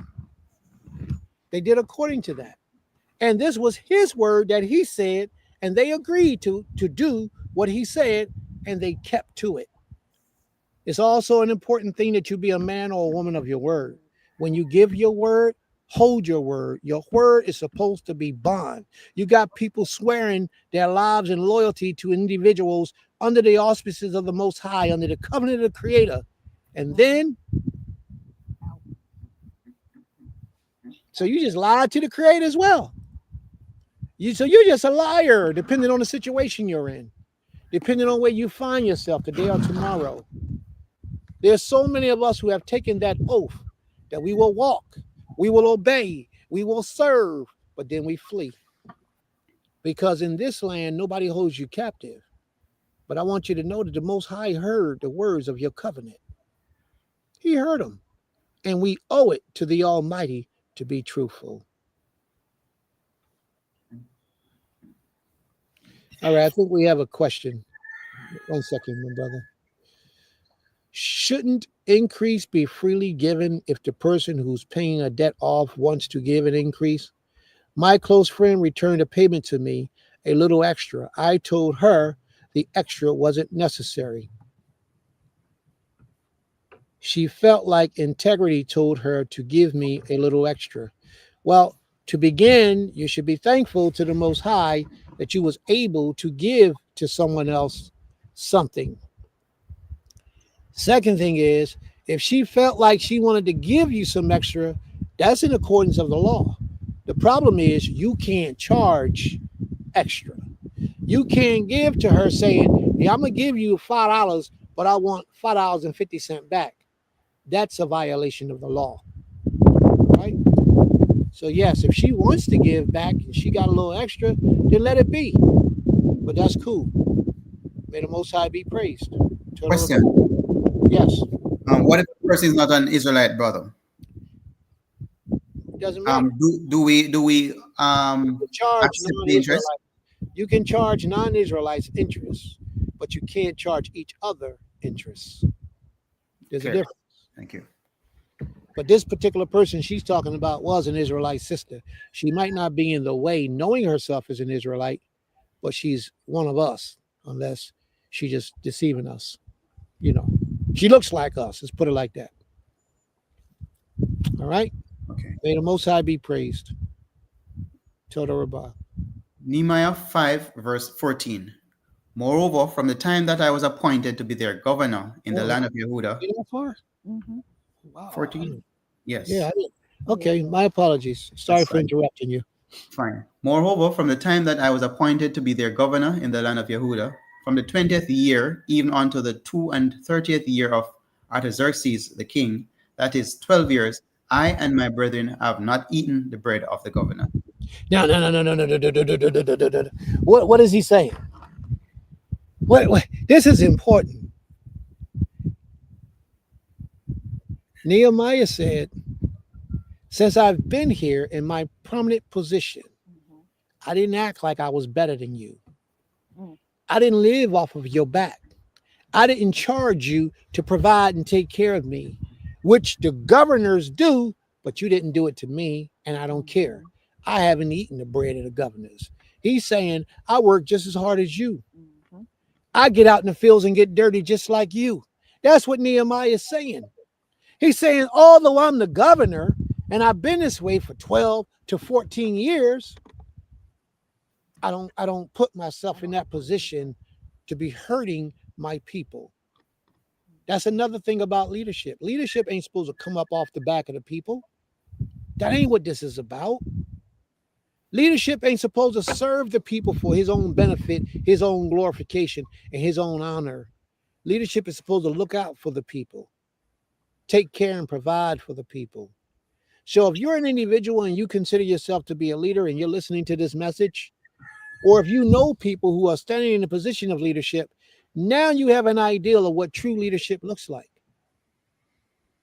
And until you're able to, there's so many people wanting to be in charge of something, running something, the boss of something, and they don't know how to serve nothing. You have to be a good servant in order to be a good leader, because then you don't know how to appreciate the position that you're being placed in if you're not a good servant. You remember the story with Dawid? Dawid was one of our greatest kings. But if you ever watch how the story went, he was a servant before he became a king. You ever read the story of Prophet Samuel? Prophet Samuel was one of our greatest prophets. But if you ever watch the story, Prophet Samuel was a servant before he became the greatest prophet and governor of our people. Even Moses was a servant before he became a king. Moses wasn't king. Yes, he was. Moses was the first king of Israel. Just because they didn't call him king don't mean he wasn't king. The book of Deuteronomy, I believe it's chapter 33 or 30, they call him king, but that's okay. Read on, please. Nehemiah 5, verse 15. But the former governors that had been before me were chargeable unto the people, and I had taken of them bread and wine. See that? Nehemiah said, I earned my keep. I don't want nothing from you for this position. That's how you know you got a special leader in your place. He gives more than he takes back. Where they at today? Where they at? Read on, please. But the former governors that had been before me were chargeable unto the people, and had taken off them bread and wine, besides 40 shekels of silver. Yea, even their servants bear rule over the people. But so did not I, because of the fear of Elohim. He said, I will never treat my people like that because I fear the Most High. Read on, please. Yea, 16. Yea, also I continued in the work of this wall, neither bought we any land, and all my servants were gathered thither unto the work. Moreover, there were at my table 150 of the Yehudim and rulers, besides those that came unto us from among the heathen that are about us. Now, that which was prepared for me daily was 1 ox and 6 twice sheep. Also, fowls were prepared for me, and once in 10 days store of all sorts of wine. Yet for all this required not I the bread of the governor, because this bondage was heavy upon this people. He said, I didn't cause the people to suffer. It was too much for the people. The burden was hard on them. They didn't have it. And I didn't cause them to suffer. This is deep. So many things come to my spirit when I read this. So many things. Nehemiah was a leader of leaders. One thing that comes to my mind is that man,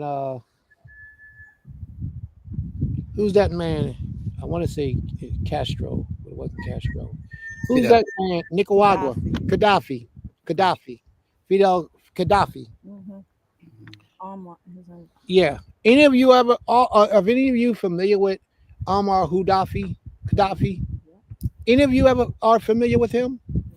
Do a little read up on Gaddafi and his people and how they lived when he was in charge, in command. That's the real reason why they killed him. Muammar Gaddafi. What I say, Ammar? Yeah. Muammar Gaddafi. Do some reading on how that man ruled his kingdom. It was very similar to this. Muammar Gaddafi, if you lived in his country, nobody was homeless. Everybody had a place to live. It might not have been the best of places. People think they living in the hotels and glamorous life. Most people can't uphold those. They got their eyes big and they see and they want it.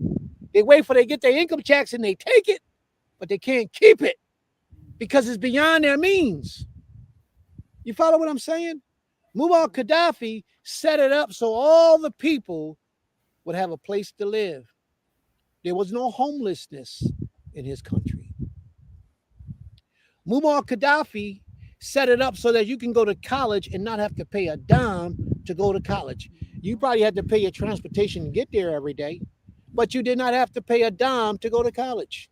Matter of fact, if you lived in his country and you wanted to go to this country over here in America to go to college, they would pay for it.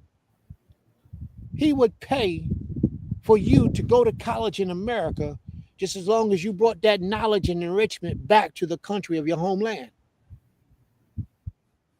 This man was deep. Poverty was a forgotten thing over there in that country. Healthcare, medical insurance, free. Hospitals, free. Didn't have to pay a dime. That's why they destroyed him. But that's how our nation's supposed to be set up. That's how we try to model Butterland right here. That's how we try to model what we do right here. We try to model it after that. But we don't have hundreds of millions of dollars to give everybody the best of houses. So we have to do with what we have. A lot of people grow out of us doing what we have and they want something better. They want something bigger. They want something fabulous. And ain't nothing wrong with a man wanting better for himself. Nothing at all. All right? So if what we have to offer is not enough for you, we can't get upset with you if you decide you want to go. Ain't nothing wrong with that. Just remember that every decision you make, you have to live with the consequences of that decision. And that's what we have to keep in mind when we do what we do. Muammar Gaddafi, he had his people rolling. The people loved him. and he loved the people. And United States didn't like that. Muammar Gaddafi was the man who said, we're going to start taking the wealth of the ground and making it a commodity, making money from it, and start trading in currency of gold. He started that. And they killed him. Because if they started trading in gold, the United States didn't have control or power over them. They had to, right now, everybody's trading in dollars, the dollars that come from America. That's how everybody's trading. And if they took that away and replaced the dollar with real gold, everybody got gold. Then that means that the United States would lose control over people. So therefore, they had to take him out. And they did that. The money in America used to be backed by gold. You used to get a dollar bill, and it would say legal tender, exchangeable by gold. That's what a dollar bill used to say. Now it don't say that no more. They've taken that off because the money we have now is not backed by gold anymore. It's not worth the paper that it's printed on. But we need it today to survive in this society.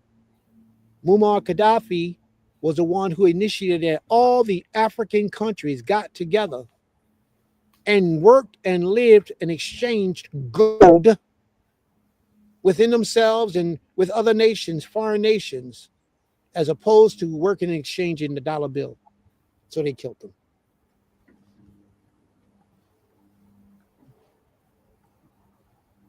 He suggested to the OAU to control the resources that the US and Europe wanted to control or to continue to control. Absolutely. Y'all should do a little read up on that man. That man was a phenomenal man.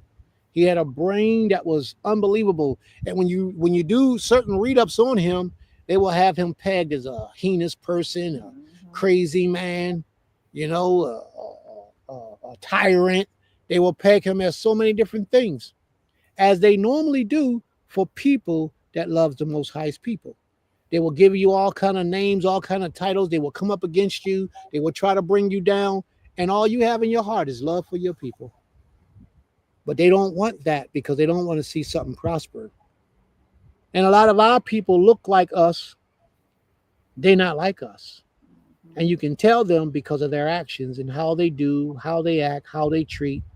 They will show themselves that they're not like us. We were a kind-spirited people.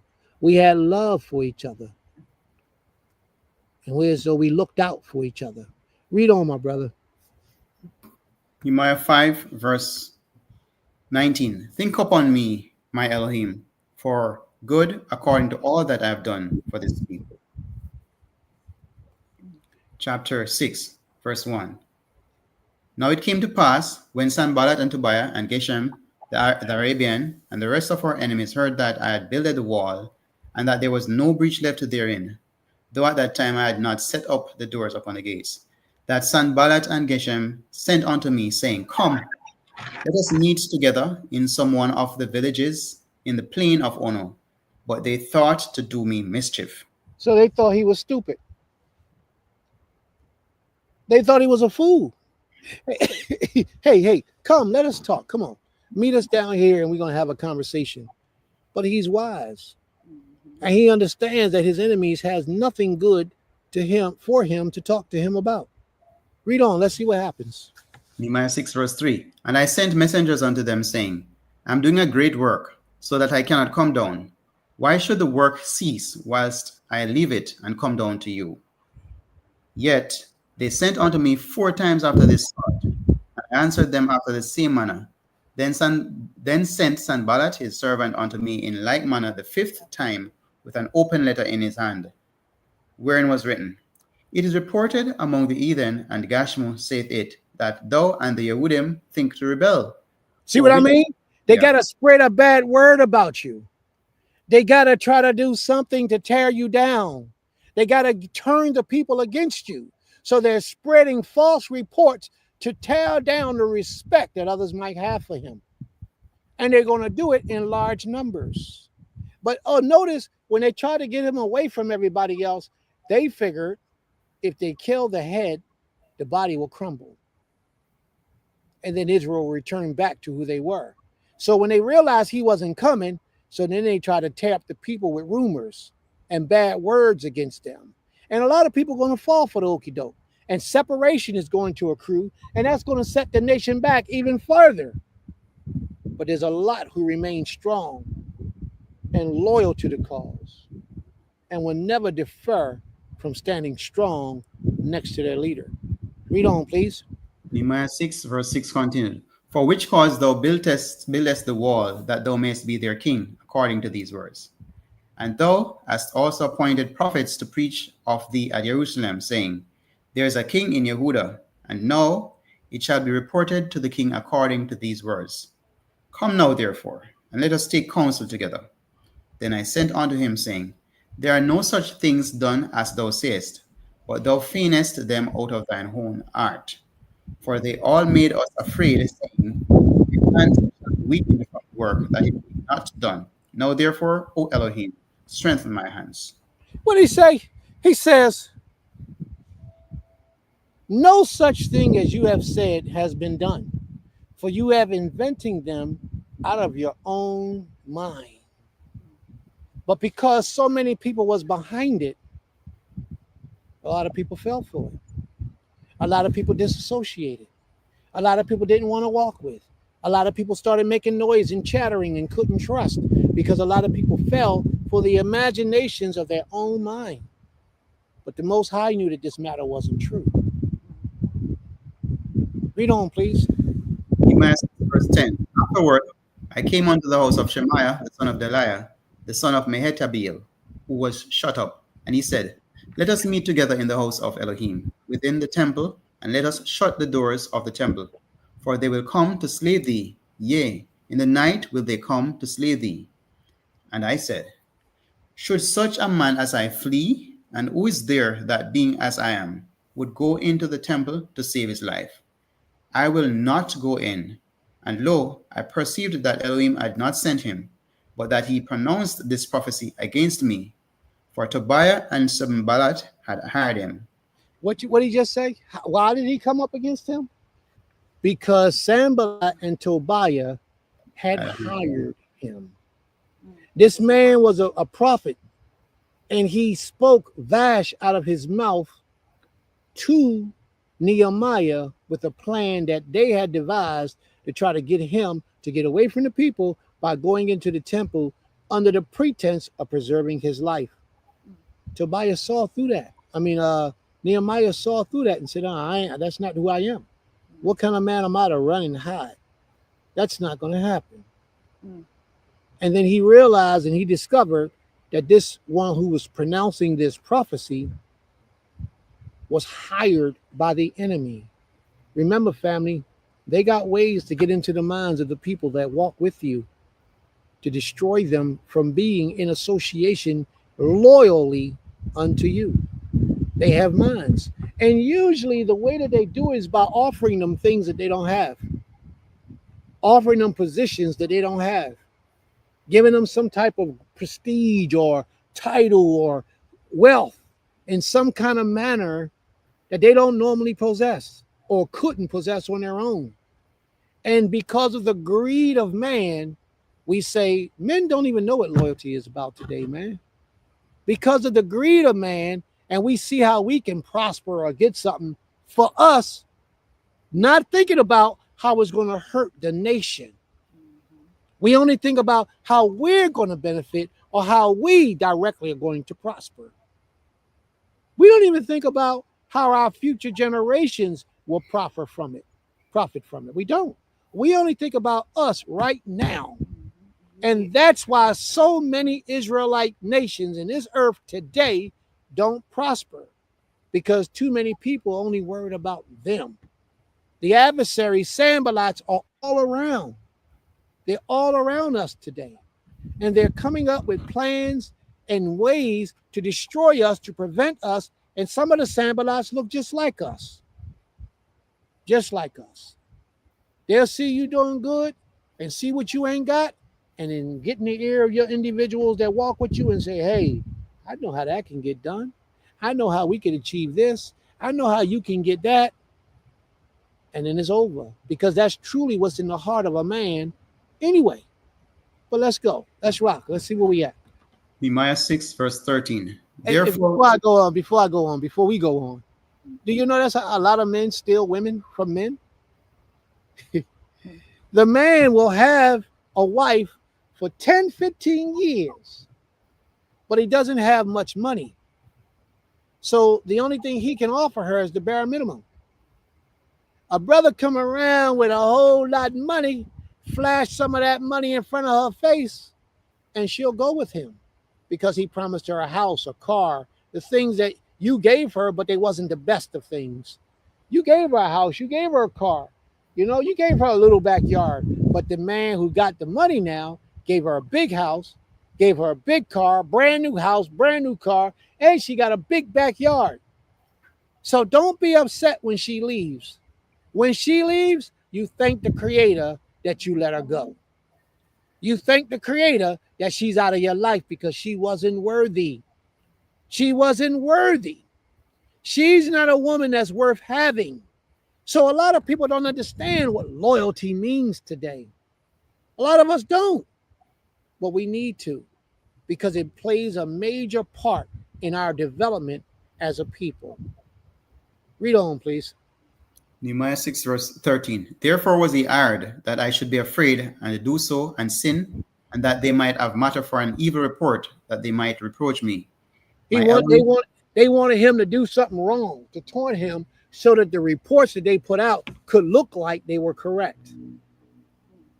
That's what they wanted to do. They tried to entice him so that the people seeing or hearing what he did, they'd be like, look, I told you he wasn't no good. Look what he did. And he hasn't done anything.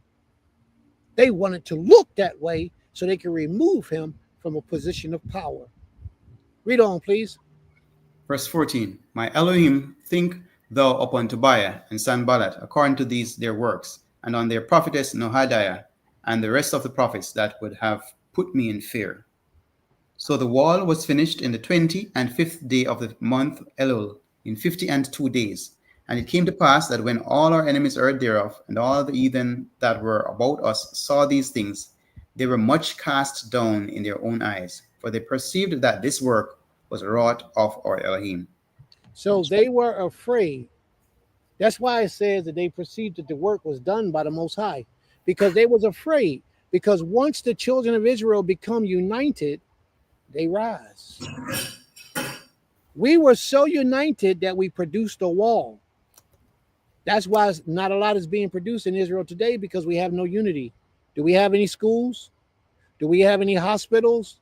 Do we have any laundromats? If we have any of the three, and do we have any land? If we have any of those four things that I mentioned, they are on a low degree of possession. But if we got the unity of the people to combine, to work together, those things will be magnificent. And they will be plenteous.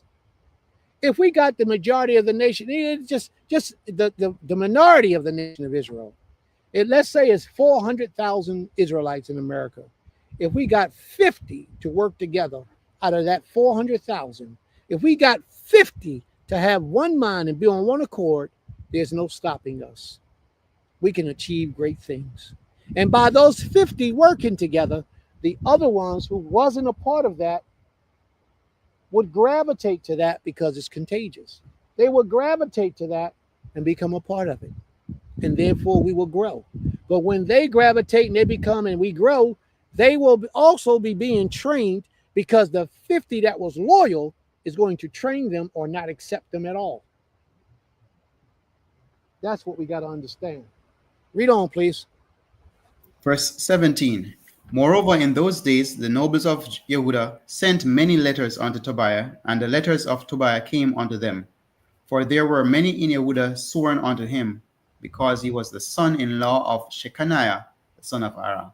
And his son Johanan had taken the daughter of Meshulam, the son of Berechiah. Also, they reported his good deeds before me, and uttered my words to him. And Tobiah sent letters to put me in fear. So now I need y'all to understand, because this is important, like next week or the week after when we get into the further chapters, because we're going to read this till we get through. But Tobiah was the enemy of the nation of Israel. but he was by marriage related to Israelites. Do y'all follow me?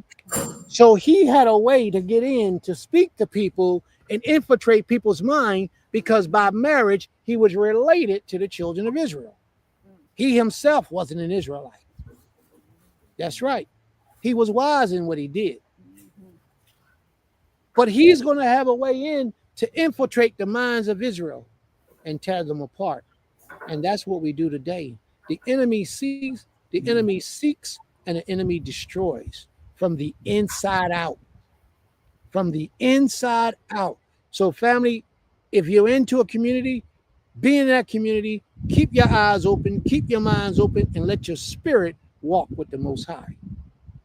Yes, that's right. He was very successful at what he did. We got the wall built. They were afraid we was about to take over because they recognized the Most High was with us. What happens when the Most High is with the children of Israel? They conquer and they defeat their enemies. They didn't want that to happen. Therefore, they had to devise a plan to try to tear us down. So what did they do? They infiltrated and spread bad reports about us. This ain't nothing that they did back then. They doing it today. Shit, they did it to me. They'll spread bad reports about you so that the people will lose hope and faith and trust in you. And no matter what you go, no matter where you go, no matter what you do, that stigma will always be around where somebody will see it and say, so, you know what? I knew that brother. I knew that sister. I knew they wasn't right. And it's a complete lie, a complete fabrication off of the mouth of some sinners, some evil and wicked people. These people were idolaters. They worshiped the adversary. Sin. They worshiped him. But yet they were successful at spreading rumors about a righteous man. How is that except if the people who are accepting it are unrighteous themselves? Right. Because a righteous individual is going to see through that nonsense. This man did so much for the people. He built this, he built that, he united us, he helped us get the wall together, he taught us about the Most High, and now a rumor comes out, all his good deeds are pushed to the side, and the only thing we hear is that one evil thing, whatever Sanballat and them said. That's what we hear, and it weighs heavier on our minds. You know why? You know why what they said weighs heavier on our minds? Because it's easier for us to not trust a person than it is for us to trust a person. Y'all hear what I said? It is easier for us to not trust a person than it is for us to trust a person. And if it's easier for us to not trust them, then let's just separate and we ain't got to trust them. And that's what happens with us as a people too many times. Therefore, we're stagnant in the way we develop, if we develop at all. It might not even be this generation. I could have been the one to take this generation to the next level. But because of the stigma that they put out there, or they're putting out there, or they're trying to put out there, it could hold us up for a whole generation to come. Who knows? Only the Most High. Read on, please. Dividing and conquering. Okay, Nehemiah chapter 7 now. This is going to be the last chapter. Read on, please. Now it came to pass, when the wall was built, and I had set up the doors, and the porters, and the singers, and the Levites were appointed, that I gave my brother Ananiah, the ruler of the place, charge over Jerusalem, for he was a faithful man, and feared Elohim above many. And I said unto them, let not the gates of Jerusalem be opened until the sun be hot. And while they stand by, let them shut the doors and bar them. Now, this chapter is very important. Let me read this again, please. And I said unto them, let not the gates of Jerusalem be opened until the sun is hot. And while they are still standing guard, let them shut and bar the doors. Appoint guards from among the inhabitants of Jerusalem, some at their guard posts and some in front of their own homes. The city was wide and large, but the people within it were few, and no houses had been built. had been rebuilt. So how was the people living in the city? They was living in huts. They was living in tents. They was living in whatever makeshift house or structure they could put together. But the thing is that they were united and they stayed strong. Sanballat came and Sanballat will offer them things like houses because they didn't have houses. Sanballat will offer them things like grain and food and things that they didn't have. And what did they do? They took Sanballat up on his offer, some of them. But a lot of them told Sanballat, go kick bricks, go kick sticks, go kick stones, get away from here. I see what you're trying to do. But not enough of us are strong enough to tell Sanballat, stay away. Not enough of us. Appoint guards from among. Now, when I slowed it up, I actually thought that this was the one where he talks about the weekly Shabbat, but this is not the one. So I'll bring that up at a later time. But go ahead, my brother. Read on, please. Nehemiah 7, verse 3. And I said unto them, let not the gates of Jerusalem be open until the sun be hot. And while they stand by, let them shut the doors and bar them, and appoint watches of the inhabitants of Jerusalem, every one in his watch, and every one to be over against his house. Now the city was large and great, but the people were few therein, and the houses were not builded. Verse 5. And my Elohim put into my heart to gather together the nobles and the rulers and the people, that they might be reckoned by genealogy. And I found a register of the genealogy of them which came up at the first, and found written therein, these are the children of the province that went up out of the captivity of those that had been carried away, whom Nebuchadnezzar the king of Babylon had carried away, and came again to Jerusalem and to Yehudah, every one unto his city, who came with Zerubbabel, Jeshua, Nehemiah, Azariah, Rahamiah, Nahamiah, Mordecai, Bilshan, Mishpereth, Bigvai, Nahum, Behanan. The number, I say, of the men of the people of Israel was this: the children of Parosh, 2,172. The children of Shephatiah, 372. The children of Ara, 652. The children of Paath Moab, of the children of Jeshua and Joab, 2,818. The children of Elam, 1,254. The children of Zatu, 845. The children of Zakkai, 703 score. The children of Binui, 648. The children of Bebai, 628. The children of Asgad, 2,322. The children of Adonai Cam, 603 score and 7. The children of Bigvai, 2,003 score and 7. The children of Adin, 655. The children of Ater of Ezekiah, 98. The children of Asham, 328. The children of Bezai, 324. The children of Arif, 112. The children of Gibeon, 95. The men of Bethlehem and Netophah, 104 score and 8. The men of Anathoth, 128. The men of Beth Asma, 42. The men of Kirjath Jeharim, Shephirah and Beeroth, 743. The men of Ramah and Gaba, 621. The men of Michmas, 122. The men of Bethel and Ai, 123. The men of the other Nebo, 52. The children of the other Elam, 1,254. The children of Arim, 320. The children of Jericho, 345. The children of Lod, Adid, and Ono, 721. The children of Senah, 3,930. The priests, the children of Jediah, of the house of Yeshua, 973. The children of Immer, 1,052. The children of Pashur, 1,247. The children of Arim, 1,017. The Levites, children of Jeshua, of Kadmiel, and of the children of Odeva, 74.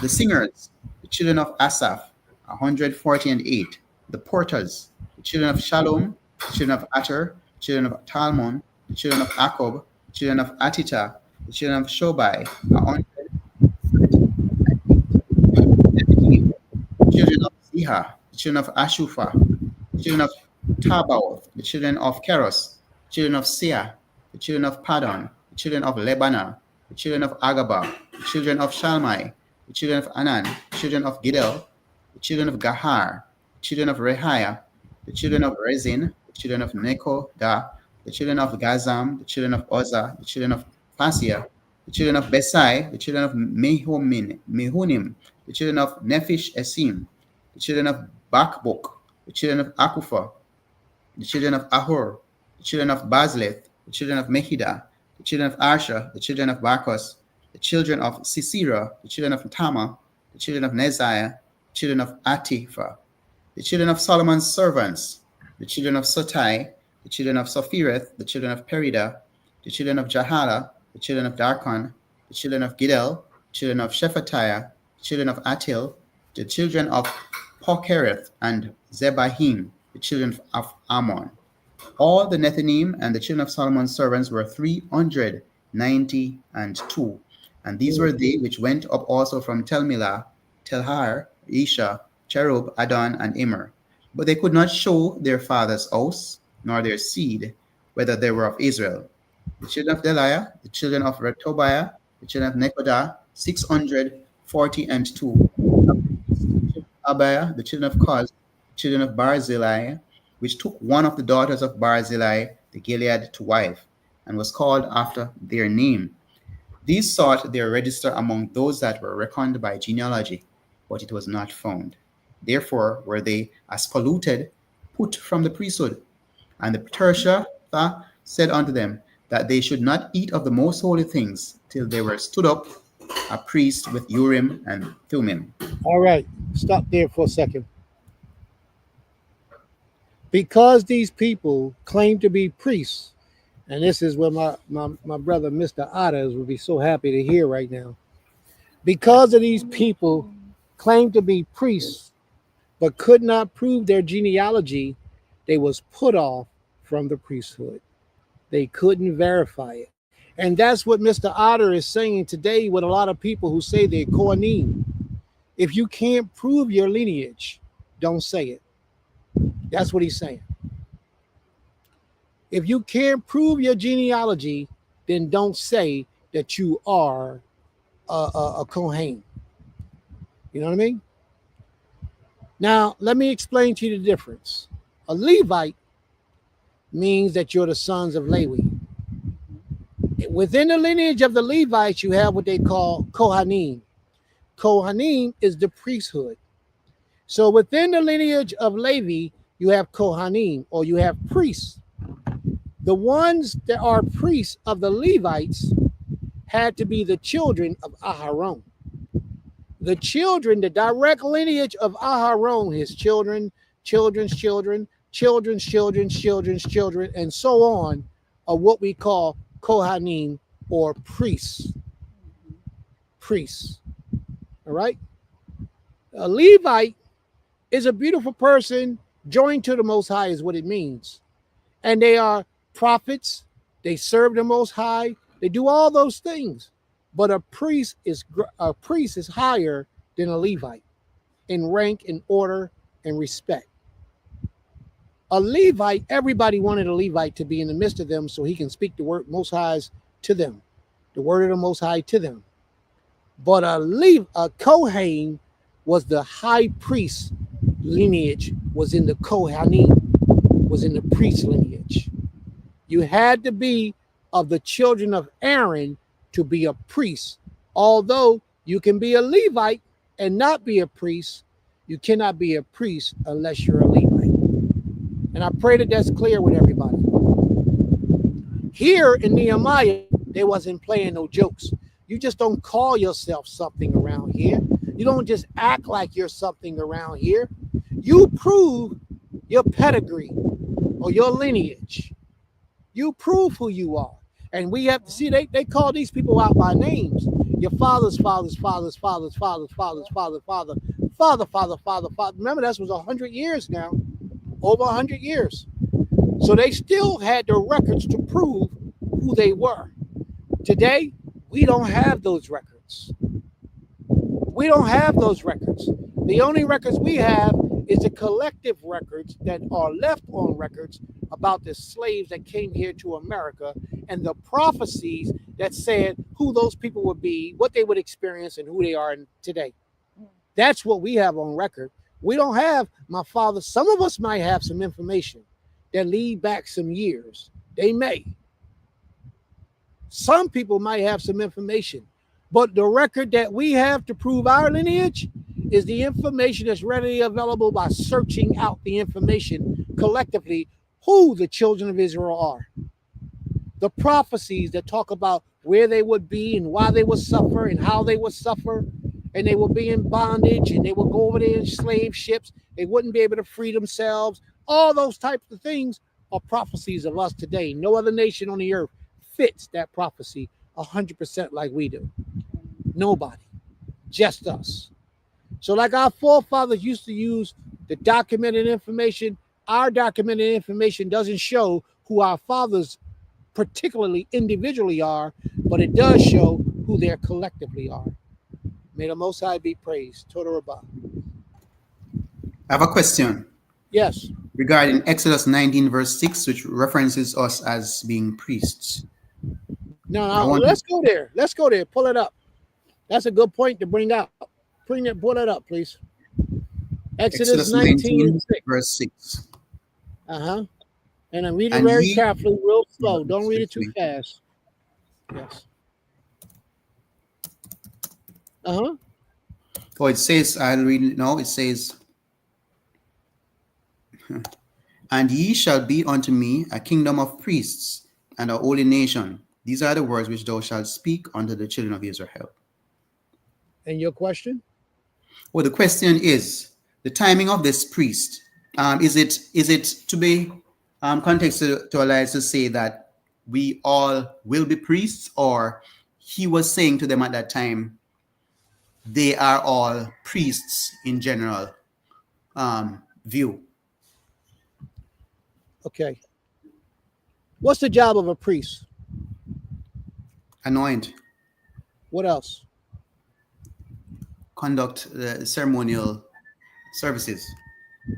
To do the services of the Most High, to teach the people of the word of the Most High, to guide the people, to serve the people, to teach the people, to do the holy things pertaining to the Almighty. Would you agree?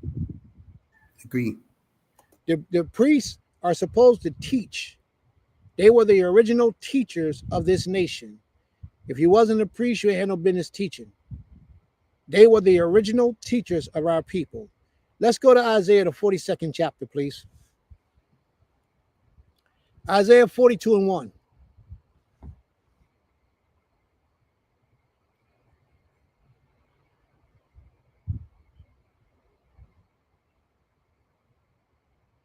Isaiah 42, verse 1 says, behold my servant whom I uphold, mine elect in whom my soul delighteth. I have put my spirit upon him. He shall bring forth judgment to the Gentiles. He shall judge the Gentiles. You know that's the priest's job, to judge the people, right? Yes. Read on. He shall not cry nor lift up, nor cause his voice to be heard in the street. He shall not be in the street hooping and hollering and talk about know ye the Lord. Read on.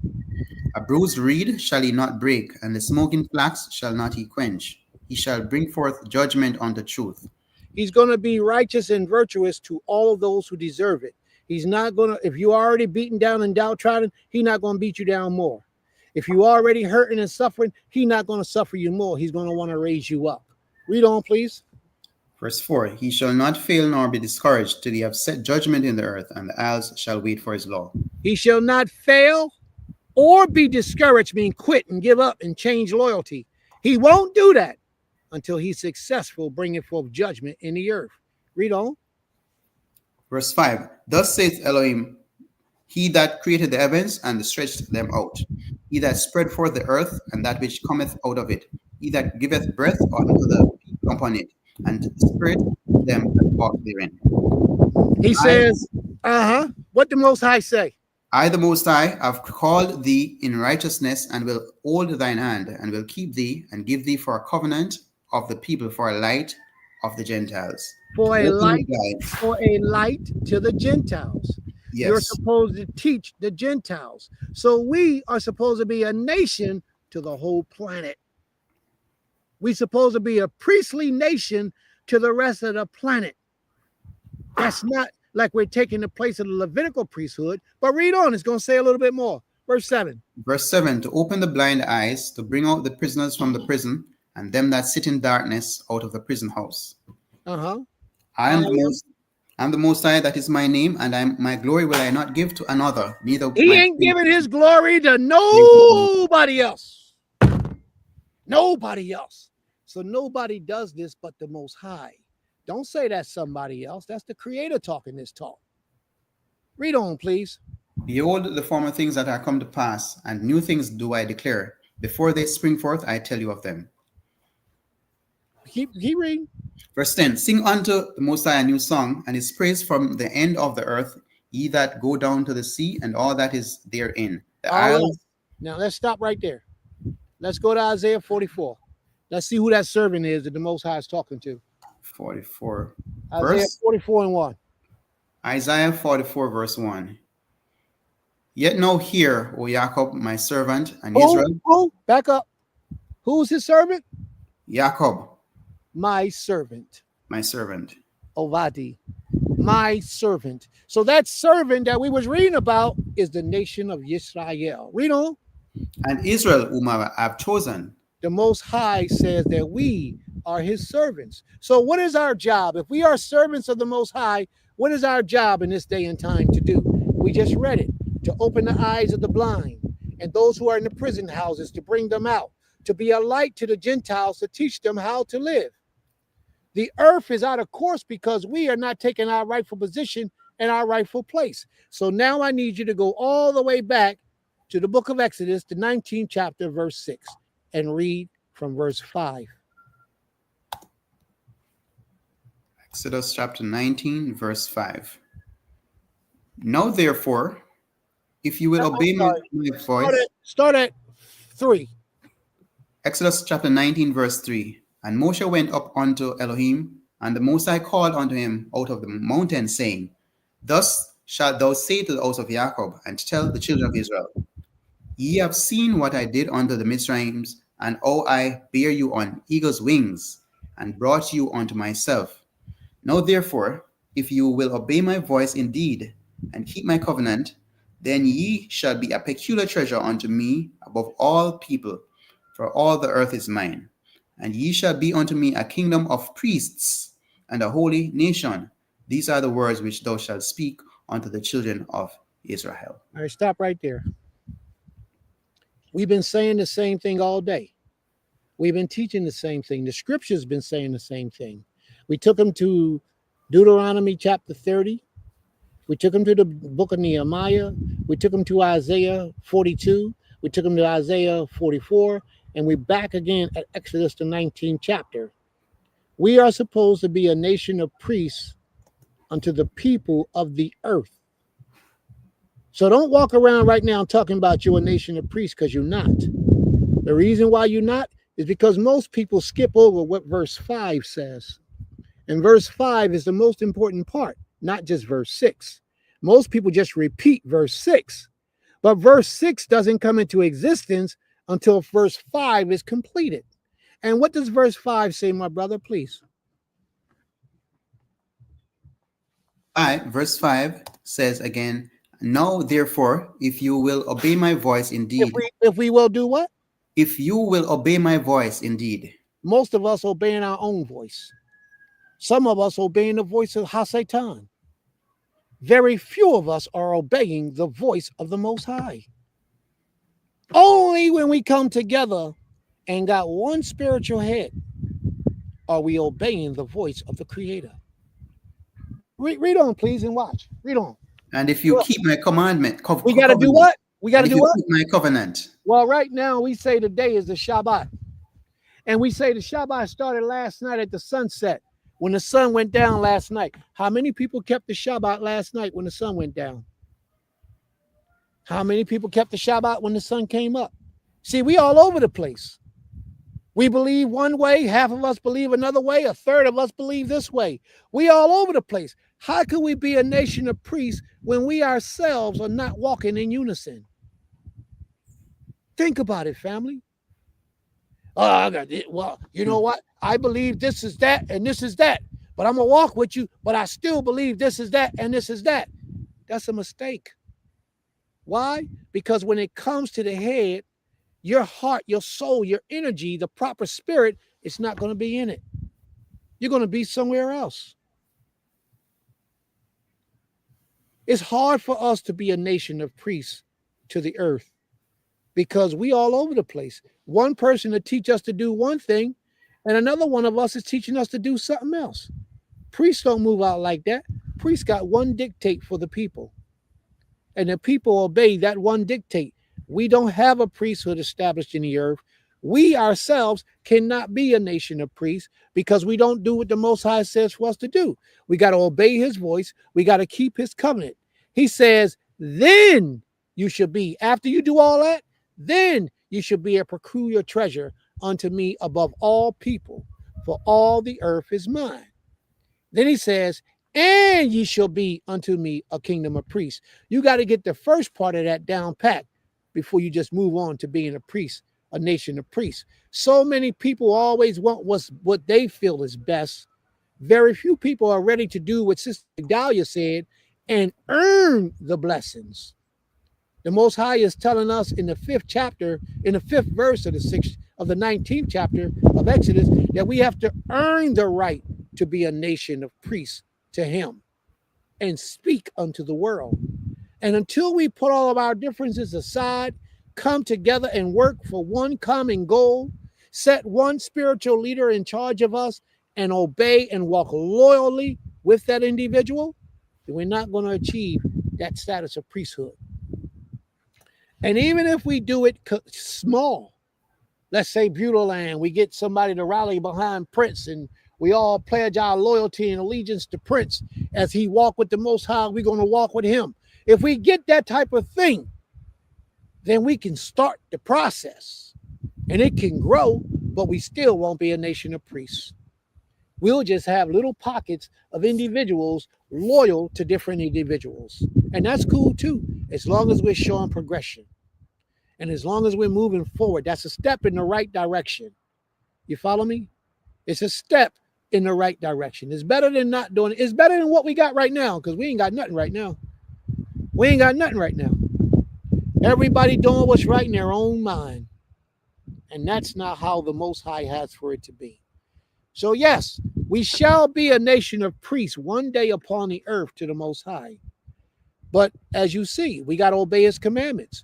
And with his commandments, we don't even know what his commandments say, because one person interpreted one way, another person interpreted another way. And that's why I say we got to have one individual in charge, and whatever that individual says is how we move. That's needed and necessary. Read on, please.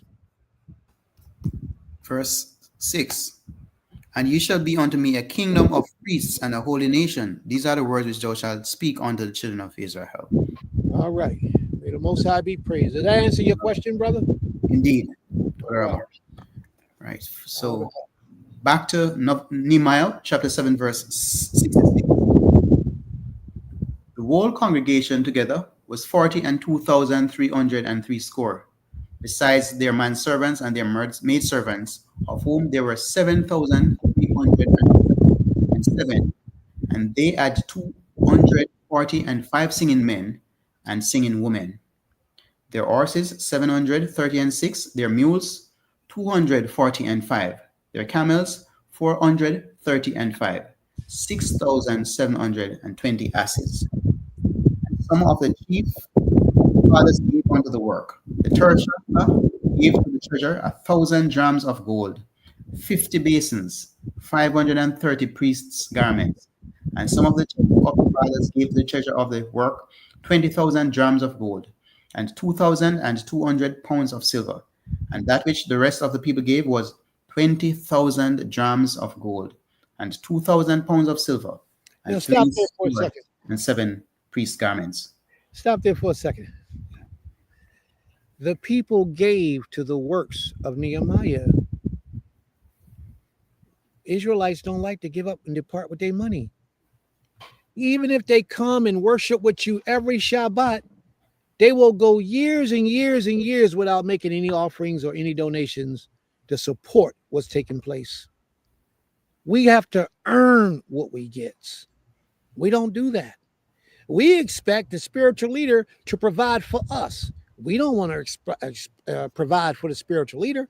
Did you see what Nehemiah said that the governor received just by being the governor? How all people supplied all those needs and foods and camels and raiments and all that stuff to him. He never asked for it. They just gave it to him. We don't do that for our spiritual leaders today. We expect our spiritual leaders to be financial in position to provide for us. If he can't take care of us, if he can't buy me a house, if he can't buy me a car, then I don't want to be with him. And that's what we do. And if I'm lying, prove it to me. Prove it to me. If the spiritual leader don't show that he got some money, then you ain't walking with him. And if he got money, he has to show that he's willing to give you some of what he has. And if he doesn't, then you're not walking with him. That's the mindset of Israel today for a lot of us. That's our mindset. Instead of having the mindset like they have right here in the scripture we just read, all the people got together and gave in droves money, gold, silver, kesef to the cause. They dedicated it to the priesthood to get this thing up and running and get it moving. They gave of their own. And how did they do that? Some of them had to finance their houses. Some of them had to go out and take a portion of their check and give it and dedicate it to the purpose of upkeeping the people because they trusted their leadership. We don't have that today in Israel today. Very few even offer to give to this service. Very few. But the Most High going to change all that. I pray that the Most High put a spirit upon his people to teach us how to really work together. They gave all that wealth to the leadership, to the priesthood, so that they can perform their services. Today, half these spiritual leaders today got to come out of their own pockets from the hard money they work, bring you the word of the Creator. And that's not right because you're benefiting it, but you're not paying for it. You're not earning it. You're stealing. And so many people don't understand that. But that's true. In the book of Malachi, it says you have robbed the Most High. And a lot of us are guilty of robbing the Most High in tithes and offerings in that same fashion. We don't give to the service of the Most High. Let's read on, brother, please. These people came out and gave. Nehemiah 7, verse 73. So the priests and the Levites and the porters and the singers and some of the people and the Nethinim and all Israel dwelt in their cities. And when the 7th month came, children of Israel were in their cities. When the 7th month came around, the children of Israel was in their cities. They had houses. They had the wall built. They was established. The government was in order. They was ready to rock and roll because they all got together and contributed it and participated in the overall cause of what this was all about. So we're going to leave off on Nehemiah, the 8th chapter. Next week, Creator willing, we'll pick back up on the 8th chapter. But before we close out, we want to know if there are any questions. Does anyone have any questions pertaining to anything we read today?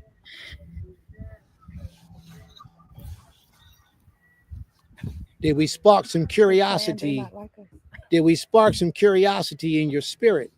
Some questions that you may have? Is there anything that stood out in today's lesson that just made you think?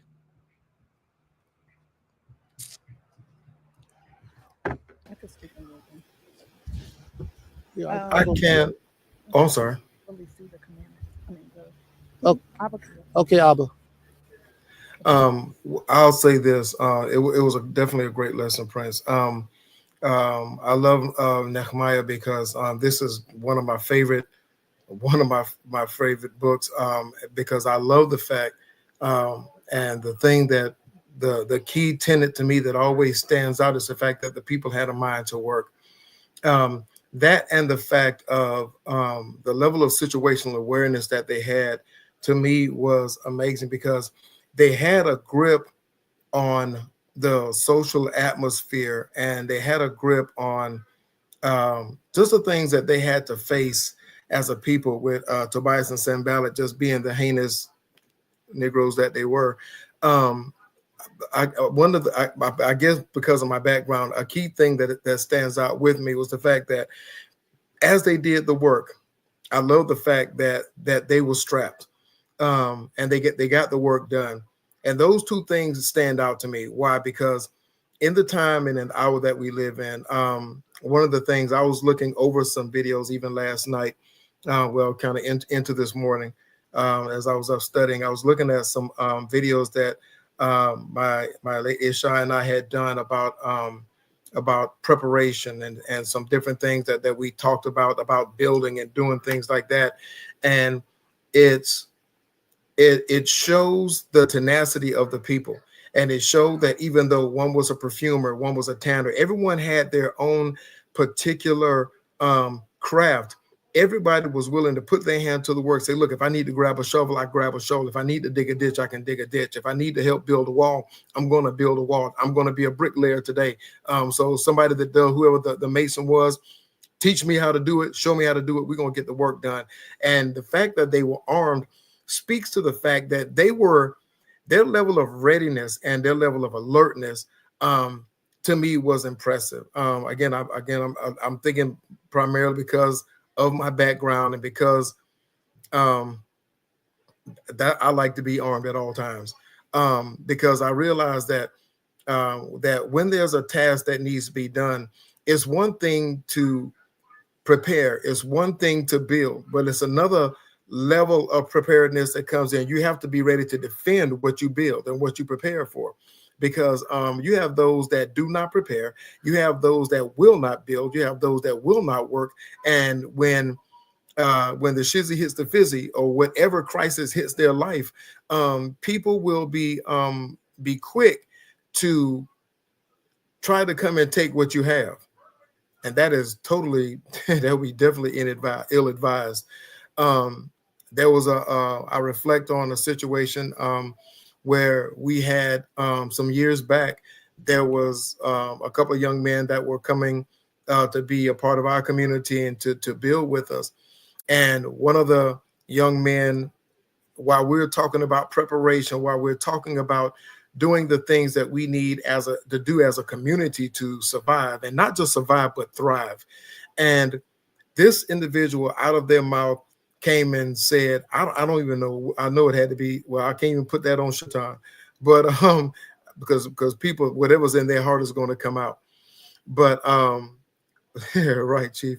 But this individual came out of his mouth and said, well, I'm going to do whatever I need to survive. And he said, and whoever I have to take it from is who I'm going to take it from.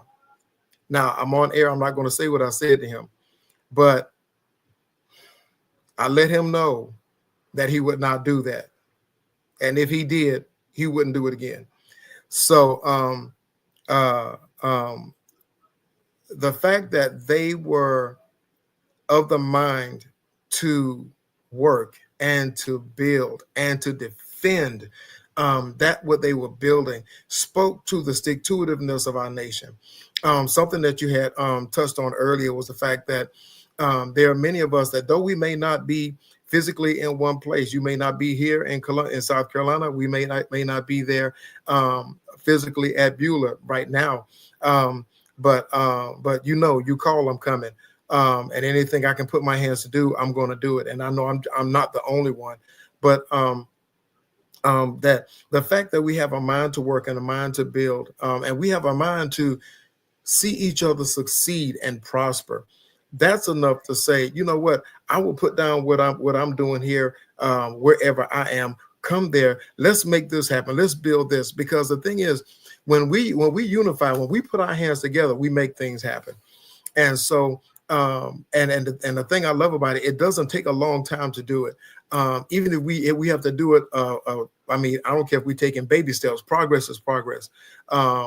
because even as we were talking, even as you were teaching, because I keep thinking about how you and Adon and Antoine, y'all got the foundation down. I hate that day I had to leave. I wanted to get down there and play in the mud so bad, but I know we had to leave. But I'm looking forward to coming back to seeing what else I can put my hand to do to help with the building. If you haven't gotten it up yet, I got to drive a nail or run a screw. I got to do something. But the thing is that when we look to come together. We'll be pouring the concrete this week if you want to come. Ooh, don't tempt me, Frodo. But let me see. Let me see what I got happening. But when we come together, there's nothing that we can't do. And plus the fact that when we make it a point to do things, regardless to where our individual communities are, because one of the things that I think about also drawing from something that that our people did was that not just simply having a city of refuge, but technically any community that we have can be a place of refuge, and oasis, regardless of wherever. We may have people that are sojourning and traveling throughout the nation, wherever they're coming from. But if things go sideways, it's good to know that we have places, we have different locations that we can fall back to if we need to.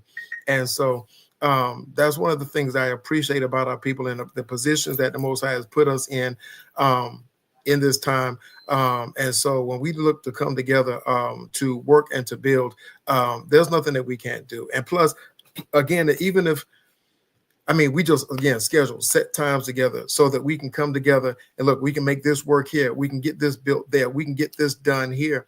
And because look how I said that how the people, they weren't even building houses. Their concern was fortifying the city, getting the walls built, getting the walls up.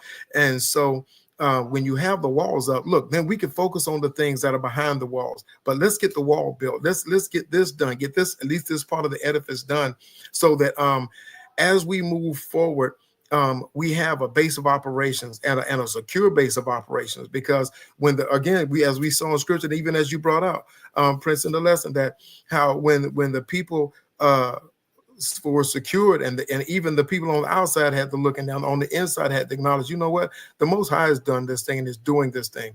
So there's nothing that we can't do. And the people's strength returned back to them. They said, look, y'all, let's get to this and let's build.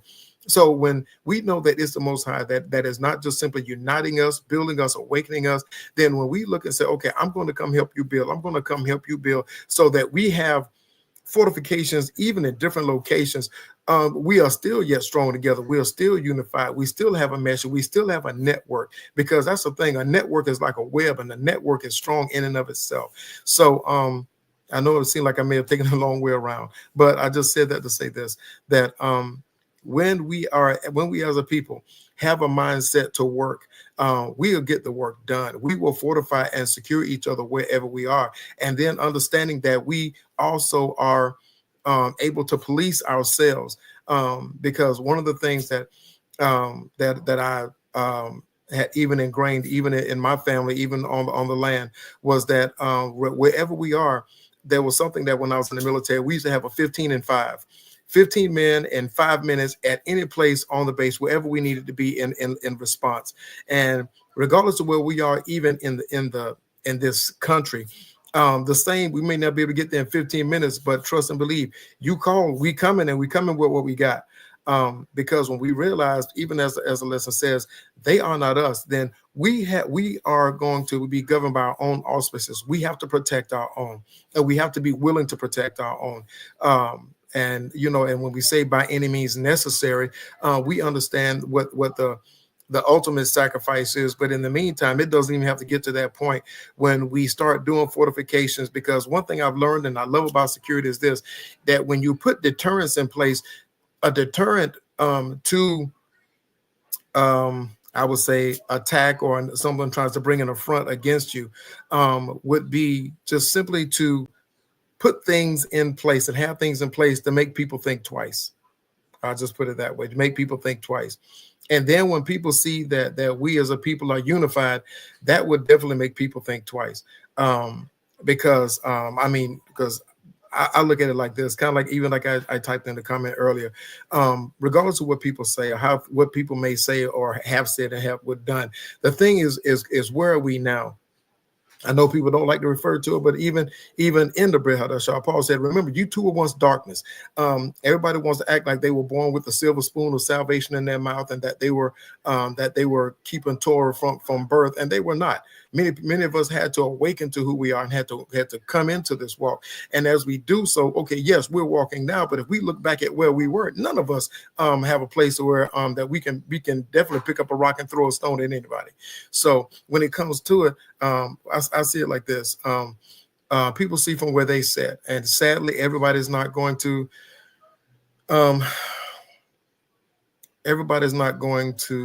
stand together. But my mindset is not on those who won't. My mindset is on those who will, because for those who don't, they'll meet their end. And for those who desire to spread whatever they desire to spread, the seeds that they sow is what they're going to reap. And when it comes upon their head, I don't rejoice in the downfall of an enemy. But I mean, they will get their just rewards, and the Most High will see to that, because He's our defender. He's our salvation. And so, but at the end of the day, we are also our brother's keeper. We are also the defenders of one another. Because I love you. I love the Mishpachah Beulah. I love our people in general. Granted, I may not like all our people, but I do love them. But just because of some of the ways that our people have. But when it comes down to it, I'm for the defense of Israel. And so there's nobody that's going to mess with us. Nobody's going to bother us.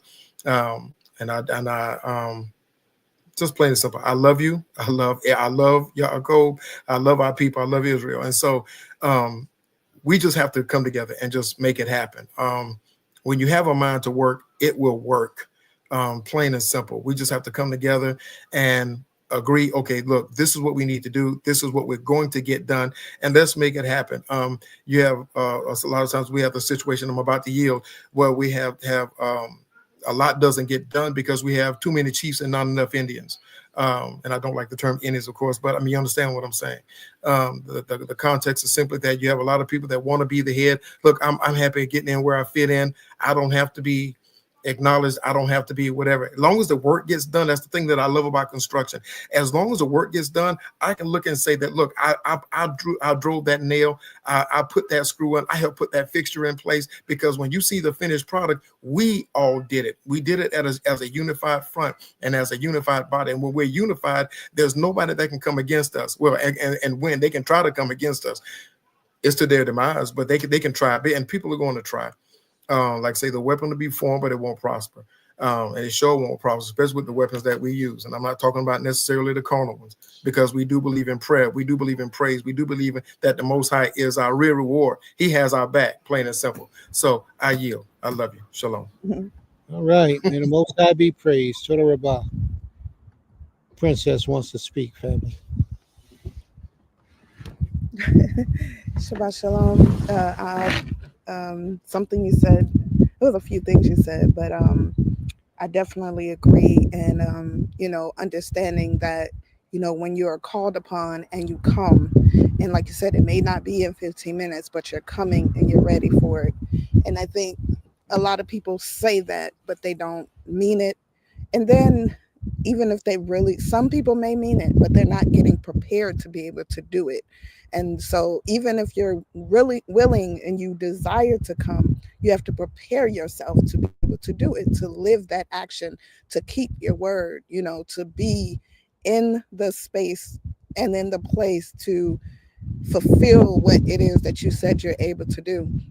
And so I'm always appreciative, when I hear you say that, because I know that you will do it and you have done it. And when you and your sons were here, like, it reminded me of, my family, my brothers and my father and my grandfather being on the land, when we lived on the land in Mississippi, and ready and armed, and even us females, us daughters, and my mother, we were all trained. So it's like, to see it happening in the midst of me again, it's reassuring that, not all of us are sitting here like sitting ducks waiting for somebody to come and in. So yeah, give me that gun so I can. I'm like, I don't even know if you know how to use that. So preparedness is just as important as being ready to come. And today's lesson was just so profound to me, because it's like we're living through that. You know, we're living through it in the nation of Israel. We're living through what Nehemiah went through, and all of our leaders who went through doing their best to be righteous and pure leaders for the Creator, and bringing His message, and then having people um, in, you know, amongst them who were there for a moment, but as soon as it got rough and tough, they split. You know, they ran, whatever it is, They not like us. they just, you know, and deserted you. And so, and as we were reading, I was looking at all the sacrifices that Nehemiah and Nehemiah did for the people, and for himself. He did what he knew was right in the Most High's eyes. It wasn't about, oh, let me get, like you said, not let me get recognition for this. He did it because he knew that the Most High, this is what Mahish kept saying today, earning the blessing of the Most High. And that's what I see today. That's what the message was for me today. And then also, like, you know, like, this ain't the first time this is going to happen. People are going to come and go. People are going to stay. People are going to do what they said they're going to do, and some people aren't. And then what I liked about what Mahish brought up earlier about the sister that Brother Asa had referred, her questions were so powerful, because rarely do you have a person that says, so how do y'all keep the law? Because people say, I keep the law all the time. And most of us do, right? Most of us keep the law to the best, I guess, of our ability, or to what's comfortable to our ability. And the fact that she said, how do you know if the women are unclean or the men are clean or unclean? And like, how do you go about identifying these things? Like, I remember when my husband and I first started, you know, talking about building this community, those were the questions that we both were discussing. And of course, you know, we can only really truly go by the word of the person, because in all honesty, you're not going to check to see if a woman's Onita. You're not going to check to see if a man is circumcised, or if he has a wart on his hand or on his back, you know, all these places, or a woman either. You're not going to check. And it's truly you taking the word of that person and praying that that person is being righteous unto you, because, you know, they could have herpes outbreak, and that's unclean. But because they don't want to tell you they have herpes, then you're sitting amongst an unclean person when you're doing your best to be righteous, you know, with the Most High. So to hear that she asked those questions, and that she was earnestly asking those questions because that's what she desires to be around, people who are righteous, people who are truly serving the Most High in the utmost best way, which means they are admittedly saying, hey, I'm unclean, I'm not going to be here. I can tell you, for me, I don't check the sisters around here, but I do try to keep a track of when I know a sister's supposed to be unclean, and I ask them. I ask because, I mean, you're not gonna show me, but I'm gonna ask, because if you are, and if you're new here, I want to make sure you understand the rules. Our rules, the Most High set these rules. We're just following them to the best of our ability, and a lot of people are uncomfortable with that. However, you know, life can be uncomfortable. If everything was so easy, we wouldn't be where we are today.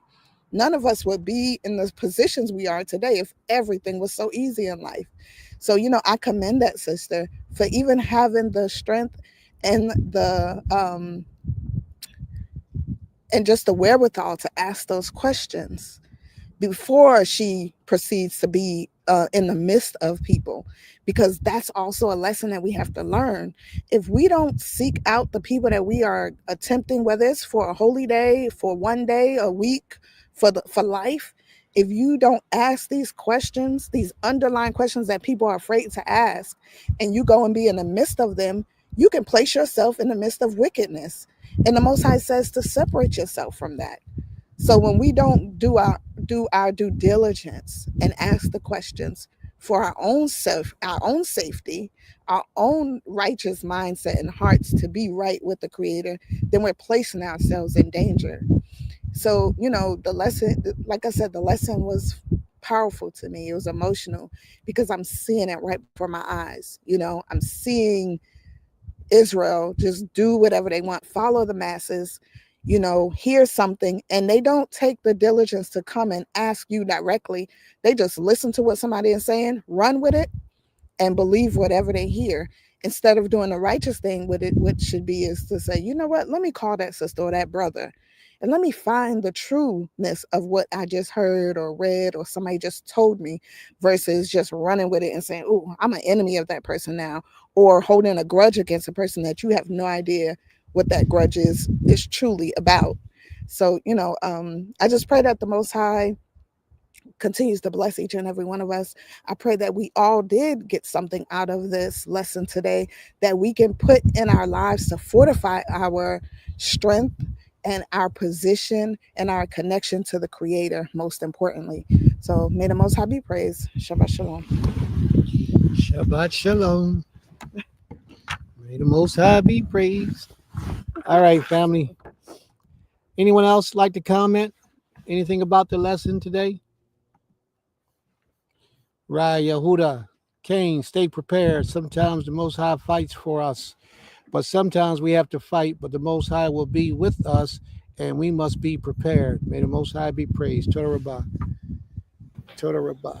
I'm very encouraged by the lesson today. I was very encouraged to know that no matter what's the state that Israel is in, there's always somebody who has that extra passionate zeal to actually see for the betterment of the community. The others may have that positive and hopeful zeal, but they haven't gotten the strength to really go forward for some reason of personality. But Nehemiah, he was the one that was imputed into actually represent the people, right? Because it was a burden on him. And once he stepped forward, he actually got the courage. He got the support, from where it's not usually expected. And there were others who joined him.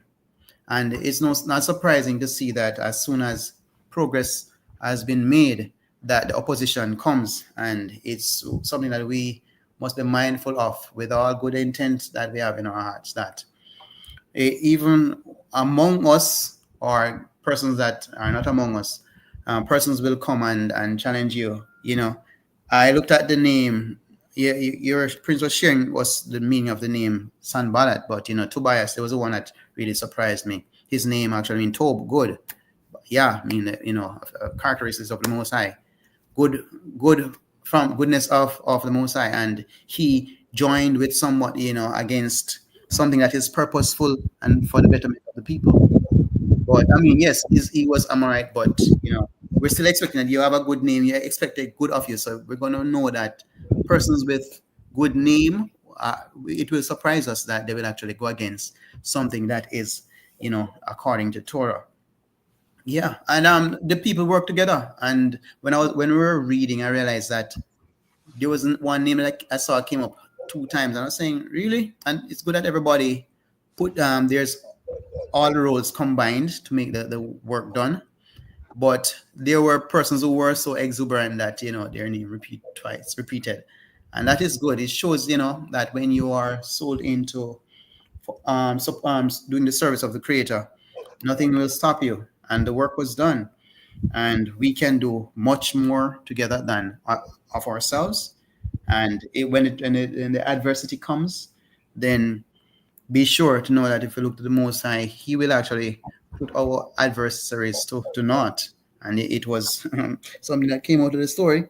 Yeah, it's touching. It's a touching story because he was burdened. Nehemiah was burdened by the experience of the state of what Israel was in, and some of us carry that burden today. And for those, just be assured that the Most High will actually help us once we step forward and do what He says that we are to do.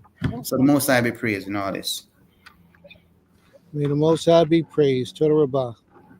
Absolutely. Absolutely. Are there anyone else would like to comment about what we got out of today's lesson or what we may have learned from today's lesson?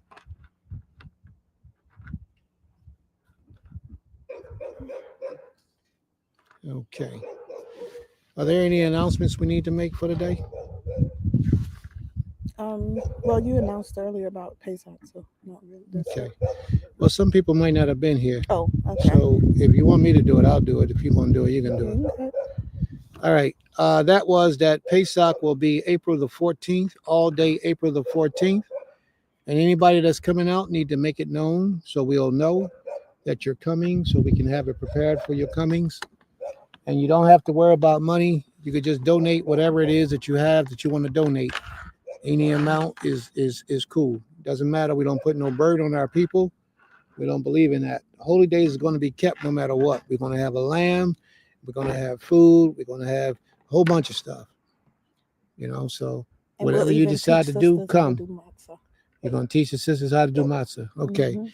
And we're even going to teach the sisters how to do matzahs. What's wrong And with the the men? brothers too, if they Why want. you can't teach the men how to do matzah too? Because it's usually the women cooking. All right. May the Most High be praised. All right, family. We're going to close it out. I guess that's about it.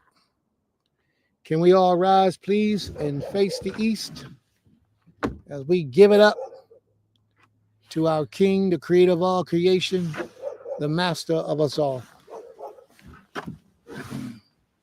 I should have brought the shofar down from the temple. Oh, yeah. I should have brought the shofar. We could have blew the shofar today. Baruch atah Abi Eloheinu melech haolam. Asher b'ha banu mikoyo ha'amin v'noten lanu ha'torah. V'noten lanu kol Yisrael b'po b'hashaba hazeh. Toda Rabbah Abi ki koyo otanu Abi. Toda Rabbah. Tein lanu darik shalka. Asher naknu hosim bi'ametika. Na Abi. Poteach lavim kol Yisrael. Poteach lavim kol Yisrael. Toda Rabbah. Great and mighty Master, King and ruler over all things, we humble ourselves before you, Abi, and we pray for permission to approach unto your throne.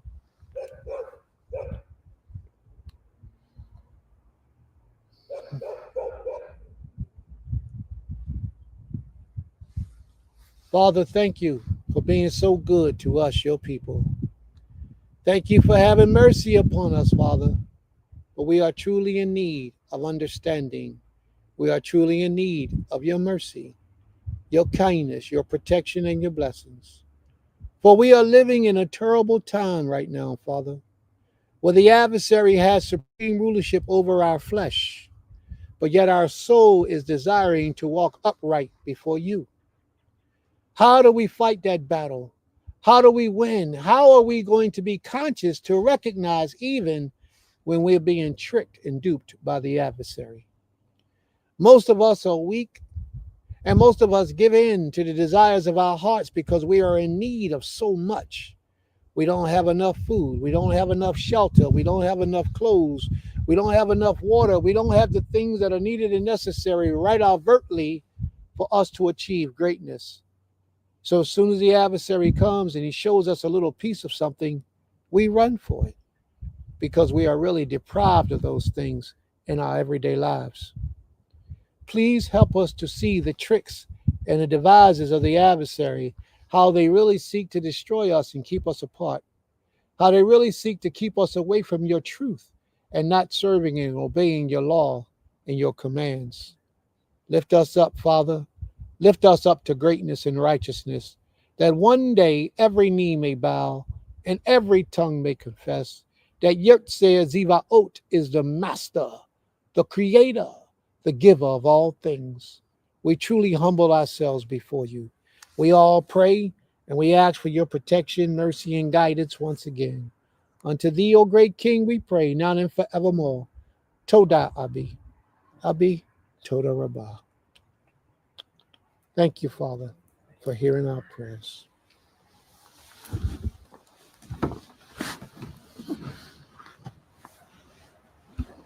All right, everyone. Thank you all for coming out. Thank you all for coming out. Thank you all for spending your Shabbat day with us. May the Most High be praised. And if it is the will of the Most High, I'll see you all next Shabbat. if it is his will. May the Most High be with you until the next time we meet.